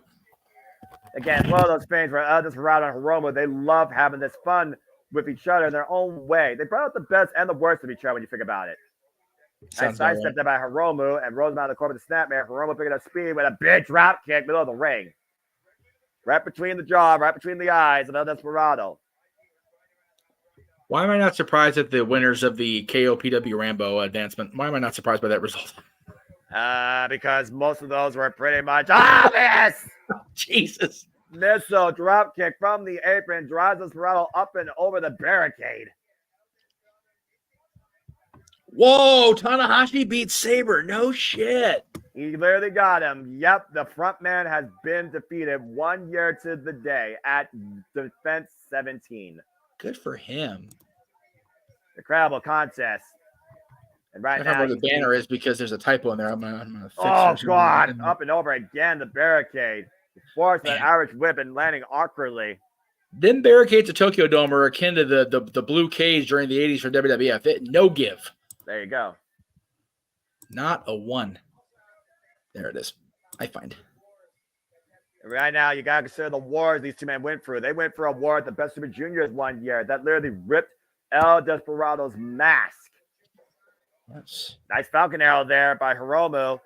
And a hook of the leg and a 2 count. So it looks like every championship's changed hands except the last match, huh? No, every title has changed hands tonight. It has been a clean streak of new champions. Okay. So the one team won the one championship, but they retained their own. I got Bingo. Yep, it was gold for gold, winner take all. Fisherman finally stopped at the Tokyo Dome. Damn. Third time was the charm for them to eat defeat. Hey, it's all about Act 3, right, Rocky? Yep, Desperado right now front of the ropes. Meanwhile, hoisting up Hiromu. Hiromu find back the attempted atomic dropper spine buster. Get to the midsection. Irish whip arm bringer by Desperado. Hoist him up. Ratchet! Spine buster. High stack 2. No. And now Desperado transitioning to the stretch muffler. People do not nearly sell the devastation as far as on commentary. The wrestlers do, but commentary as far as the spine buster, it is such a game-changing move. Yeah, and the shock on the lower back with this move on the leg. Yeah, somebody with chronic back issues for more than 2 decades, man. Even the slightest jar, it's like the wind goes out of you and your whole body's going, what? Yeah, you don't know what to do with yourself or how to react. It's almost on impulse. You are in control of your actions. Very scary plot here. Yeah, that's the scary thing with impact to the neck and the spine. It's one of those, you lose the direct brain signal to the body and you're going, okay, now what? Yeah, please wait. Now loading. ... What? I'm on able dial-up. It's like, oh no. Desperado right now. Hiromu Takahashi literally locked up here. Hiromu just the open palm strike. Desperado focusing attack on the knee. Obviously, softening up for that stretch muffler.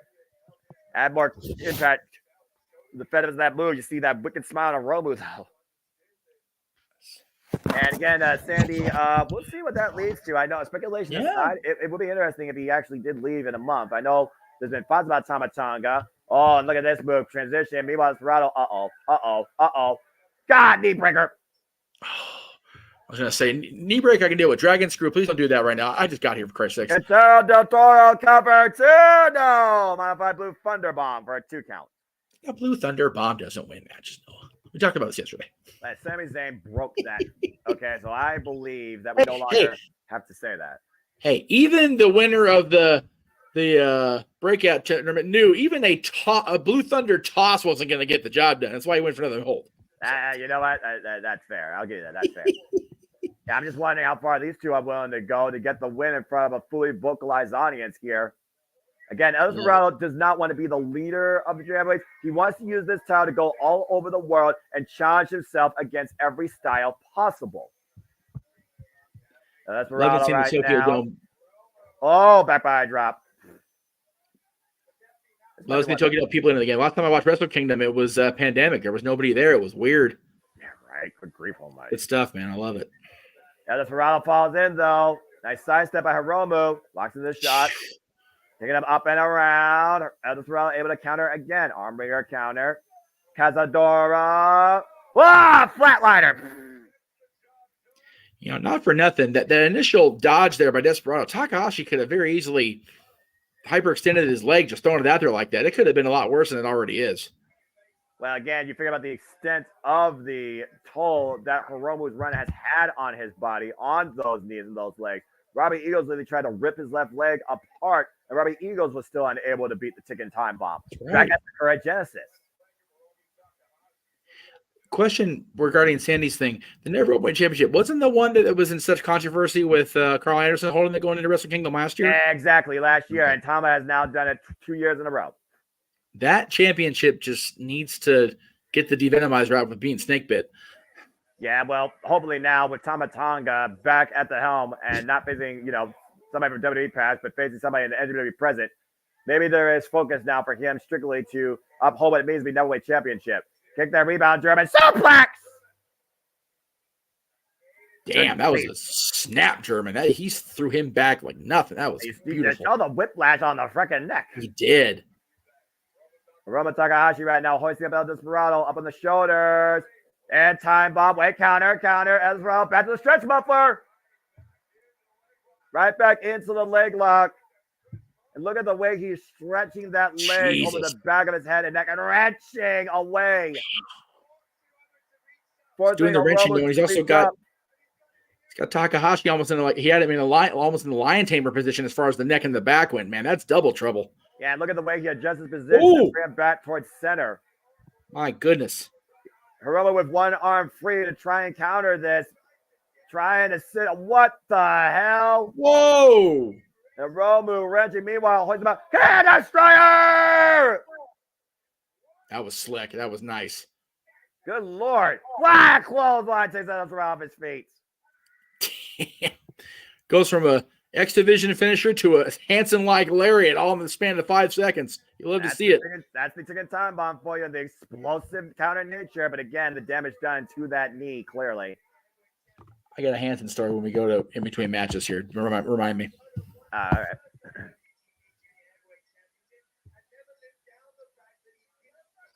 God, it's so good to see the Tokyo Dome. It's good to see New Japan Pro Wrestling again. I love it. Damn right, brother. And right Been now, way too long. Time bomb. Ooh, he got all of it with too. The cover, hook of the leg, deep hook, and a 2 count. Damn. Still more left in El Desperado. Deep hook, and he still didn't even get like close to 3. It was 2 in just a couple half seconds there. Again, El Desperado, the last time he beat Hiromu was Wrestle Kingdom 16. And he held on to the IWGP Junior Heavyweight Championship as Hiromu came in as challenger, winning Best of Super Juniors. Man. But El Desperado does not feel right about that win because it wasn't done clean.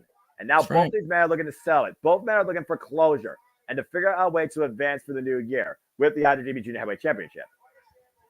Now hooking him up, the front headlock. Trying to look for maybe Dynamite Plunger. Desperado still fighting back though. And Hiromu hoisting it up. Can he get him hooked? And able to wiggle his way out of the grip of Hiromu. Find his way to the top rope. I was like a cradle pile driver. That would have been the end of it. I think that plays out. See if that, is further discussed in post-show comments. There's that. Again, New Year's Dash, anything's possible. The new beginning, you very well could see the Neverweight title again change hands. Again, seeing is believing. Just like the first listening out process joined AEW and losing my voice while I was sick. I wasn't watching because I was getting ready to go out, but just knowing that Deanna's already landed on hello. Oh my gosh. Hoisting him up. Here we go. God! Golly, I guess. Okay, why do the lights keep flashing? What the hell's going on in this house? Modified Blue Thunder Bomb. And I think Hiromu landed arguably on the back of his head and neck. You see both men grabbing the back of their head. They both landed ugly landing, no matter how you look at it. They landed very aggressively and very awkwardly. That was not a pretty landing. I thought he was just going to go for the Pince Loco. Instead, he turned into a modified Blue Thunder Bomb. Hoisting him up and turning him around and playing him on his coccyx. Somebody's determined to prove us wrong before this calendar year is over. The Blue Thunder Bomb can indeed win the match, by God. Well, I guess El Desperado might be the one to do it. Hey, January 4th, before days in, I'm here for it. The trend right now has been the new generation leading in to the 52nd year of New Japan Pro Wrestling, and we've already seen every title change hands. That's true. Desperado right now trying to once again recompose himself. Hiromu with a gut of a war cry. Neither of these two men are going to back down and leave nothing to chance tonight. I like the shirts and the photographers at ringside. Not just yeah, I know. Junior Heavyweight Championship on the line. You see the veins popping out of Hiromu's face. God. Push him off. Whoop, went for the super kick. Whoa, God, that was an elbow strike. Oh, and again. Oh, no. A barrage of Hiromu. Hiromu still not going down, though. And that last one finally took him down to a single knee. Hiromu still getting back up, refusing to stay down. This crazy bastard. You think about that kick that Kingston landed on Vinci on Monday, right outside the jaw. And this bro was just laying him into Takahashi's face, Whoa, whatever. Big right, swing and a miss. Wow, super kick. And Hiromu right now, the switch triggered by Hiromu. Drops Desperado to his knees. Now looking to create distance to pick up speed. Up the rope again. Big puppy bomber. Shades of Shingo Takagi. I was going to say, man, these lariats are just hitting there on point in this match. Shout out to running man of LIJ, Shingo Takagi, who lost the Heavyweight Championship. But what an incredible war to start off New Japan Pro Wrestling's year. Hoisting him up. Oh, he must go back door. Meanwhile, oh, wait a minute. Whoa. Drops him down hard on his back. God, I think that was just them falling and going, here, just stay here for a second. You're going to hit the mat first. Meanwhile, down by the hook. Pitsy Loco! Nice. Very nice. No champ, no champ, no champ. Cover. 2. No. That was the closest near fall yet. In this match, you see the disbelief in the eyes of El Desperado. I like his mask and makeup. It's very, very great Muda. I like it. I love it. Yeah, again, shout out to an all-time great. And I was rather heavily inspired by the great Muda. Maybe another one will finally defuse the ticking time bomb. Someone's got to, right? Double underhook, Pince. Hiromu fighting back, though. Armbringer counter. Pump handle. Hiromu roll! Hiromu roll! Whoa! That's how he beat Taiji Ishimori at Osaka. I think that was even closer. The last one I said was the closest near fall. Pince. Oh, God! Damn! Pince Loco pile driver. Somebody call that boy's mama. Pince Loco face first. Jesus. And El Desperado with the cover. 2. Desperado has done it. Wow. Closure found for El Desperado, beating Hiromu clean as a whistle in front of a fully vocalized audience. El Desperado, the new IWGP Junior Heavyweight Champion. It's a hell of a way for me to come back to watching New Japan again. Right on, gentlemen. Well done. What a war. Right? Hiromu called out How was that match? Hiromu called out his greatest rival. He was looking for closure. He got closure of a different sort. Now he no longer bears the IWGP Junior Heavyweight Championship. And Desperado now with a ticket to the world to do what he wishes to do with the Junior Heavyweight division. But Hiromu Takahashi, phenomenal run and effort. 1 year to the day. If nothing else, these two are going to become synonymous with junior heavyweights for a long damn time. Sandy, to Sandy's point here, not good for Naito. LIJ is 0 for 3 tonight. That's right. Looking good for the heavyweight champion of the world. Well, we'll see if Naito's Destino is denied and if we get a gift tonight. But in the meantime, congratulations to Desperado, the biggest win of his career at Wrestle Kingdom. 18 in the Tokyo Dome in front of a live, full, active audience. The new IWGP Junior Heavyweight Champion. Liger, be proud of that. We'll have to check this stat here at some point before the weekend if Hiromu was indeed the first. Right. You're right. You're absolutely right. You would know, brother. I mean, I've watched these two for the better part of the last 8 years. Desperado, former IWGP Junior Heavyweight Tag Team Champion Yoshinobu Kawamaru. One of the longest reigning IWGP Junior Heavyweight Tag Team Champions in those titles' history. And you see the scars of battle adorned on both men here. El Desperado, the new champion. Definitely limping back out as opposed to walking in. Pince Loco number 2 off a Pince Loco pile driver. That pile driver was ugly. The feeling of triumph is sinking in now for the junior division. But who will claim the banner of the inaugural IWGP Global Heavyweight Champion? Of course, you hear the rules right now. Triple threat, no disqualification. First pinfall submission. Wins that beautiful, God, that belt's beautiful. White leather golden crested homage to the IWGP Intercontinental Championship, the IWGP Global Heavyweight Championship. Here we go. Time to make history. So before we get to the match itself, the Hansen story. So I decided I put a post up. I think it was yesterday now. I was going to go back and watch my time in fandom from when I started in October 1990. But instead of watching just the WWF, I was also going to watch WCW.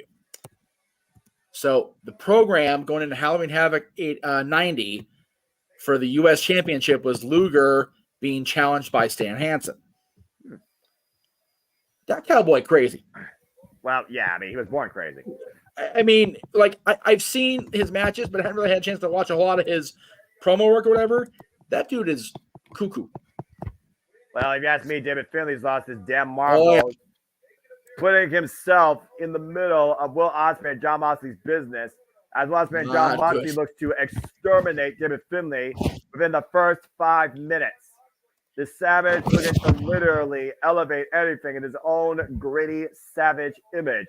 Believes this championship was made for him, and winning this will save New Japan, save the company. The delusional mindset of this son of Finley is something that should not be taken lightly, especially in a triple threat. He plays, in my opinion, both buffer and fall guy, but he also plays the biggest threat to Jon Moxley and Will Ospreay tonight.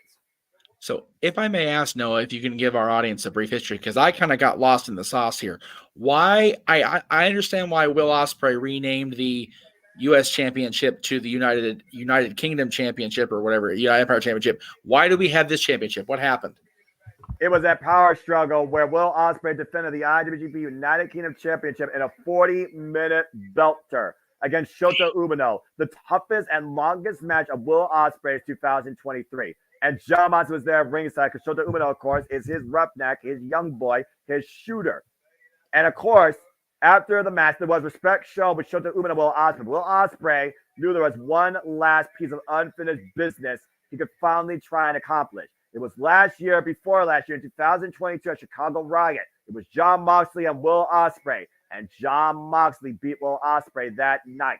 Since then, Will Ospreay's been chopping at the bit to get vengeance and rectify that loss with a victory. And so it was going to be one-on-one. Jon Moxley, who raised the IWGP United States Heavyweight Championship. Will Ospreay, who raised the identity of the UKC with the IWGP United Kingdom Heavyweight Championship. And as you thought you were going to get a one-on-one, David Finley came in, shillelaghed both of them, and destroyed both titles with a sledgehammer. Damn. Destroying the legacy, the hard work, the blood, sweat, and tears, the lineacy of both those titles, what Will Ospreay created, what Jon Moxley elevated to bring everything to ground zero in his own destructive, disgusting, despicable image.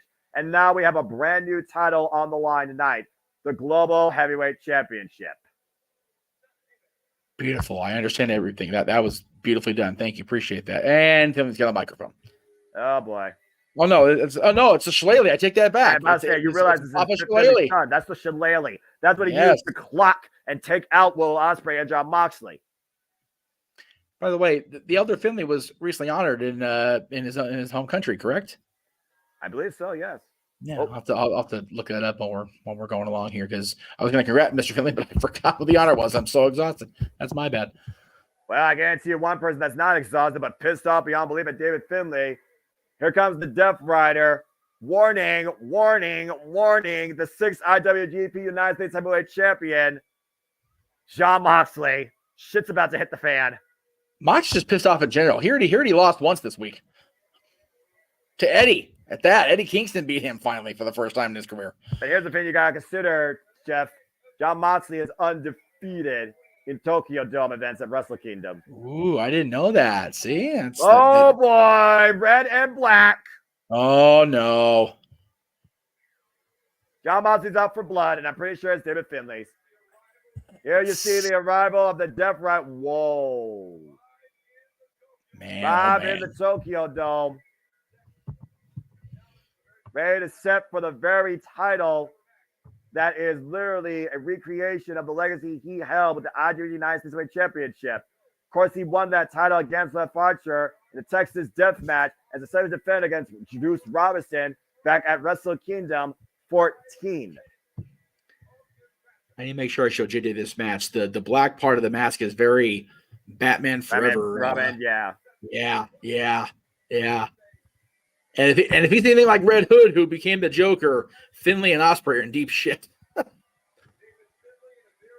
David Finley in a very unique opportunity here in the crosshairs of two men that look to goozle him. And they have agreed to literally focus their attack on David Finley for the first 5 minutes. Hey. Again, Will Ospreay and Jon Moxley, they both agreed. They believe this was only supposed to be settled with the two of them. But there's one thing we have to consider here. Will Ospreay is All Elite. Jon Moxley is All Elite. David Finley is New Japan Pro Wrestling. I do apologize. The graphic I see the graphic that says U.S. Heavyweight Championship. I did not have the updated. That's all right. Graphic, so I just noticed that because I saw Will's belt and went, hey, wait a minute. So Death Rider back in the Tokyo Dome. Oh man, Tony, you know what? Bucket list one time just to go to the show here. I have to before I leave this earth. We all need to. We maybe not this particular event because I enjoy us calling it, to be honest with you, but. This is one of my annual look forward to with you, Jeff. Quite literally. I appreciate you staying up. I appreciate you going without me. It's one of those that needed to be out. I know you're me, James. So thank you again, brother. What's happening? Ooh. I still, for the record, want the mock shirt that came out this last week about what he said. I think he said best in the world, bitch, or something, or something like that. Yeah, well, yeah, definitely just do. But I want to get altered. Jeff Meacham, head of the network, bitch. Will Ospreay heavily inspired by the Assassin's Creed series of video games. You know, I've only really gotten to see Will Ospreay in real time the last 2 years. He is. We've Max has allowed himself to call it generational talent. Will Ospreay is a generational talent. He is so. Where are we at? He is so fucking good. It's ridiculous. Oh boy. Will Ospreay said himself, this title is a new legacy to be defined with no limits possible tonight. Straight out of Assassin's Creed Syndicate with that hidden blade underneath his hand, Will Ospreay enters in with his property destroyed and seeks vengeance. Man, oh man. As for not whom the bell tolls. Tolls for thee, Finley. RIP to the IWGP United Kingdom and IWGP United States Championships. You look at the history of these two titles. Jon Moxley defending against Yuji Nagata on AEW Dynamite, defending against Minoru Suzuki, defending against Kenta. Will Ospreay, who beat Kenny Omega to regain it in the later half of last year and took on all comers in every promotion. Yota Tsuji, Marufuji from Pro Wrestling Noah, Rev Pro, Zack Sabre Jr., Impact Wrestling, Speedball Mike Bailey. And it all comes ahead tonight as the aerial assassin arrives. Was Ospreay U.S. champion when he beat Chris Jericho? Yes, he was. God damn. Chris Jericho's part of that too. I love that. Oh, Lord. The last world breaker. A journeyman that has scoured the industry to find the best in competition and overcome it. And Will Ospreay now looks to carve a new legacy with this title. He wants to take global and once again raise the perspective of what professional wrestling can be through that title. Again, you look at the track record of Will Ospreay, arguably the greatest record run last year of incredible matches, moments, and milestones. Will Ospreay started off last year coming in as IWGP United States Heavyweight Champion, lost to Kenny Omega, broke down in tears after giving it his all, including his skull, and he gave himself a year to bounce back. In the span of 6 months, he regained the title against Kenny Omega in Canada, Forbidden Door. He beat Kazuchika Okada, Hiroshi Tanahashi, Lex Archer, and ever since holding this championship and bringing attention to the United Kingdom professional wrestling scene, he has elevated anybody he's been in the ring with. Yeah, no, we talked about it all in when he beat Jericho, how many global superstars he'd beaten in, what was it, a month and a half or whatever span. It was unbelievable. Oh boy. He's been on another level his entire career, and he's just not slowing down. Again, Chris Jericho warned him, do not become your hero, Dynamite Kid. And he did listen to Jericho.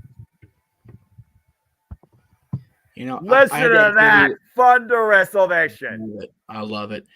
I had the opportunity to hang out with Will quite a bit on the Jericho cruise and see the man behind the wrestler and just how much he enjoys life and just how much he can, for lack of a better term, let his hair down. But man, when he's in those robes, he's in that gear, he's in that zone. There may not be anybody else quite like him on this planet. Big match, big moment, big fight field, the inaugural IWGP Global Heavyweight Championship. There you see Masahiro Chono and Hiroshi Tanahashi watching on for the Japanese contingency at ringside. There only can be one first. That's it. Again, you got All Elite Wrestling. You got New Japan Pro Wrestling. Represented here, Will Ospreay, United Empire, John Moxley, Blackpool Combat Club, David Finlay, his War Dogs. Here we go, fellas. We're underway. 5 minutes on the clock. And remember what John Moxley and Will Ospreay agreed on. Guzzo David Finlay. It looks like David Finlay with no sign of intimidation. And again, he deserves this 7 times over. Absolutely. Put David Finlay back in the dirt where he came from. Again, 5 minutes. 5 minutes is on the clock. Once that 5 minutes is up, all bets are off. That's it. Noah, think about the history we're having tonight and this week, really, as this year starts.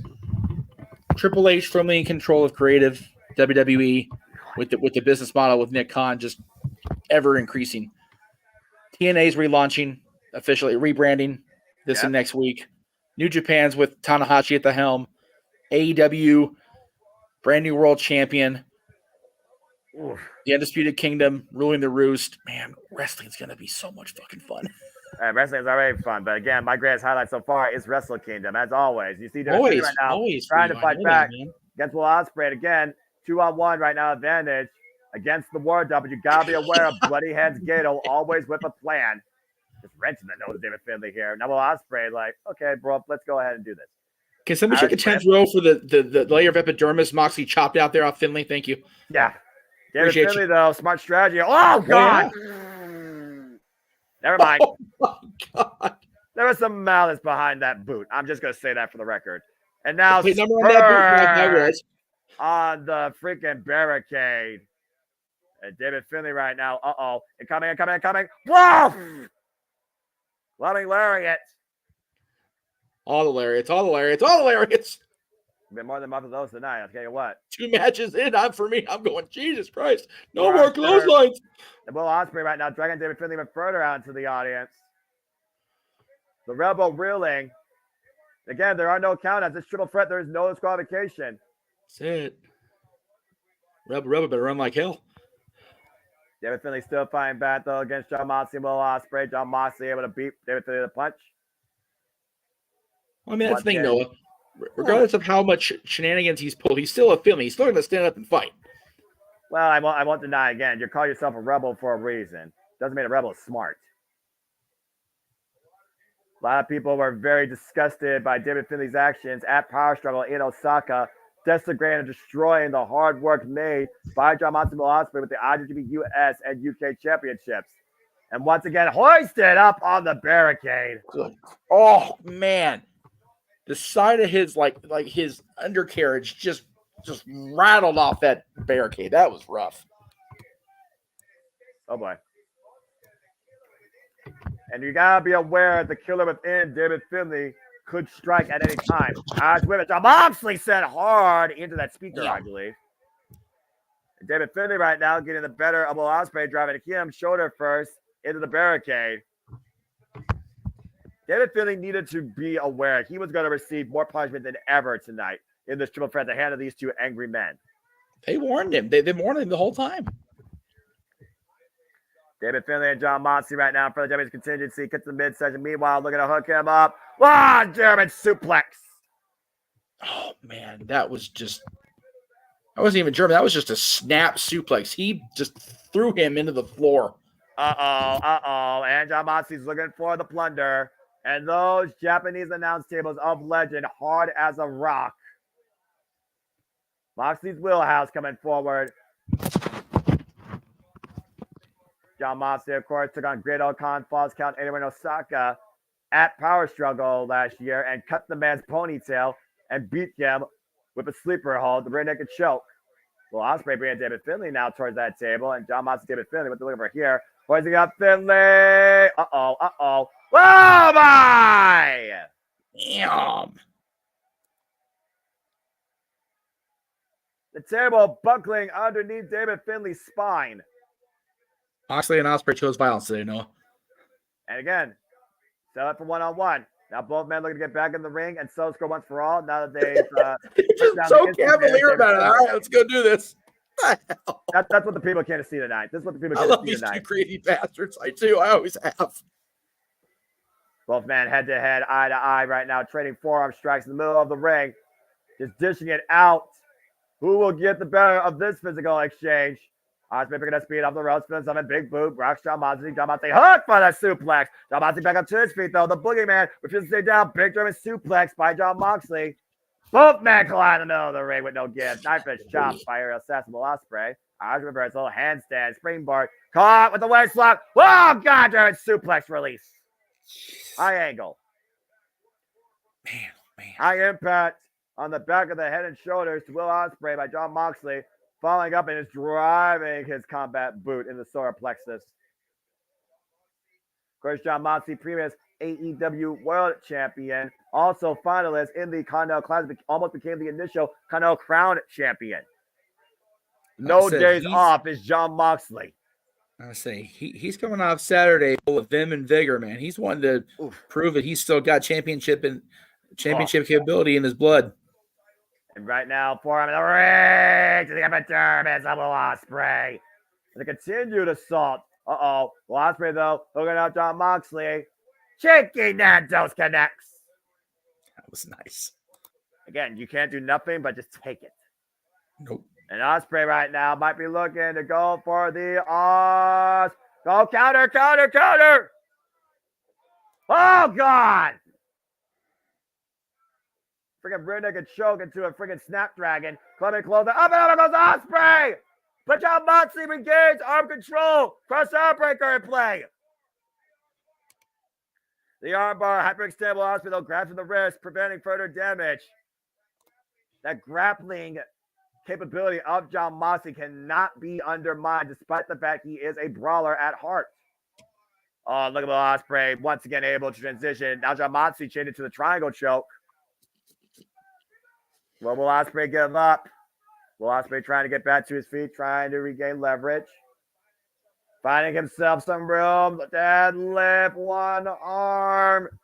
Wow. Buckle bomb.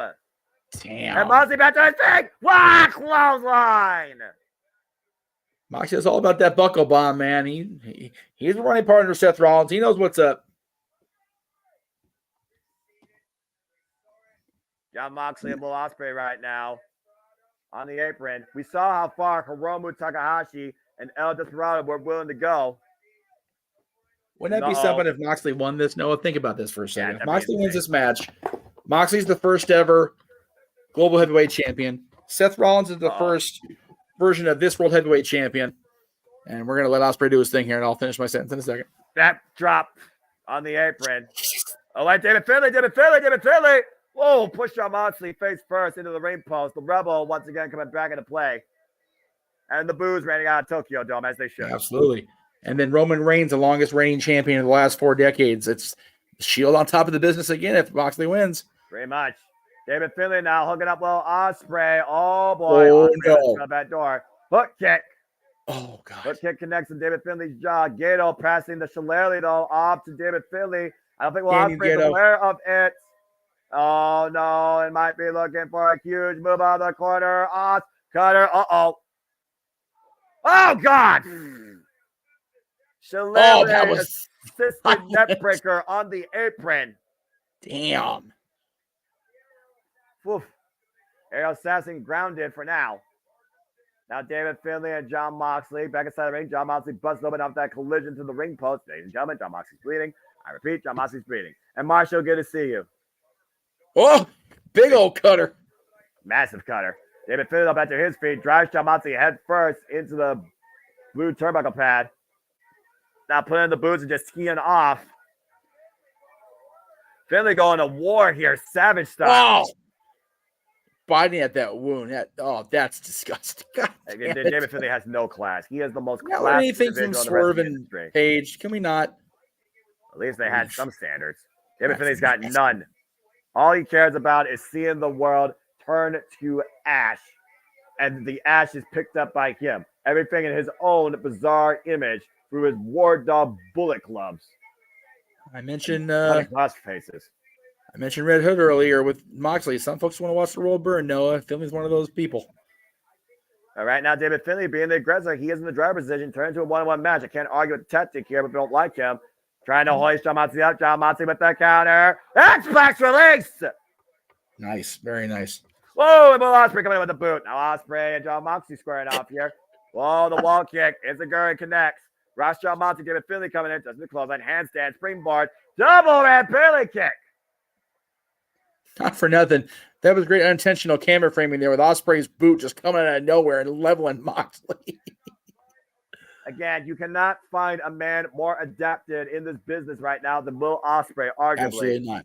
Absolutely not. He, like I said, he's on another level from everybody else. And Will Ospreay right now, picking up speed. John Moxley with a scale of the corner. Gets a boot, though. And Ospreay up to the second rope. Rope through. Oh, wow! Using his body as a weapon. The step over to David Finlay. Elbow strike connects. That was nice. Nice adaptation there. Dope suicida by John Moxley to David Finlay on the outside. Whoa. Wow. Well, Ospreay's not a man to stay on the ground for too long when he's by himself. Especially not at the Tokyo Dome. Capacity crowd out of Canada. Will Ospreay to the top rope. Oh, what the hell is this? Both Moxley and David Finlay might be in the drop zone. Skull moonsault. Wow. He got up there. He saw the ricochet, pun intended, shout out to King Ricochet, by David Finlay and John Moxley when they hit those pads. Then they might have a busted nose at this point. You know, you bring up Ricochet. Can I just give Samantha a little love for her reaction to The Rock on Monday? Yeah, that was not fun. That was adorable as hell. It's always good to see The Rock back. Ospreay, pip, cheering. Oh, no! Damn! He just swatted him out of the air with a pen, and he's telling the crowd what he thinks of it. And Ryder! Damn! Good. Cover! 2! No! Not yet, but into the Bulldog choke, rear naked choke. But Moxley right now wearing down the oxygen supply of Will Ospreay. If you can't pin him, you can incapacitate him possibly here.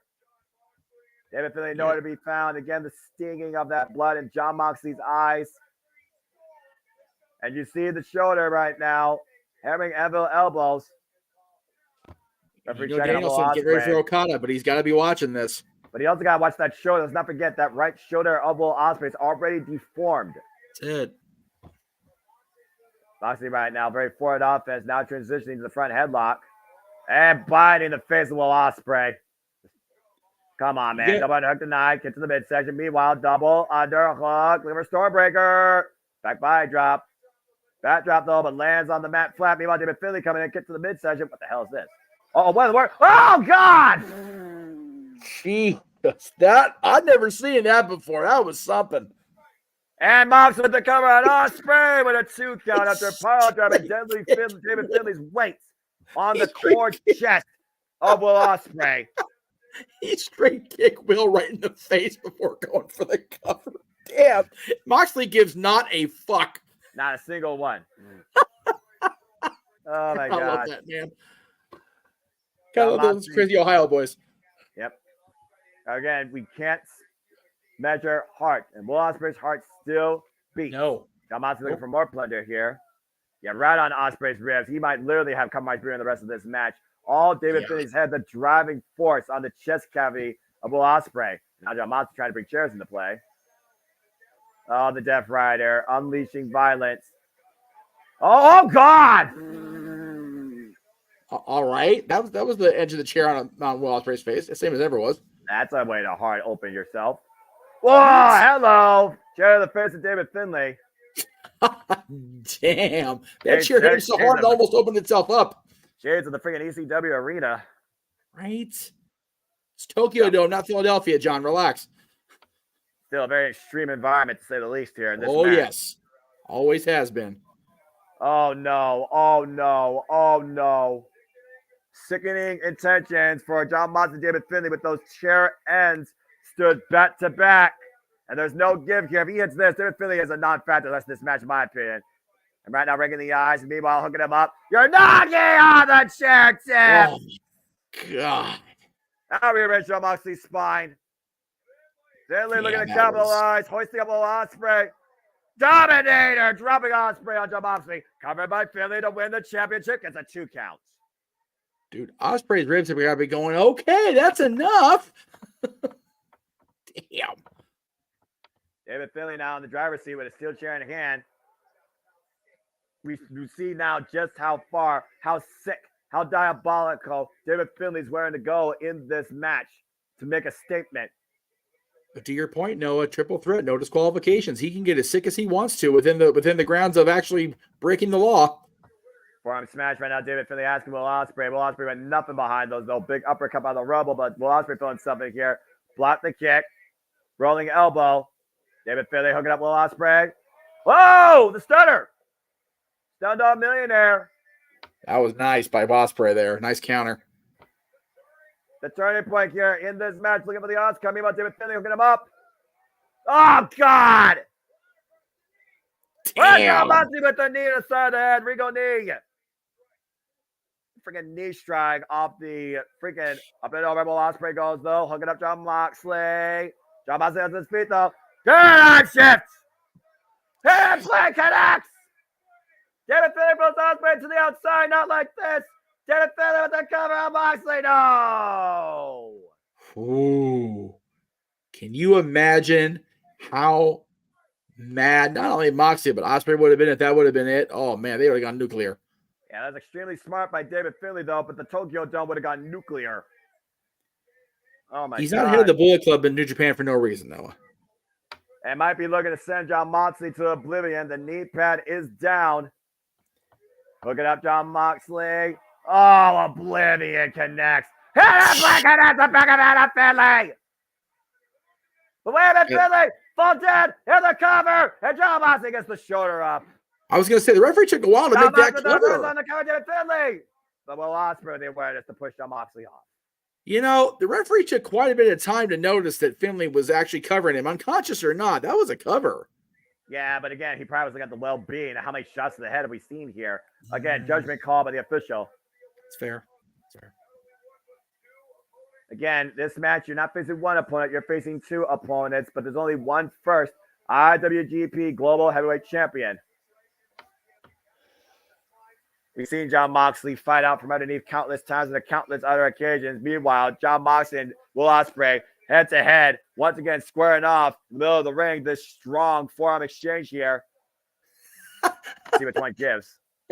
That first shot Ospreay got from, he rolled his eyes like, really, John? I was saying, who's the strongest here? David Finlay now coming into play. And David Finlay once again trying to prove a point here. John Moxley and Will Ospreay unfazed, though. If nothing else, they are further boiling. Moxley's gonna murder Finlay here. It's gonna be a thing. Oh, well, here we go. Ping pong that idiot. There you go. And the audience firmly approves as you hear the Tokyo Dome right now. David Finlay being ping pong between Will Ospreay and John Moxley. Oh, open palm strike, side of the head. And a hook kick connects, rocking the Rebel to his knees. And David Finlay stood there and took all that punishment. Oh, wait a minute. This is the consequences of your actions, David Finlay. And it looks like double impact in store here. Oh, wait, what the hell? Oh, the fucking War Dogs. God damn it. Gabriel Kidd. You knew they'd be out there, brother. Again, there's no disqualification. Maybe we can do nothing about it. Obviously, David Finlay and Gato had a damn plan. You see Bloody Hands Gato with the shillelagh in hand. And this just became a one-sided war. Fucking Gato. Gotta do what you gotta do. Who let these freaking dogs out?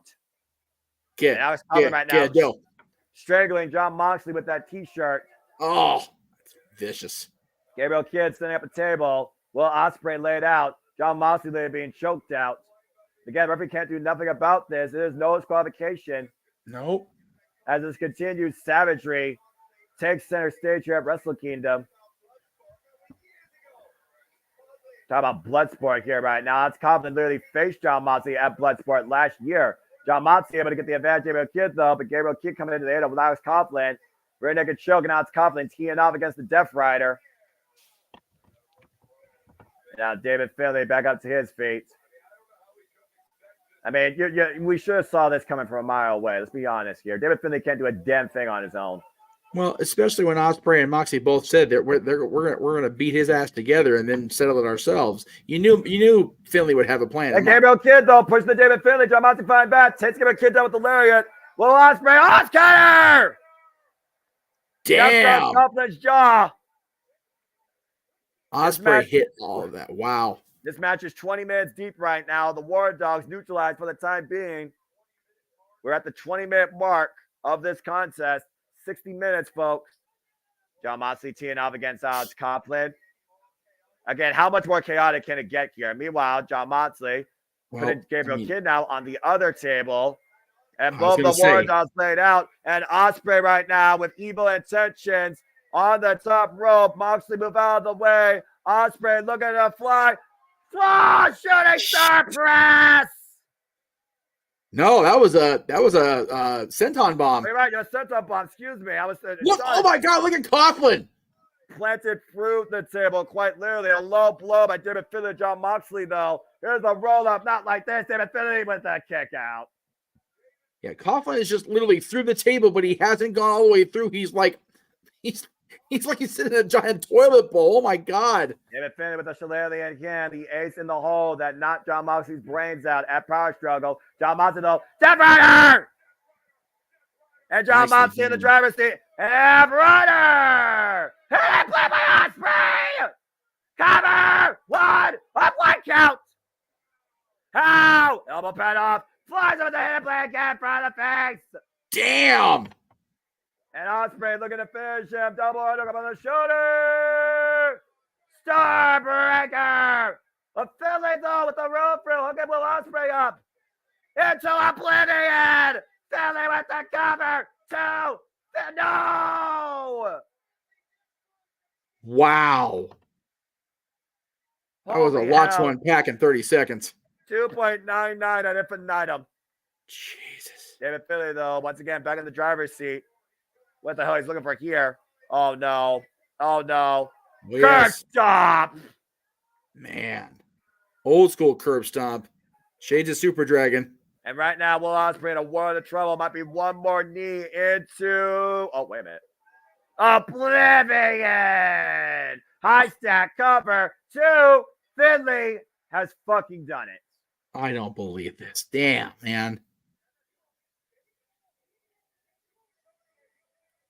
It was game warfare. It was team mentality at the end of the day that allowed David Finlay to capitalize the most important way. David Finlay, the inaugural IWGP Global Heavyweight Champion, pinning Will Ospreay to send him into oblivion. He's going to be incorrigible. Yeah, without a doubt. That beautiful title in the hands of this filthy savage. Oh, man. This New Japan Pro Wrestling is going to be rough. The last work of Will Ospreay and John Moxley dashed tonight by David Finlay. David Finlay once again back on top of the world with Gato and his War Dogs help. Damn it. Oh, that's a bummer. Oh boy. There's going to be consequences for sure with David Finlay holding that championship. You thought that David Finlay was going to be goozled and hung out to dry and buried 60 feet underground. Here he stands tall tonight at Wrestle Kingdom. Based on the pecking order in the company, he's the second highest ranking champion in the company, no? Yep. Damn. Well, whoever wins with Naito and Sonata. History maker at the Tokyo Dome, much to everybody's dismay. The Rebel, the self-proclaimed savior, leader of Bullet Club War Dogs, the inaugural IWGP Global Heavyweight Champion. Gato's just so proud of his damn self. Look at him. David Finlay ushering in the Savage generation on a global scale tonight at Wrestle Kingdom. Oh, man. Well, it's going to be rough watching this guy's matches for a while, huh? I'll tolerate him more than House of Torture, but yeah, talk about a rough end. Jon Moxley starting off 2024 with a very bad note, while Gato and David Finlay start up in the brightest lights tonight at Wrestle Kingdom. Mox, I'm telling you, call home, get Renee and the baby out there, go to Tokyo Disneyland. It'll all be okay. The global heavyweight champion with a Rebel. Oh, wait a minute. Oh, come on, Finlay. Right now, looking at Dolph Ziggler and Ryan Nemeth. Oh, Nick's there. Oh, wow. Nick's there. Right on. Yep, the Nemeth brothers. Good for them. They calling out Dolph Ziggler. I wouldn't. Whoa. He'll stop your show in a hurry there, Finlay. Dolph Ziggler and Ryan Nemeth right now. He's trying to get out of the way. Right on. Get it, Nick. Get him. Oh, the shove. They saw those shove. Oh, there we go. There we go. Here we go. We got fire ringside. Someone's got to break this up right now. We got Dolph Ziggler exploded. Gato, you better get your boy in control because Nemeth's gonna kick his ass. Dolph Ziggler scouted by the Rebel. Are they calling him Dolph in New Japan, or are you just? I don't know. Okay, just curious. Oh boy. Man, I know Nick's temper, man. He doesn't take a whole lot. Yeah, no kidding. Does not take a whole lot. Well, I don't know about you, but I think we may have witnessed our first challenger towards that global championship. Man, with Nick and Ryan Nemeth in New Japan, I'm here for Nick Nemeth challenging David Finlay. Give me that all friggin' day, twice on Sunday. This site, though, is absolutely disgusting. Oh, yes. Oh, it's such a shame because his father's so respected, so well loved in the industry. He's such a heralded, respected veteran. He's such a piece of garbage. Well, history made. David Finlay, the inaugural global heavyweight champion. Oh, wait, Noah, what? Oh, hold on, hold that thought. Oh boy.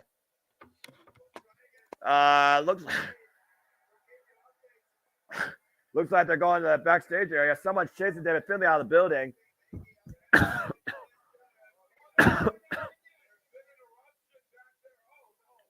Oh boy. Well, I don't know what's going on right there, but I do know what's next. It sounds like the Nemeth brothers caught up with Finlay again. Meanwhile, this is the match right here. Jeff, this is the this match. Is why right I'm here, brother. This is why we're both here. This It is time for the Dream Match rematch. Rainmaker! Kazuchika Okada once again back home where he belongs on the grand stage of Wrestle Kingdom. Adorned in white. That's not good. Every individual tonight adorned in white has lost, and this is a non-title contest. And what? Oh, what? What's happening? Huh? Oh, the phone. Wait, what is it? Ooh, look at that! Okay, that is the fucking most awesome thing I've ever seen.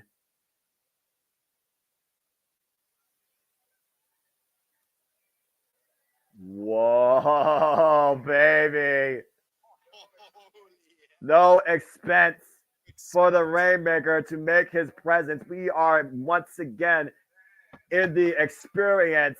Man. Kazuchika Okada just literally swerved us. If they're gonna give Okada his entrance and all the bells and whistles, can we please get Final Countdown, New Japan? Please. Again, Jeff, you and I witnessed history at Forbidden Door last year when Kazuchika Okada collided with Bryan Danielson for the first time ever, even though both these men have intercepted in their careers since 2003 in the dojo days. We saw what happened. Kazuchika Okada broke Bryan Danielson's arm, but Bryan Danielson continued to fight on for another 10 minutes and tapped the Rainmaker out because Okada's arm was at risk of being broken himself. Okada has not tapped out since 2015 against Shinsuke Nakamura. His pride's been hurt, and he feels it hurts the image of New Japan Pro Wrestling and Japanese professional wrestling. And he looks to rectify that loss tonight. So the fact that Bryan Danielson has a fractured orbital bone and has a broken arm, and Okada at the end of the day just wants to get revenge, while Bryan Danielson wants to make sure the Rainmaker is never used again, it doesn't get more tense than this. It doesn't. Oh, God. I love this robe. I do too. There is not a bigger presence in professional wrestling for me to engage upon than Kazuchika Okada. Sorry, Roman Reigns, not sorry. And currently, Kazuchika Okada, 1/3 of the 26 never openweight 6-man tag team champions. There's not a bigger main event, big match player in New Japan Pro Wrestling than Kazuchika Okada in the Tokyo Dome. Absolutely not. Many men have challenged Okada on this stage. Some have won, all have lost in the end. And now we wait. Nope. I figured. Damn it! Copyright strike. But Jeff, Bryan Danielson's in the fucking Tokyo Dome. I know. Oh man, what a moment. I am trying very hard not to lose my shit. The first disciple of Antonio Inoki, the American Dragon, Bryan Danielson, looking to see if Okada tonight can adapt while injured. Is Okada simply the next Inoki to happen, or is he just a wannabe and always will be with that moniker at his presence? Think about this. The first disciple of Antonio Inoki, the most prolific graduate of Shawn Michaels Wrestling Academy. Oh boy. Oh boy. Oh boy. Oh boy. Again, let's not forget, Bryan Danielson was former IWGP Junior Heavyweight Tag Team Champion, Curryman. Yes. This is the toughest challenge in both these men's respective careers. But the difference with Bryan Danielson, he says his mentality allows him to adapt. And since returning from that injury, he has not used his right arm. And he still has been extremely effective enduring a mini G1 climax in the Continental Classic. Of course, Nigel McGuinness, always called the American Dragon, Britt O'Brien. Oh, boy.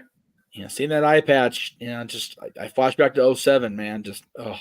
He talked about in his interview in 08, he had no attention for that orbital bone, and he still kept going. Bryan Danielson has endured his own share of wars and fights and came out stronger in the end. He never stopped fighting for his dreams. Kazuchika Okada says nobody has endured what Okada's endured.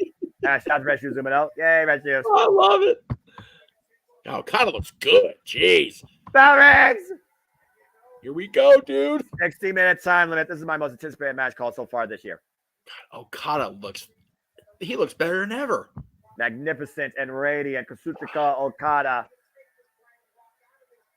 Okada in white. Danielson in his familiar burgundy and white. You love to see it, man. You see Red Shoes right now leveling which side of the audience right now they're favoring. I think it's pretty stalemate here. Red Shoes, the fans win here, dude. Come on. That's damn right. You're not wrong. God. Damn right.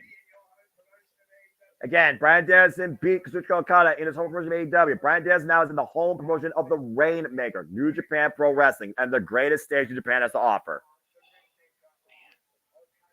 Right now, it looks like we're going to have a Greco-Roman knuckle lock here, maybe a test of strength.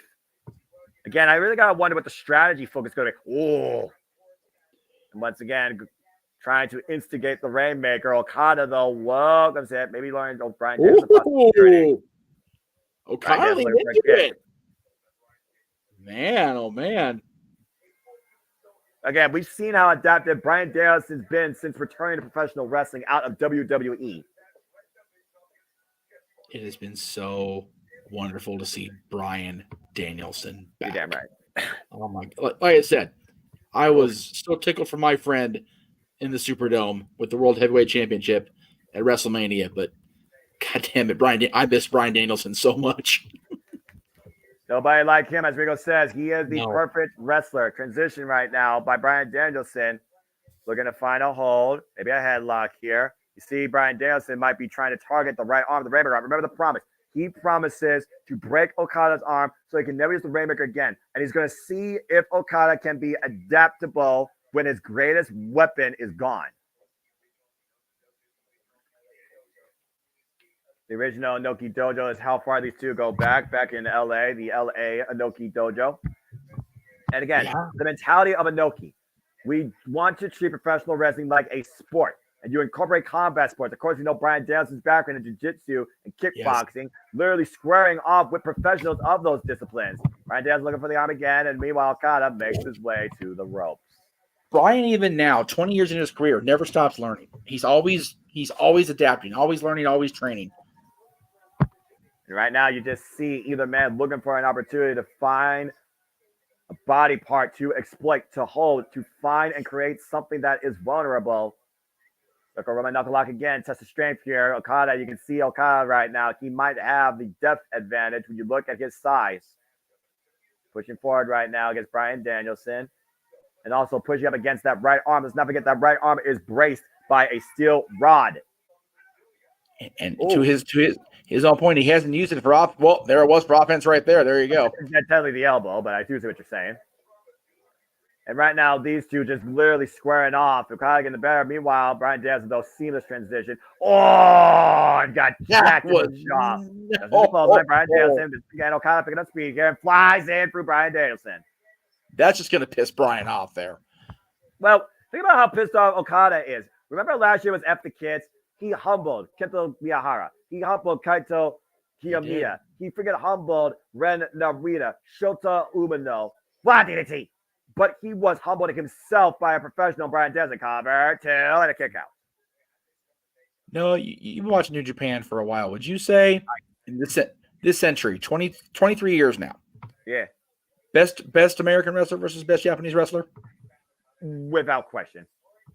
Without question. And that's no disparaging remarks to legends like Yuji Nagata, Hiroshi Tenzin, Keiji Muto, and of course Antonio Noga and Tatsumi Fujinami. And meanwhile, just in this 23 years, this century, these two decades, if you will. Yeah, I got you. These guys are just, and they have been their entire careers on levels above. Again, Kazuchika Okada, multiple-time Tokyo Dome main eventer, multiple-time IWGP World and IWGP Heavyweight Champion. Still one of the longest reigns in that title's history at over 700-plus days, and his wars against Kenny Omega. Oh, God! DDT on the floor. The exposed, padded, tipped-up floor. Oh, and Okada.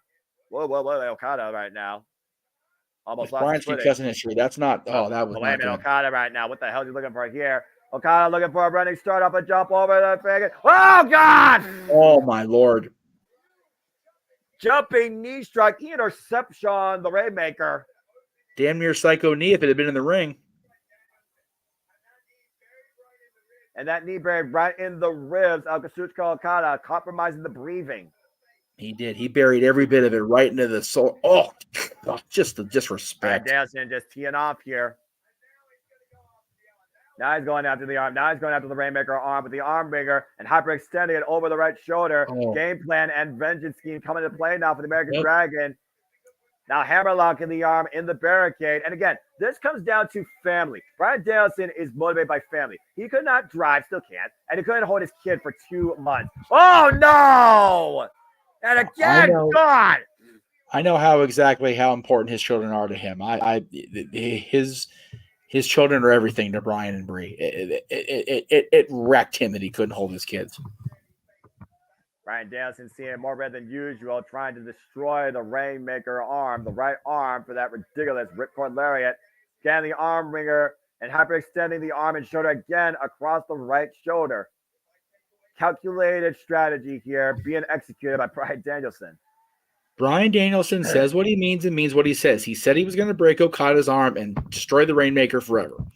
But Okada said this is his chance for revenge. The loss made Japan and New Japan Pro Wrestling look bad. I have the home advantage now, and I have to restore that honor and that dignity. Bryan Danielson right now firmly with a grasp of the wrist. Again, just twisting it. Muscles in the right arm right now, literally being contorted by this evil technician. Again, just wrenching back. Goodness. Now hammerlocking Bryan Danielson. Okada is right arm. A shoulder strike right in the heart of Okada. Just teeing off right now. Danielson, one of the most proficient strikers in the game. Beautiful German suplex. Northern Lights gets a 2 count. Oh my gosh. Take your breath while you can, brother. Yeah, I know, right? God, Again, I can't believe I'm getting a call. God damn, I'm losing my shit. My life is complete. Right? And January 4th, dude, we gotta get through at least the first quarter. Yeah, right. And look right now, Bryan Danielson of the joint manipulation, pointing down the digits and pointing up that elbow. Oh God! Oh no, you don't think? Yep. Oh yeah. The manipulation of the joints, the elbow pointed straight up. Oh God! Oh. And that will tear an arm out of socket. Clean out. He says he's going to break his arm. He's not going to bullshit you. Bryan is many things. Bullshitter is not one of them. I mean, to be fair, he kind of is that, but he doesn't bullshit when it comes to professional wrestling, damn it. No. Again, both these men, their roots literally going back 20 plus years. Kazuchika Okada, defining example of what New Japan Pro Wrestling is since Wrestle Kingdom 8. Oh, and you see right now the arm bar, the Fujiwara right now locked in firmly on the right arm. With Kazuchika Okada tap once again to the American Dragon on his stage, his home, the Tokyo Dome. And Bryan Danielson able to get further extension. Oh my God, just driving forward with it, literally pulling back as far as he can, but also might lose leverage though. Yeah, I was going to say, lean back too far. Arm direction. Oh my gosh, your arm's not supposed to bend like that. Look at Red Shoe's face. Oh my God! Oh no, your elbow is not. No, man. That is not. Oh. Look how kind of got himself free. Plus, he got the rope. So I thought Minoru Suzuki was a sadistic bastard. Damn. Yeah, so you mentioned Wrestle Kingdom 8. That would have been 2014, yes? Correct. Think about where Daniel Bryan was January 4th, 2014. Heading for the Royal Rumble and a match with Bray Wyatt. Yeah, and man. Look where he was at the end of the first quarter. That was a one-match show, by the way. 100%. Bryan Danielson right now with the hammerlock again, using the second rope for added leverage, advantage, and damage. And now he's picking up speed, looking to follow up. Oh! Kick to the shoulder blades. And again, forward offense to the side of the head, the damaged right arm of Kazuchika Okada. And the American Dragon in firm control right now of the Rainmaker. Looking for the big boot by Okada. He had to do something. We're 10 minutes in, the 60-minute dream match rematch, and you got to consider, did that boot hit the already fractured orbital bone? You see Bryan Danielson right now clutching his left eye. Yeah, figure, no, we're 10 minutes in, and it's been all Danielson. Of course, Kazuchika Okada also said on his book he would love to outdo the main event. He feels that the main event sometimes is not worthy of the main event spot. That's the challenge he pushes himself to and his fellow talent. And got him hooked. Heavy rain, air raid crash. Oh my God, the neck and the spine. Again, I got to bring it up, man. Bryan's history with neck and spine issues. Concussions in general, too. Yeah, yeah. Oh, golly. Kazuchika Okada is in business for 2024 as this is his 20th anniversary in professional wrestling. He believes he only has 10 years left at the top and he wants a single belt again. And he wants to further professional wrestling and New Japan Pro Wrestling around the world, having these incredible matches and bringing this type of quality to the people around the world, the professional wrestling fans. You see Okada, though, ascending to the top rope. Oh! Bravo Scott by the American Dragon. Big uppercut tee off there. Again, both men counter for counter. Again, just right underneath the jawline. Oh, man. I'm a couple seconds behind it. He laid that one in. You hear the thud, bone on bone impact, Jeff. Damn. Okada's jaw was snapped back off that. You know, we talked about what happened to Vinci again on Monday and just the whiplash off that drop kick. The head snapping back is just even. It's hard to watch. Uh-oh. Avalanche Dragon Sleeper Suplex. Oh, my goodness. And it's LaBella. LaBella locked in right in the center of the ring. Okada trying to turn his body toward the ropes. The reach of Okada might be his only saving grace, and does so. Say, if Brian locked that in, it's over. There's no doubt in my mind. If he locks the bell lock again, it's over. Yeah. The arm is too compromised already. With a modified lapel lock and pushing back with his foot against the Rainmaker arm that forced Okada to submit before suffering what could have been permanent damage. And Brian, again, still favoring that eye. That eye has not been his friend in his career, and he's going one eye right now, and he's still being Brian Danielson because he can. Oh, my, just laying him in here. Okada, though, cut the leg. A shot right to the left leg. Oh no. Got out of the hood. Oh no. Pile driver on the apron. Good Lord. My God. Oh. He pile drove him in. Little bit. Look. Oh. And that is the separation that Okada crucially needed. He needed to get away from Brian and get space. Damn. Golly. The compression of the vertebrae all down on the head and neck of the American Dragon. Now, Noah, they labeled this a special singles match. They weren't kidding. It doesn't get more special than this. Professional wrestling, damn it. Oh, man. Okada right now and Brian Danielson both on the apron. Brett Shuzumino starting his 20 count. Kind of feel for Sonata Naito, not going to lie. Yeah, I'm about to say. It's going to be a unique contest, but yeah. No disrespect, but again, it's Brian Danielson and fucking Kazuchika Okada. It's very much Rock Hogan, Triple H, Jericho, unfortunately, for these guys. Yep. Okada's the bigger star. I'm just going to say right now, Okada's the bigger star in New Japan Pro Wrestling. Oh, wow. Look at Okada right now. Driving right his boot in the fractured orbital bone.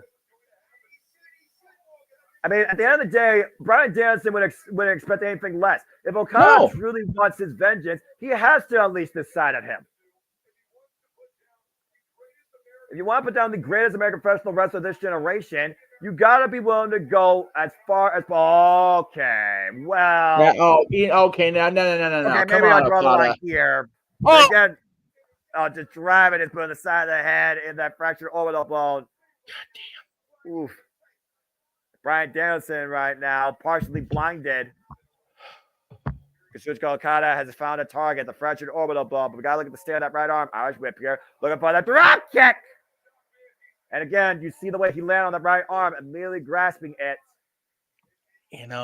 Even with the arm, Okada's drop kick is just such a thing of friggin' beauty.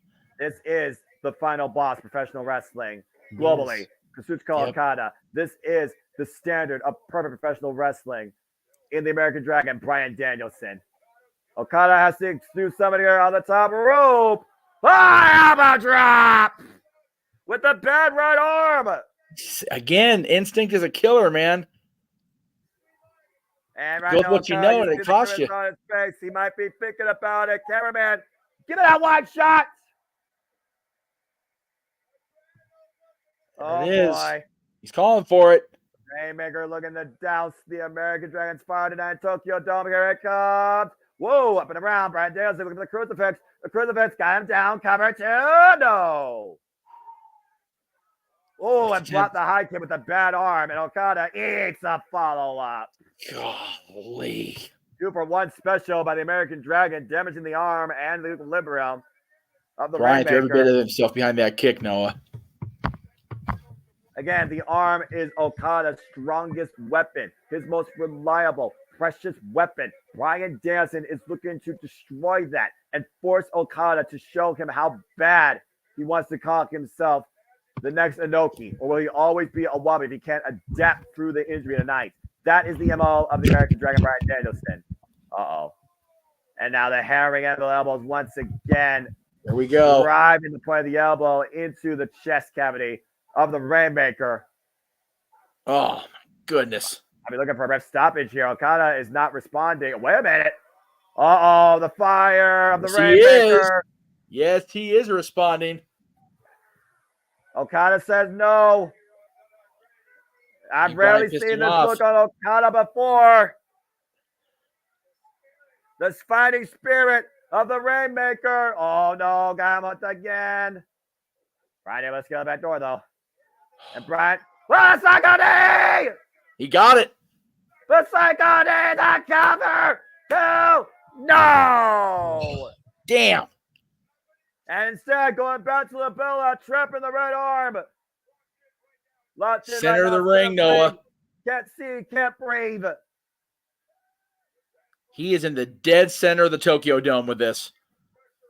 And you see the way Bryan Danielson is applying the pressure, readjusting his fingers position.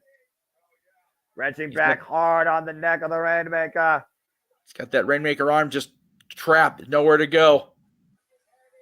Again, Okada right now looking to break the grip, trying to tuck his head in. Again, smart wrestling here. The Rainmaker within an arm's reach to find his way to the bottom rope. And uh-oh. Turns him over back towards center. Oh, got him. Roll up, the roll up. Oh, and immediately kick out and transition back into the bell lock. Oh, wait. No, this is the way he tapped him out. Everybody door. He's got him. Oh, man. Venus de Milo Shades and the Virtuoso Dion Perazzo. We saw that Okada could have been standards in Toronto. This is the moment that brought us to here. This is the moment Okada wants to reverse. He refuses to let that happen again here. Red Shoes right there listening, Noah. But the Red Shoes also got to look at the well-being of the athlete. Red Shoes might have to call it, or Okada could suffer permanent, sustaining damage, shortening his career. Oh, God, the pressure applied to the arms and that shoulder. Literally horizontal. Now the cravat, the stretch. Okada in a horrible position here. He might be passing out. The pressure might be too much. The legs are moving toward the rope, though. He can get close to the rope to those long legs. He can get out of this. Okada's fading, though. Okada's fading. Okada's starting to fade here. The light's starting to dim. Tokyo Dome trying to will the Rainmaker back in. Something has to give. Okada finds his way to the bottom rope. Oh, my God. You could tell Red Shoes was on the verge, man. He was concerned about Okada's health and well-being there. But again, to the point Bryan Danielson said, we have yet to see Okada fully kick the Rainmaker, and you gotta consider that has been extremely damaged. Bryan's got that evil dragon in his eyes and his mouth and his smile. Bryan Danielson, the same guy that went in an Ironman match 63 minutes plus with MJF. Bryan Danielson, the same guy that hung with Zack Sabre during the premier technical wrestling clinic of the last freaking generation of professional wrestling. Bryan Danielson with incredible running in the first ever Continental Classic, only to fall short to the Mad King, Eddie Kingston. Bryan Danielson also a great clinic against Christian Cage for TNT Championship. Now look at Okada's head in. Oh my gosh, the point of the boot on the side of the face. He's in the cave. Danielson He's in the cave. Oh my jamming God. it down. And He's looking to cave Okada's face in here. And now back to the armbar. Okada the reverses. Wait a minute, got him up. Rainmaker! He got it, man. The pin shooting through the right arm, though, Jeff. He hit the Rainmaker, though. Left. Kazuchika Okada with one last shot in the barrel. But no cover. Again, Okada literally said, Bryan Danielson, if you think it break my arm, then do it. At what cost, though? Oh my gosh. Bryan Danielson trying to once again shake the cobwebs out of his head. And I imagine that Bryan Danielson had his opponent get up first. No, has that ever happened? I don't think so. Not to my knowledge. He almost did right now. Jeez. Unable to capitalize off that Rainmaker. Only time I can think that he didn't capitalize on Rainmaker last time was against Kenny Omega. And it went to a 60-minute draw at the Minion. Okada's kicks just have nothing. There's nothing there. And Bryan's just kicking his arm. Oh, my God. But look at the face of Okada. This is the testament of the Rainmaker. Oh, God. Just shut the jaw. That one had some vim behind it. My God. Oh, boy. Took Bryan's head off. And meanwhile, Bryan Danielson again. Trying with the right arm.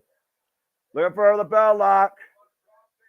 Crossface, whatever you want to call it. But Okada trying to clutch his neck in. And look at the reversal here by Okada. And now again, Okada teeing off against the pressured orbital blow, the American Dragon, creating separation. Okada has him hooked. German suplex, maintains waist control. And again, kick right to the right arm. And Bryan, high kick rocks to Kazuchika Okada. And is it for Psycho Knee tonight? Hooking him up, rolling elbow strike by the American Dragon. Fall in, but Psycho Knee again connects. Oh. Danielson is unstoppable. That was a great strategy by Okada to get out of the bell lock by rolling through and laying those strikes in. Nice strategy counter by Okada there before that sequence started. Best last shot of that exchange. And Bryan Danielson imposing the will of the Yes Movement to define himself tonight in the last full-time year of his career with a win at Tokyo Dome. Oh, Okada doesn't need to suck on knee, though. Now hooking him up. Oh, Cobra Explosion! Oh, no. Down again, hooking the arm. Okada once again, though. Spinning Rainmaker denied. Okada and Bryan Danielson up there. Drop kick! But Bryan back up to his feet. And hoisted up on the shoulders. Landslide. Here we go to finish it. Rainmaker! Oh, no. Here the cover. 2. Okada has done it.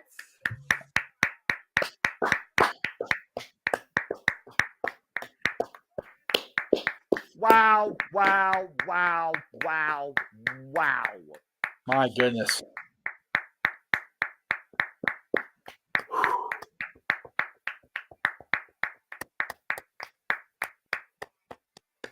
Kazuchika Okada has avenged his greatest defeat of recent memory and has defeated the American Dragon here at Wrestle Kingdom 18 with the Rainmaker.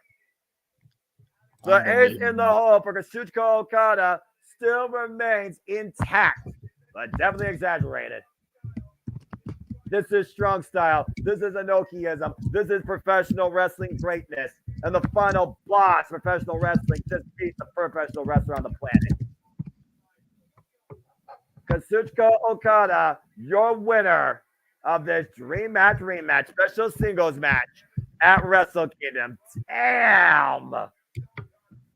Okada, to Joey's point, perfect closing line, has slayed the dragon.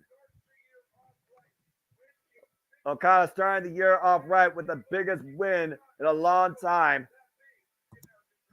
You gotta wonder right now, is the thing settled between the American Dragon Bryan Danielson? He beat a broken Bryan Danielson. Oh my God.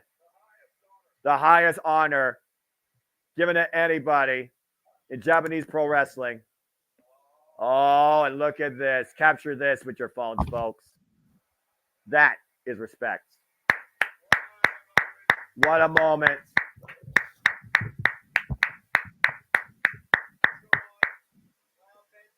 Two of the absolute best of all time. Kazuchika Okada with the arm raised by Bryan Danielson tonight.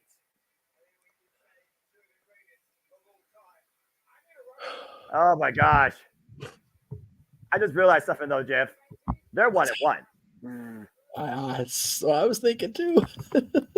Oh my gosh. Bryan Danielson making his way out of the Tokyo Dome.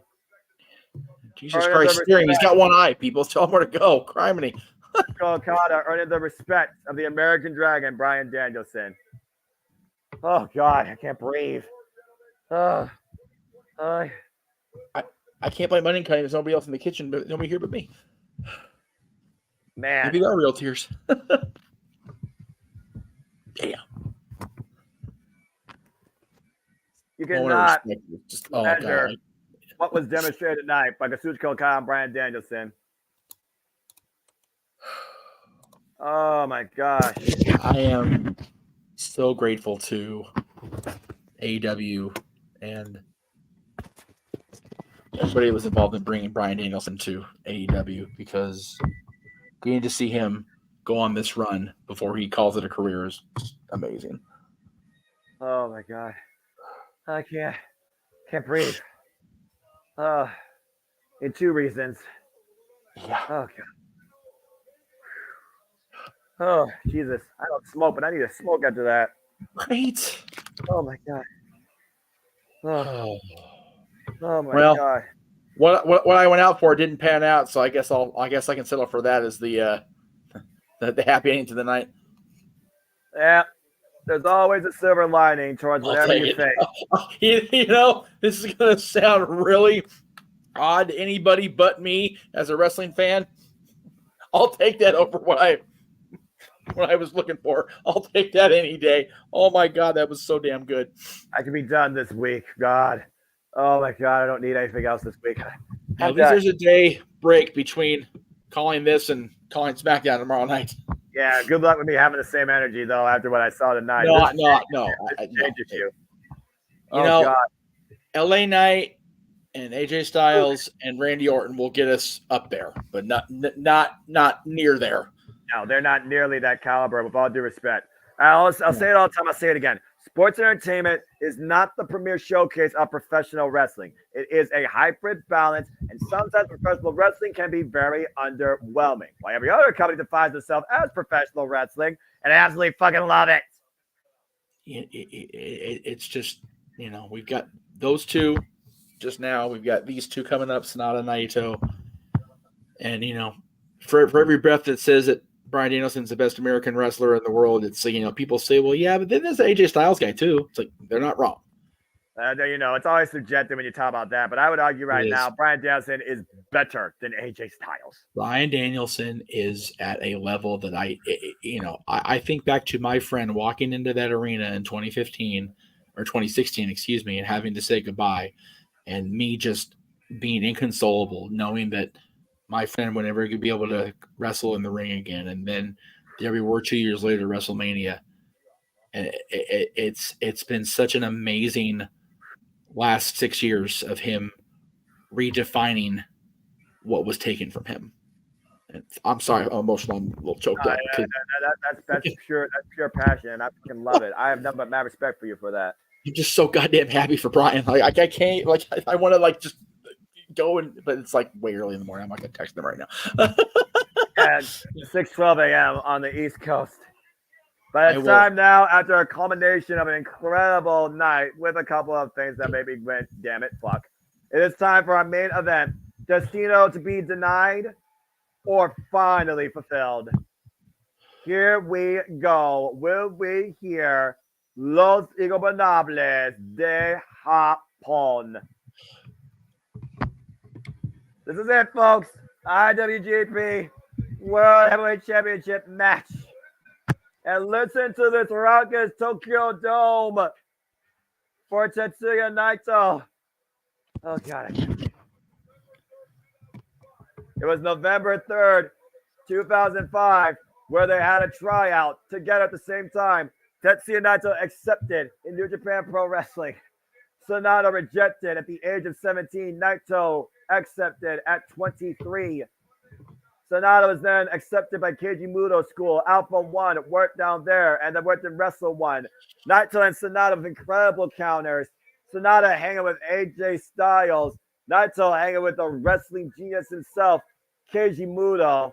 Sonata becoming X Division champion. Naito finding his unguardable nature, moving on to become G1 Climax winner and IWGP Heavyweight Champion. The parallels drawn with these two is literally a this versus that. But it all comes ahead tonight. And the turning point was last year when Sonata only beat Naito during the New Japan Cup.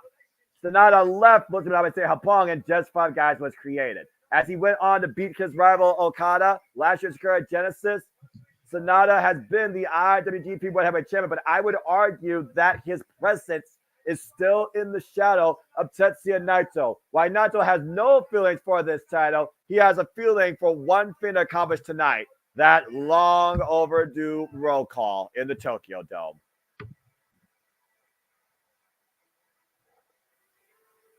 Tetsuya Naito last year, G1 Climax winner. Destino denied Wrestle Kingdom 12. Destino denied Wrestle Kingdom 14. Destino possibly to be fulfilled finally tonight. Wrestle Kingdom 18. Bases are loaded. It's the final inning. Naito up to bat, but can he hit the home run to finally get his Destino done?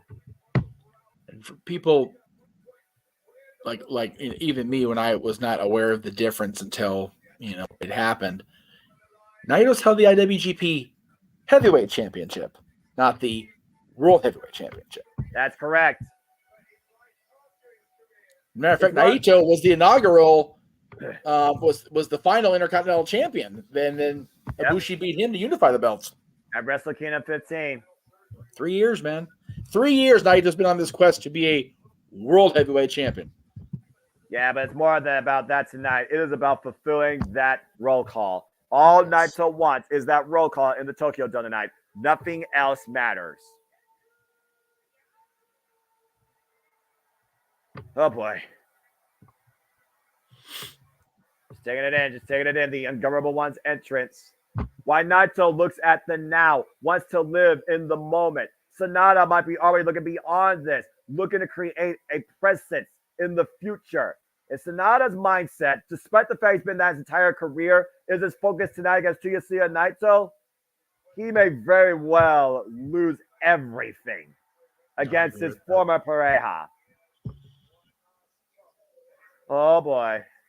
I'd forgotten that Ibushi, they announced the unification on my birthday in 2021, and then they had it delayed until after the anniversary show.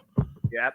And to Sandy's point, that is not the same because it is not Wrestle Kingdom, the immortal stage of New Japan Pro Wrestling. But you're right, Sandy. It has been said that Sonata looks to break convention and establish a presence. You look at the track record of winners, of closers at Wrestle Kingdom for its duration, January 4th. 3 names come to mind more than anything else, practically, except for one third step by Kota Ibushi. Tetsuya Naito, Kazuchika Okada, and Hiroshi Tanahashi. And Sonata looks to finally break that convention and show that anything's possible in New Japan Pro Wrestling if you dream it into reality. And you figure Naito's in the ring with him. Okada just set a bar so damn high. These two poor bastards. And Tanahashi's at ringside as the president of the company.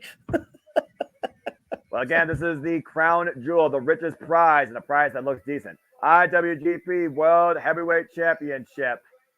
Sonata came back in 2016 and joined Los Gonzalez de Hapong. Been under Naito's nose and in his shadow ever since. While they did go on to achieve IWGP Heavyweight Tag Team glory, Sonata and Naito have traded victories in and out of the G1. Naito winning the G1 last year in August. Sonata becoming the champion last year in April. Sonata beating Naito March 17th last year. Naito beating Keiji Muto, Sonata's original teacher, in Keiji Muto's retirement match. Why Sonata started off last year losing to his former All-Asian Tag Team champion partner, Manabu Soya. Yeah. Who's, of course, now in Pro Wrestling NOLA. Again, the parallels are literally this versus that with minimal difference. And now it all comes ahead tonight in the main event, Wrestle Kingdom 18. Destino defined or denied and a presence established tonight. That is the story of this match and what's on the line. Did they make the center plate bigger, or is he just smaller? And it's a trick of the eye. Smile's a pretty small dude. I'm just saying. Okay. I was gonna say, I remember when they first debuted that belt, like it even looked big on Ibushi, but I was like, oh no. Much more than just I remember very mixed emotions about that championship belt design when it was first debuted. Yeah, but I've kind of grown accustomed to it. Yeah. And look at the freaking Hall of Fames right down there. Masahiro Chono, 5-time G1 Climax winner, the Ace of Japan, and the president now in New Japan, might I add. Hiroshi Tanahashi, the new NWA World Television Champion, and of course, Milano Collection AT, who has so much driven history and respect for those in Namaste Hapong, particularly Tetsuya Naito and Sanada. I always love seeing Masa Chono at this event because I think back to the second ever January 4th show, he and Muda for the NWA Championship. I'm sorry, take that back. The third January 4th show. Yeah, I got you, brother. The G1 was the vacant championship. The January 4th show was when Muda became champion. Yep. I'll get it together, by God, before the show's over. I'll buckle up because if I know Sanada and Naito, they're going to be very much methodical and somewhat tranquilo. Yes. Naito's looking pretty good. Oh, boy. And it's not just a specimen. My goodness. Tetsuya Naito believes that Sanada lacks the presence to be taken as seriously as he should be, since he is the IWGP World Heavyweight Champion. Tetsuya Naito still believes he's the bigger star of the two, and arguably the biggest star in NJPW. Sanada looking to break that convention and ground the Stardust Genius. Bell rings, we are underway. And listen to the audience. I would agree Naito is maybe a bigger star than Sanada, but I think the biggest star in Japan right now just left the ring after handing Danielson his ass. And to your point, Kazuchika Okada wonder, can these two, as he watches backstage, surpass what he and Bryan Danielson just did? It's a match of a different vibe, and a lot more than a title is on the line. And you know it's got to be in the back of their minds, Noah. Even as they compete for the championship, even as they compete for Sanada for his personal pride, Naito for his destiny, they both have to know that Okada's watching back going, I think it's about time I got my shit back. Well, considering Okada says he has a goal to want to become a singles champion, I could not see Okada going after anything less than the IWGP World Heavyweight title. And we've seen every year at Wrestle Kingdom to a degree. The opponent next to challenge for the title makes their presence and their challenge known. Last year was Shingo Takagi against Kazuchika Okada. The previous year, it was once again Kazuchika Okada, who of course beat Will Ospreay. Wasn't necessarily challenged by Tetsuya Naito, excuse me. And of course, Kota Ibushi, still the longest Wrestle Kingdom match in history, over 46 minutes, outlasted Switchblade Jay White. And who came up to challenge him? Self-proclaimed new hope, Sanada. You see right now, Sanada down on the ground. Tetsuya Naito focusing on the left arm here. And the last thing you want is to go in here with an injury, but you talk about the heavily bandaged knees. Naito even talked about his age. Naito knows right now he has damaged, vulnerable parts, but it doesn't seem to faze him. Sanada right now transitioning aside headlock reversal and to do this transition into the head scissors takeover counter, both men stalemate. And when you think about it, Noah, the last 2 years of Wrestle Kingdom, who has walked out of the Tokyo Dome as the World Heavyweight Champion? Okada. Again, it was Wrestle Kingdom 8. Who won that night? Hiroshi Tanahashi. It was Wrestle Kingdom 9. Who won that night? It was Kazuchika Okada, not in the semi-main.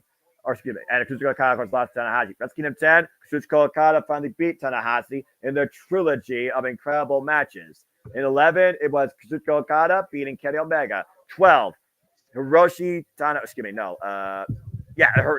Okada beat Tetsuya Naito. Destino denied for the first time in the main event of the Tokyo Dome for the Stardust Genius and the Unguardable one. Wrestle Kingdom 13, Hiroshi Tanahashi beat Kenny Omega. 14, the double gold dash. It was Naito that went all or nothing and came up with both the IWGP Intercontinental and Heavyweight Championships at the time, beating Okada.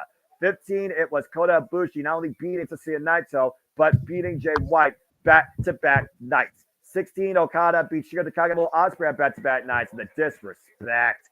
And of course, 17, Okada beat Switchblade Jay White in the main events. And meanwhile, Tetsuya Naito coming on fast. Now Sonata beats the punch, though, gets the midsection, sends Naito to the outside. Now Sonata looking to pick up speed here. And wait a minute, there's that style. Whoa, up and over. A little bit more moxie there on the current IWGP Heavyweight Champion. And the thing about Sonata, it's almost like a relaxed approach with him in this match. He hasn't given much attention to Tetsuya Naito particularly. Just more so what he wants his dream to be in the future. Sonata literally holding the rope for Tetsuya Naito, and Naito going underneath the bottom, refusing Sonata's handout.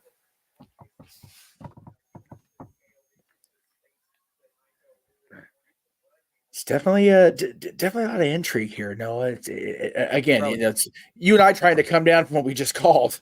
Oh yeah, and my voice is beyond shot. So's the whole dome, right? Worse than Michael Cole on freaking WrestleMania 35. Get to the midsection by Naito, clubbing shot back of the head of Sonata.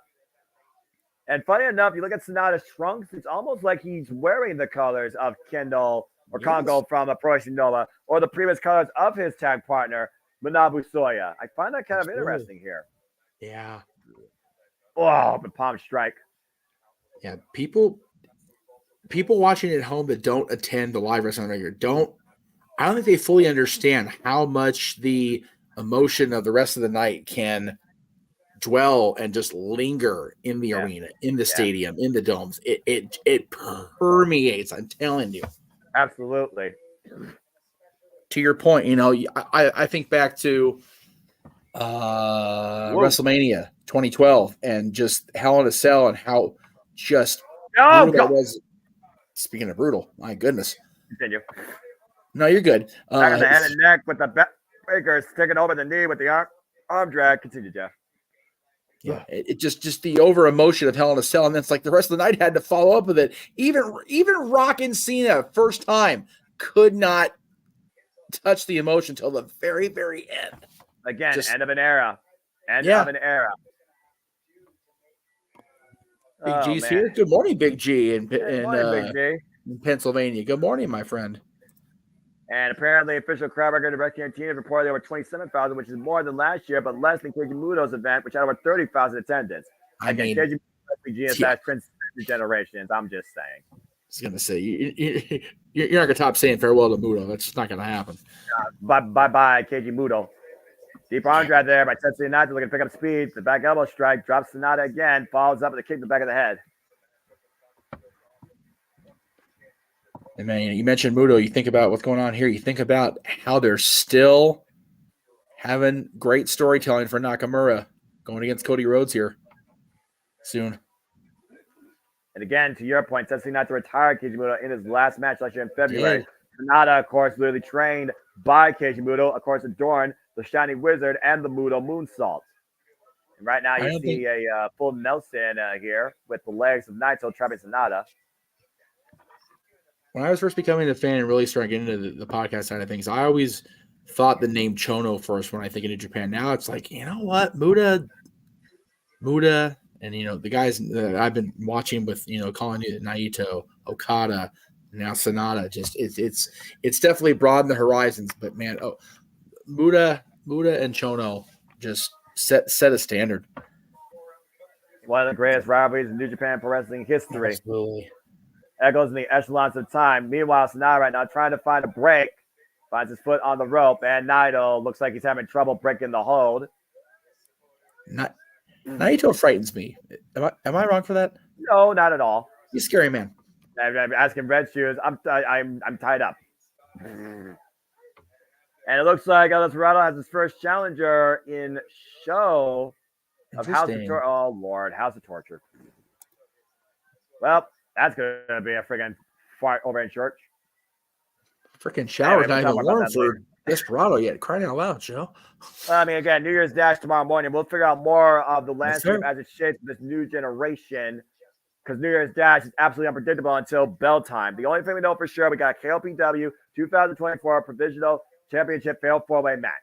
And Sonata right now, the open palm strikes. Driving the elbow on the side of the head of Sonata Naito right now, just wearing him down. Obviously looking to set up for the Destino. It doesn't matter whether you like Naito or don't like Naito. There's no denying his presence, and that's really the point that Sonata's trying to prove and gain here tonight. Irish whip, hard Irish whip to Sonata. Tetsuya Naito falls in. Sonata gets out of the way. Takes him out at the knee, but Naito's still on his feet. That's the clothesline, and Sonata hoists Naito up. That drops suplex. Well, there you go. Conor Marlon show apparently attacked the Desperado. Okay, well that would how's the torture? Of course, can't leave well enough alone. Be a good reason to want to beat somebody up. The spoilers, worse than David Finlay, and that's a low bar in New Japan in professional wrestling. That bar's sitting on the ground collecting blood and dust, dude. Fair enough. It's lower than that UV light. You're still not wrong. To be fair, it's lower than that UV light at its lowest position, revealing that incredible role Kazuchika Okada came in. Power level shown over 9,000. That was a freaking amazing entrance, by the way. I love that. Right. Naito right now going after the eyes of Sonata. Irish whip right now, and Naito off the rope. Sonata, great agility there. Naito underneath again. Sonata catches him with a drop kick coming in. Didn't quite get the height and the extension that Okada did. It was still pretty. Big plunger.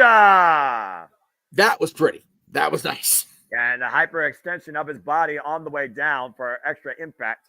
Yes. Sonata right now, hearing the people. I wouldn't pander too much. I would keep on Naito if I was you, Sonata. Absolutely. Crazy man. Again, Sonata wants to literally break convention, usher in the new generation where anybody, if they dream hard enough, can literally be here in the main event. It doesn't have to be the constants. You think about the deep roots and the connections with Sonata and the way that he goes about his pro wrestling style. Unwavering with a beautiful springboard missile drop kick. And meanwhile, Naito up on the shoulders. Elbow strikes the side of the jawline, though. Naito doesn't need it. Meanwhile, Sonata got him hoisted up. Oh, TKO! And that was over. Lateral press by Sonata. Near fall. That was a picture-perfect TKO. He had him on the shoulders. He just turned it, and they both laid completely flat, just different directions. That was nicely done. Yeah, absolutely. Beautiful execution there. Love to see it. Sonata looking for the Dragon Sleeper, or maybe the dead fall, that takeover DDT. Meanwhile, O'Connor roll. And there is the Dragon Sleeper skull end. And now got him down on the mat with the legs trapping the body with the scissors. Devastating maneuver here with the more that Sonata squeezes on the forehead, cutting supply of oxygen to the brain on Tetsuya Naito, but the more he squeezes, the more likely Naito can slip out of it. Fair. Valid point. The best escape for Naito here is to try and pop his head out from underneath that bicep or reach the rope. But he's aware enough where the rope is. Retro zooming on per position, asking if Tetsuya Naito surrenders. You'll never hear those words from Tetsuya Naito's mouth. I guarantee you that. Yeah, no friggin' way that's going to be a thing. And again, just look at the way he's squeezing. You see the veins popping out of the shoulder. Jesus. Fingers laced behind the neck of Tetsuya Naito. And Naito slips out and finds his way to the ropes for extra breakage. Oof. Again, you think about the endurance of this match. The sweating definitely makes a grapple move tougher to hold on to. You see the timer, Big G? 5.5 hours. And my voice is completely gone, to say the least. Yeah. I'm going to pass out when I know who wins this. Those of you just coming in, Noah called more than the first half of this show. James was in. I don't know when James came in to tag in to help support, but James was producing the show because I went out for a good chunk of the night. So God bless my team. Sonata lands on his feet, though. Yeah, I'm about to say you were out for the early half, and then you came in for the later half. The later half really picked things up. Nice to the leg there by Naito. And Naito off the bottom rope. Combination. Cabron on the apron. Drop kick right now. Bringing Tetsuya Naito to the advantage. It's Boven on the outside. Red Shoes Umino checking out both champion and challenger here. Sonata had no idea what was coming. That was in the side of the head. Yeah. See that wicked smile on the ungovernable one. was gonna say, if Naito smiled like that at me, or Danielson smiled like that the way he was smiling earlier, I'd be tucking tail and getting the hell out of there.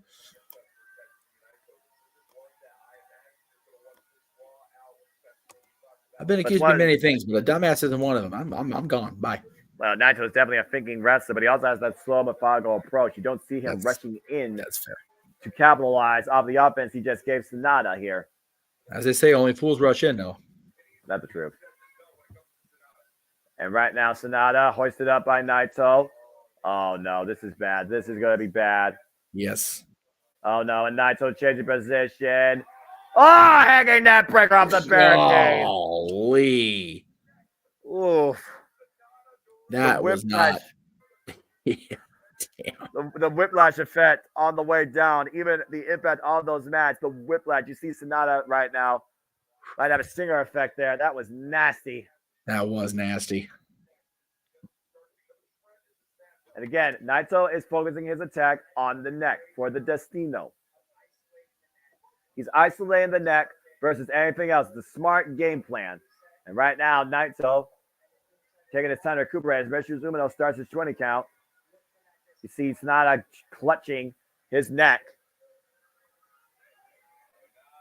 Count of 9 right now, halfway through. Oh, boy. Right. Sonata right now stirring a little bit, but needs to really push hard to get back in. Oh, boy. 18, and Sonata finds his way in. Naito waiting, though. That was close. Naito not wasting no time, though. The Irish whip, big. Oh, God. Contact again on the neck over Naito's knee with that deep arm drag. At some point, you got to, it's that much wear and tear consistent every single time on the neck. It's got to add up. You would think. But then again, the discipline level of the New Japan Dojo system is unmatched. Big Frankensteiner. Sending Sonata flying from the top. Oof. And that's all right now. Might be looking for the end game here. With that beautiful Frankensteiner. Of course, Sonata's last IWGP World Heavyweight title defense was against Evil at freaking Destruction. Has defended the title against Jungle Boy Jack Perry. Prior to that, Forbidden Door. Drop kick! That was nice. And defended against Yoda Tsuji and Hiromu Takahashi last year. Meanwhile, Tornado. DDT counter. And meanwhile, Sonata hooking Naito up. Magic Screw. Shout out to the Good Brothers. Right.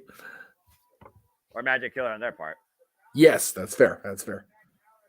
Sonata, again, always able to seem to find a counter. Oof. And again, to Sandy's point, nobody in LIJ has won tonight. Naito is the leader, the last stand. We might be literally looking at the darkest year for LIJ kicking off here at Wrestle Kingdom. Right? Beautiful kip up here by Sonata.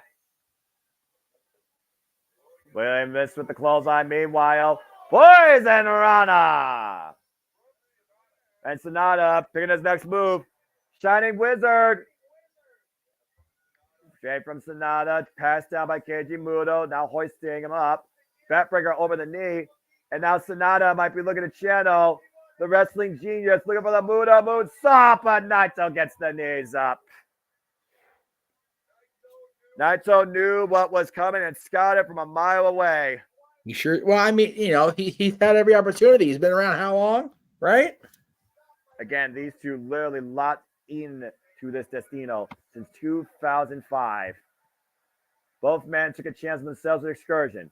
Naito became unguardable in Mexico. Sonata worked to find himself in America. Found the Exhibition Championship during that time. 2016, Sonata came back as a Paraha of Tetsuya Naito and helped him win the G1 Climax, where he would go on in 2016 to win the IWGP Heavyweight Championship. And right now, Sonata, slow to stir. Tetsuya Naito, though, taking his time. This is the last championship. This is the last match of the night. This is the greatest prize. IWGP World Heavyweight Champion. Gets the midsection and driving his elbow again. in the side of the head, focusing the attack on the neck. Repeated strikes. It's been about that neck the whole match, Noah. Just the focus never diverts. Again, it's one of those things that has made Tetsuya Naito so damn effective in his career. That focused approach, targeting a body part. And he's looking to maybe try and land throw out a corner here, maybe Valencia. Right. The Pap sending him to Destiny. Esperanza taking over with the DDT. And again, focus attack on the neck. This is Sonata's worst nightmare at this point right now. Oh, it is. And Naito coming in. Destino! You got it. That's what finished off Keiji Muto. Sonata right now. One more time. Bring up the arm. Destiny. Oh, Sonata fighting back, though. Destiny delayed. Oh, God. And a massive TKO counter off the Destino. He had to do something to keep the quell the momentum. And right now, we're back to ground zero. Both men down once again here in our Wrestle Kingdom main event. Both these men right now trying to recuperate, trying to replan, trying to regain energy. It is a thunderous, ruckus environment here in the Tokyo Dome, driving both these men to continue fighting.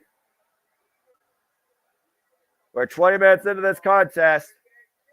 And Sonata looking to once again show off. Buddha moonsault to the back of Naito.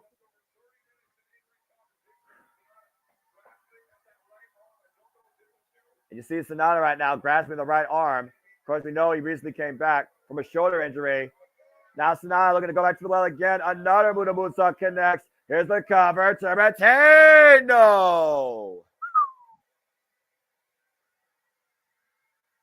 Tetsuya Naito still keeps his Destino alive for now. Yeah, but how long can he stand for now at this point? And look at this. Hooking him up for deadfall. Oh, Naito. German super. Oh, God. Whoa. Okada still. Oh, excuse me. Sonata taking down with the spine buster. Once again, bring up the arm. And Sonata trying to prevent the rotation. Sonata knew it was coming, but again, Naito going back to that focus attack on the neck. Trying to avoid the Destino at any means possible. And Naito with the Destino counter again by Sonata. Sonata trying to counter it, maybe into that deadfall, that DDT. And that might be the final note needed on either man's behalf here. Weight distribution is key to find the leverage you need to pull off these finishers. Sonata right now just jacking the jaw of Naito. Naito with the swing and the miss, though. Up and over again. Destino! Man, oh, man. But he didn't cover him. Looking for the last. Destino. Wait a minute. He got it, but I don't know if he got all of it. Naito with the cover. It is not over. Nope, not yet. It was definitely not enough. There's definitely not enough body weight either on that fall. It was a very shaky landing on both men here. Fatigue starting to set in. They've got to be exhausted, Noah. Meanwhile, the armor again to Sonata. Meanwhile, Sonata hooking Naito up. Deadfall! Deadfall! The DDT that led Sonata to victory in the New Japan Cup and over Okada. A dream remains alive. Destino delayed for the time. The roar of the crowd right now, trying to bring both these men back into this fight for the richest prize, the IWGP World Heavyweight Championship. What's it going to take for this thing to be over, man? There is no turning back. There is no turning point here that can reverse what these two men have endured and what waits on the other side. One leads with everything. One leads with nothing. It is truly all or nothing for both Naito and Sonata. Both men right now trying to get back to a vertical base. Both men breaking Red Shoes Lumino's count. Sonata right now, slow to finally get back up to his 2 feet first. Looks to run in. Naito gets the boots up, though. And Naito right now scouting. Meanwhile, forearm to... Oh! Paintbrush. Yeah. Double Enziguri rocks Sonata. Sonata ropes, though. This gets elbow. Well, what's this? Up and over. Ah! Sonata with Destino! No way. And Sonata looking to finally put away Naito. Deadfall denied. Oh, rolling copper kick. Right on the top of the head. Out of the corner. Satellite DDT. Damaging continuing on the neck by Tetsuya Naito. Sonata right now in a world of trouble. 3 count away from achieving his destiny. And costing Sonata taking absolutely everything. And Sonata right now looks like dead weight. Tetsuya Naito hoisting him up. Sonata counter. Waist slap. Meanwhile, Okada roll. Looking for the bridge. The cover. 2. Oh, God. Jesus. As close as you can get without the bell ringing. Shining Wizard connects. Muto asks the wrestling genius grounded the Stardust genius years ago at Wrestle Kingdom. And it literally could be the path to destiny for Sonata to establish a new convention. Deadfall. No. Oh, and again, the climbing shots to the side of the head and neck. Meanwhile, Naito, deadfall to Sonata! They've each hit their own finisher on the other. My goodness. And Tetsuya Naito looking for the final kill shot here. Brainbuster! That's why we keep him around, Big G. Driving literally the head and neck into the mat. And it's going to bring up the arm one more time. Naito Destino. Oh, he got it. Every bit of it, man. Hover by Naito. Destino. He did it, man. Wow. Good for Naito, man. Tetsuya Naito keeps the convention and drops Sonata's preferences into the dust. Stardust. The ungovernable Stardust genius has put down the IWGP World Heavyweight Champion.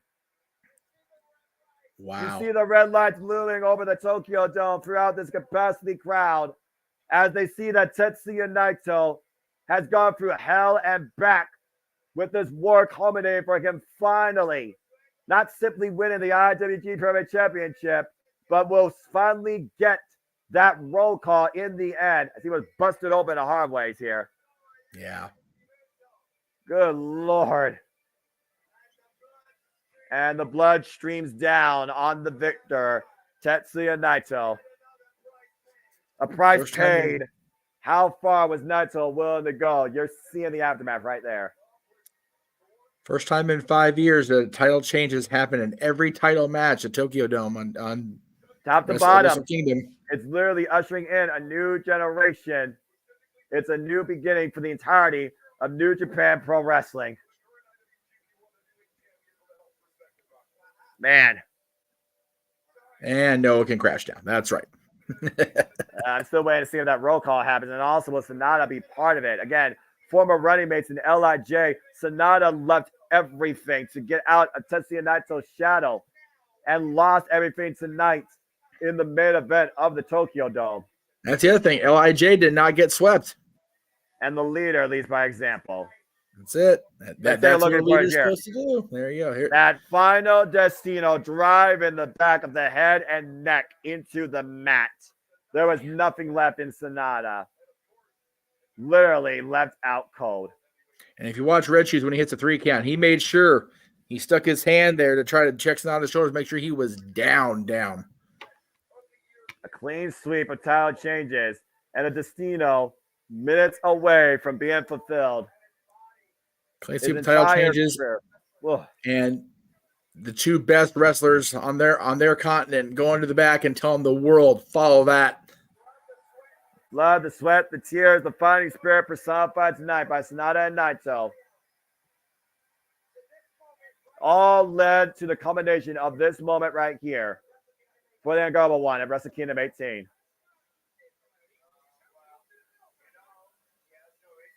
But again, he says he has no interest in that title.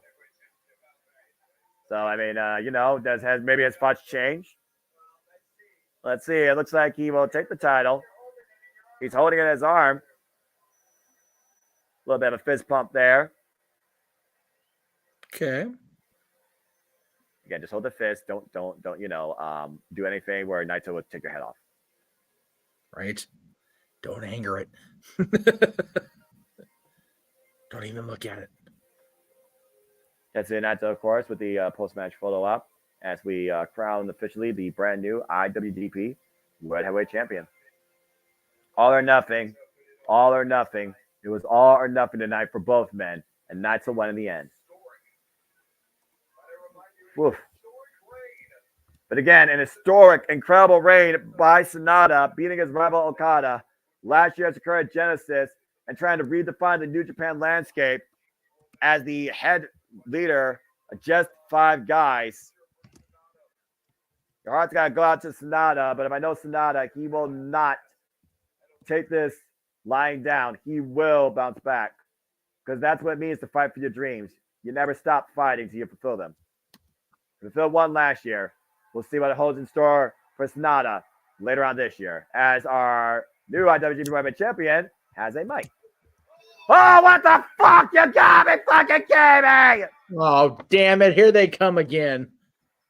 He's no good son of a bitch. The House of Torture once again denying Naito his moment. Oh, that is... Someone do something about this. Someone exile these men. This is the one thing that Naito did not need. Why in the hell are you doing this? You fucking reject. He is evil, Mo.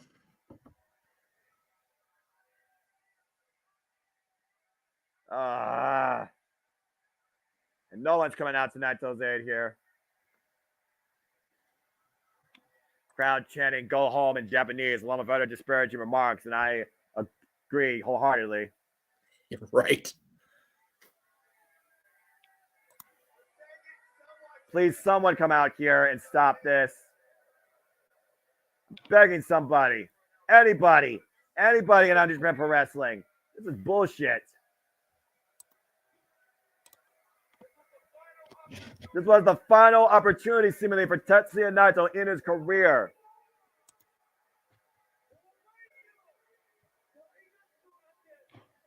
Oh, God. I won't let you have your roll call.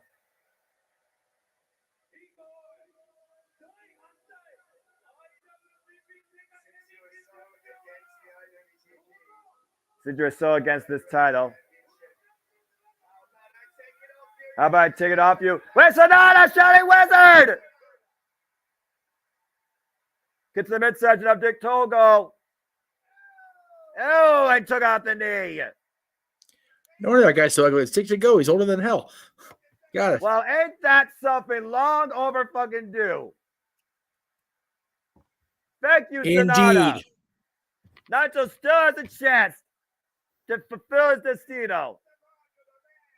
That is the mark of a man right there. That's integrity. That's respect. That's humility. That's our former WGP World Heavyweight Champion. That is Sonata. That's right. I realized Dick Togo was still a thing. Good grief. Disturbing. Someone take out the trash and throw it into the incinerator. Indeed. Even with his jaw jab, unfortunately not a broken neck. Yeah. Dick Togo has not aged well since the Attitude Era. Oof. Yikes. Good riddance to those freaking rejects. I feel you there. I'm missing comments because I'm over here on the wrong side. Thanks to Sonata, Tetsuya Naito. It's going to fulfill its destino.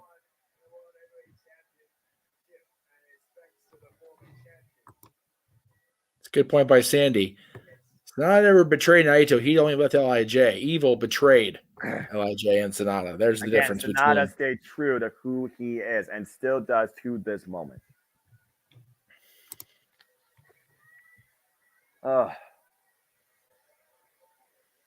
What a day, and we're only a few hours into it over here, but what a last few days, man. We're not even done yet still. Sonata literally collapsing. As he basically told Naito, let's do this again. A little bit of sign language there by Sonata to Naito.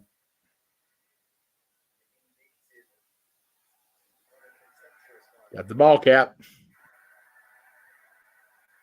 And Tetsuya Naito, lifelong baseball fan. Absolutely. Yeah, I really dig those Wrestle Kingdom 18 crew shirts, man. I gotta get me one of those. All right. Nice. Simple black and white. It's basic, but I'm digging it, man. Less is more, and less tells more, in my opinion. And now Naito finally takes the mic. And we'll hear from the new IWG champion right now. I wonder what's going through that man's mind. Seeing how far Sonata come. Been a long time coming. No kidding. Every twist, every turn, every bump in the road.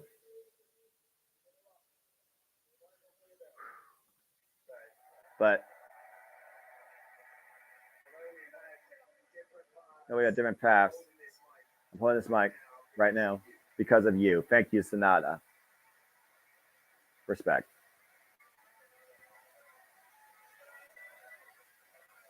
Sonata chants right now, loud and proud as they should be. Hold your head high, man. Hold your head high. You could literally look at the shot here and compare it with Hiroshi Tanahashi and Kazuchika Okada at Wrestle Kingdom 9.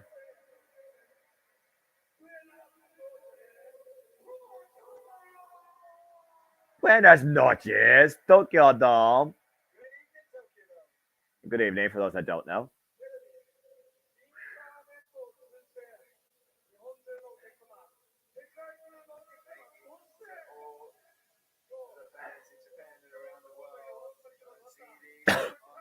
Thank you to all the fans around the world. On TV, online. You made this possible.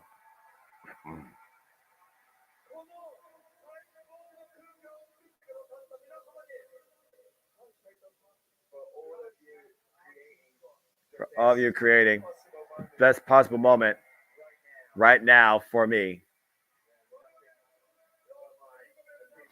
You have nothing but my appreciation.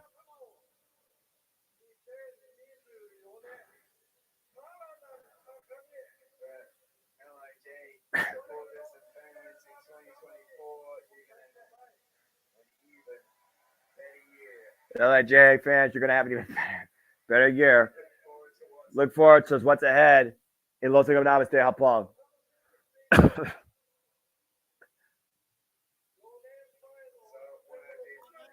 You all right, brother? Yep. So I've been looking forward to tonight was something I wanted to have 4 years ago.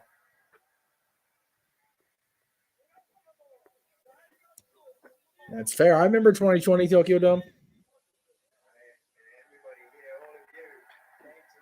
Everybody here, all you came to Tokyo Dome for this roll call. Is everybody ready for this one? All at the same time.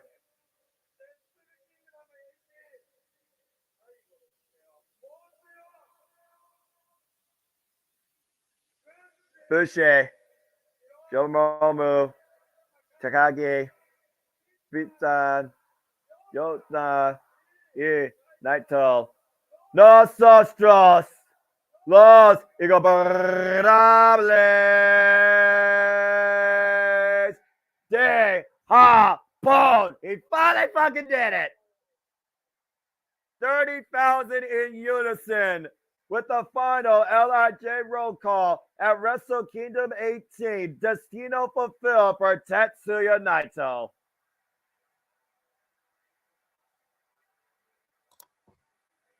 What a moment. They were into it, man. That was cool. The greatest roll call of all time. He's laying down only slightly flatter than the belt. Finally, Naito can put away this Destino. Right. And it was worth the wait. Very cool for him. Again, congratulations to Tetsuya Naito. And nothing but respect for Sanada. Tetsuya Naito earns finally that Tokyo Dome main event Wrestle Kingdom roll call and an accessory, the IWGP World Heavyweight Champion. What does this new year hold in store with an ungovernable leader at the helm of New Japan Pro Wrestling? We may find out very well soon enough tomorrow at New Year's Dash.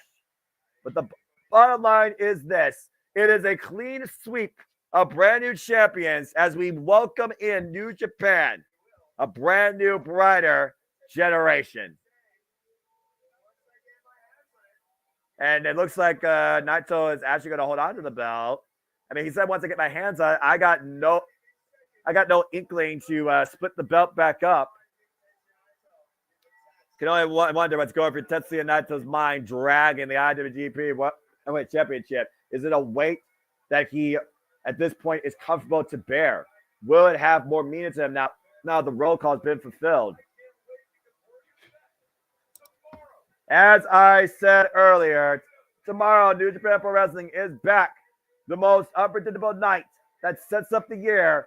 New Year's Dash as the final pyro goes off, and we have all witnessed history as Naito has fulfilled his destino. This reaction, this commentary, this event is not possible without you, the fans, and the Japanese Network viewers and spectators. We appreciate you with all of our hearts.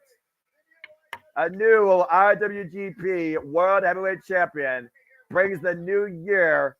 Bring it in ungovernable style.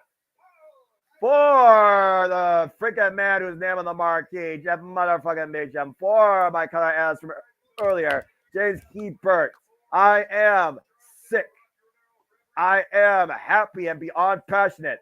I am the simple man and the voice of JMN, then now forever. And my name is Noah Foster. Thank you for tuning into our coverage of Wrestle Kingdom 18. Goki Genyo, sayonara.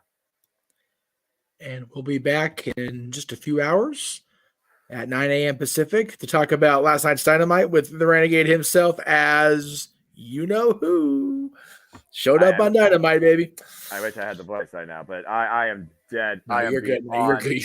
Dead. You more than fulfilled your obligation, brother. We got For the Love of Wrestling coming up later this morning. Meech's Musings tonight at 6 p.m. Eastern. Note that programming note, 6 p.m. Eastern, not 7, due to, LA traffic is what it is, folks. SmackDown tomorrow night, 8 p.m. Eastern, about 7:45 Eastern on the call with Mr. Foster and Renegade back together. Open mic night back in its time slot, 11 p.m. Eastern, 8 Pacific. And then, Noah, next week, it all begins again. The TNA returning. For the Love of Wrestling all week. Dads on Monday, the top 10 stars of TNA. Monday morning, the 8th. Talk Wrestling on Monday. Stop by Sports Bar on Tuesday. The Greg Cherry Show Wednesday. Meet Your Musings on Thursday. Next week will be about long goodbyes and unexpected returns. We'll talk more about that next week. Simply Breaking for Hard to Kill, I'm sure will be coming up sometime next week with the simple man with regular voice on the lead panelist. If he doesn't cough himself to death, the poor kid. Hard to Kill itself coming up next Saturday the 13th, and then immediately after Hard to Kill, hosted by the man above me, 2-year anniversary celebration. Excuse me, I botched the shit out of that. It's all right. For open mic night coming up Saturday night, January 13th, and yes, it is getting late. Good night, and good job, Noah. I came in and tagged it at the end, but I appreciate the praise very much. So there you go. 6 hours and much more to come this weekend, next week.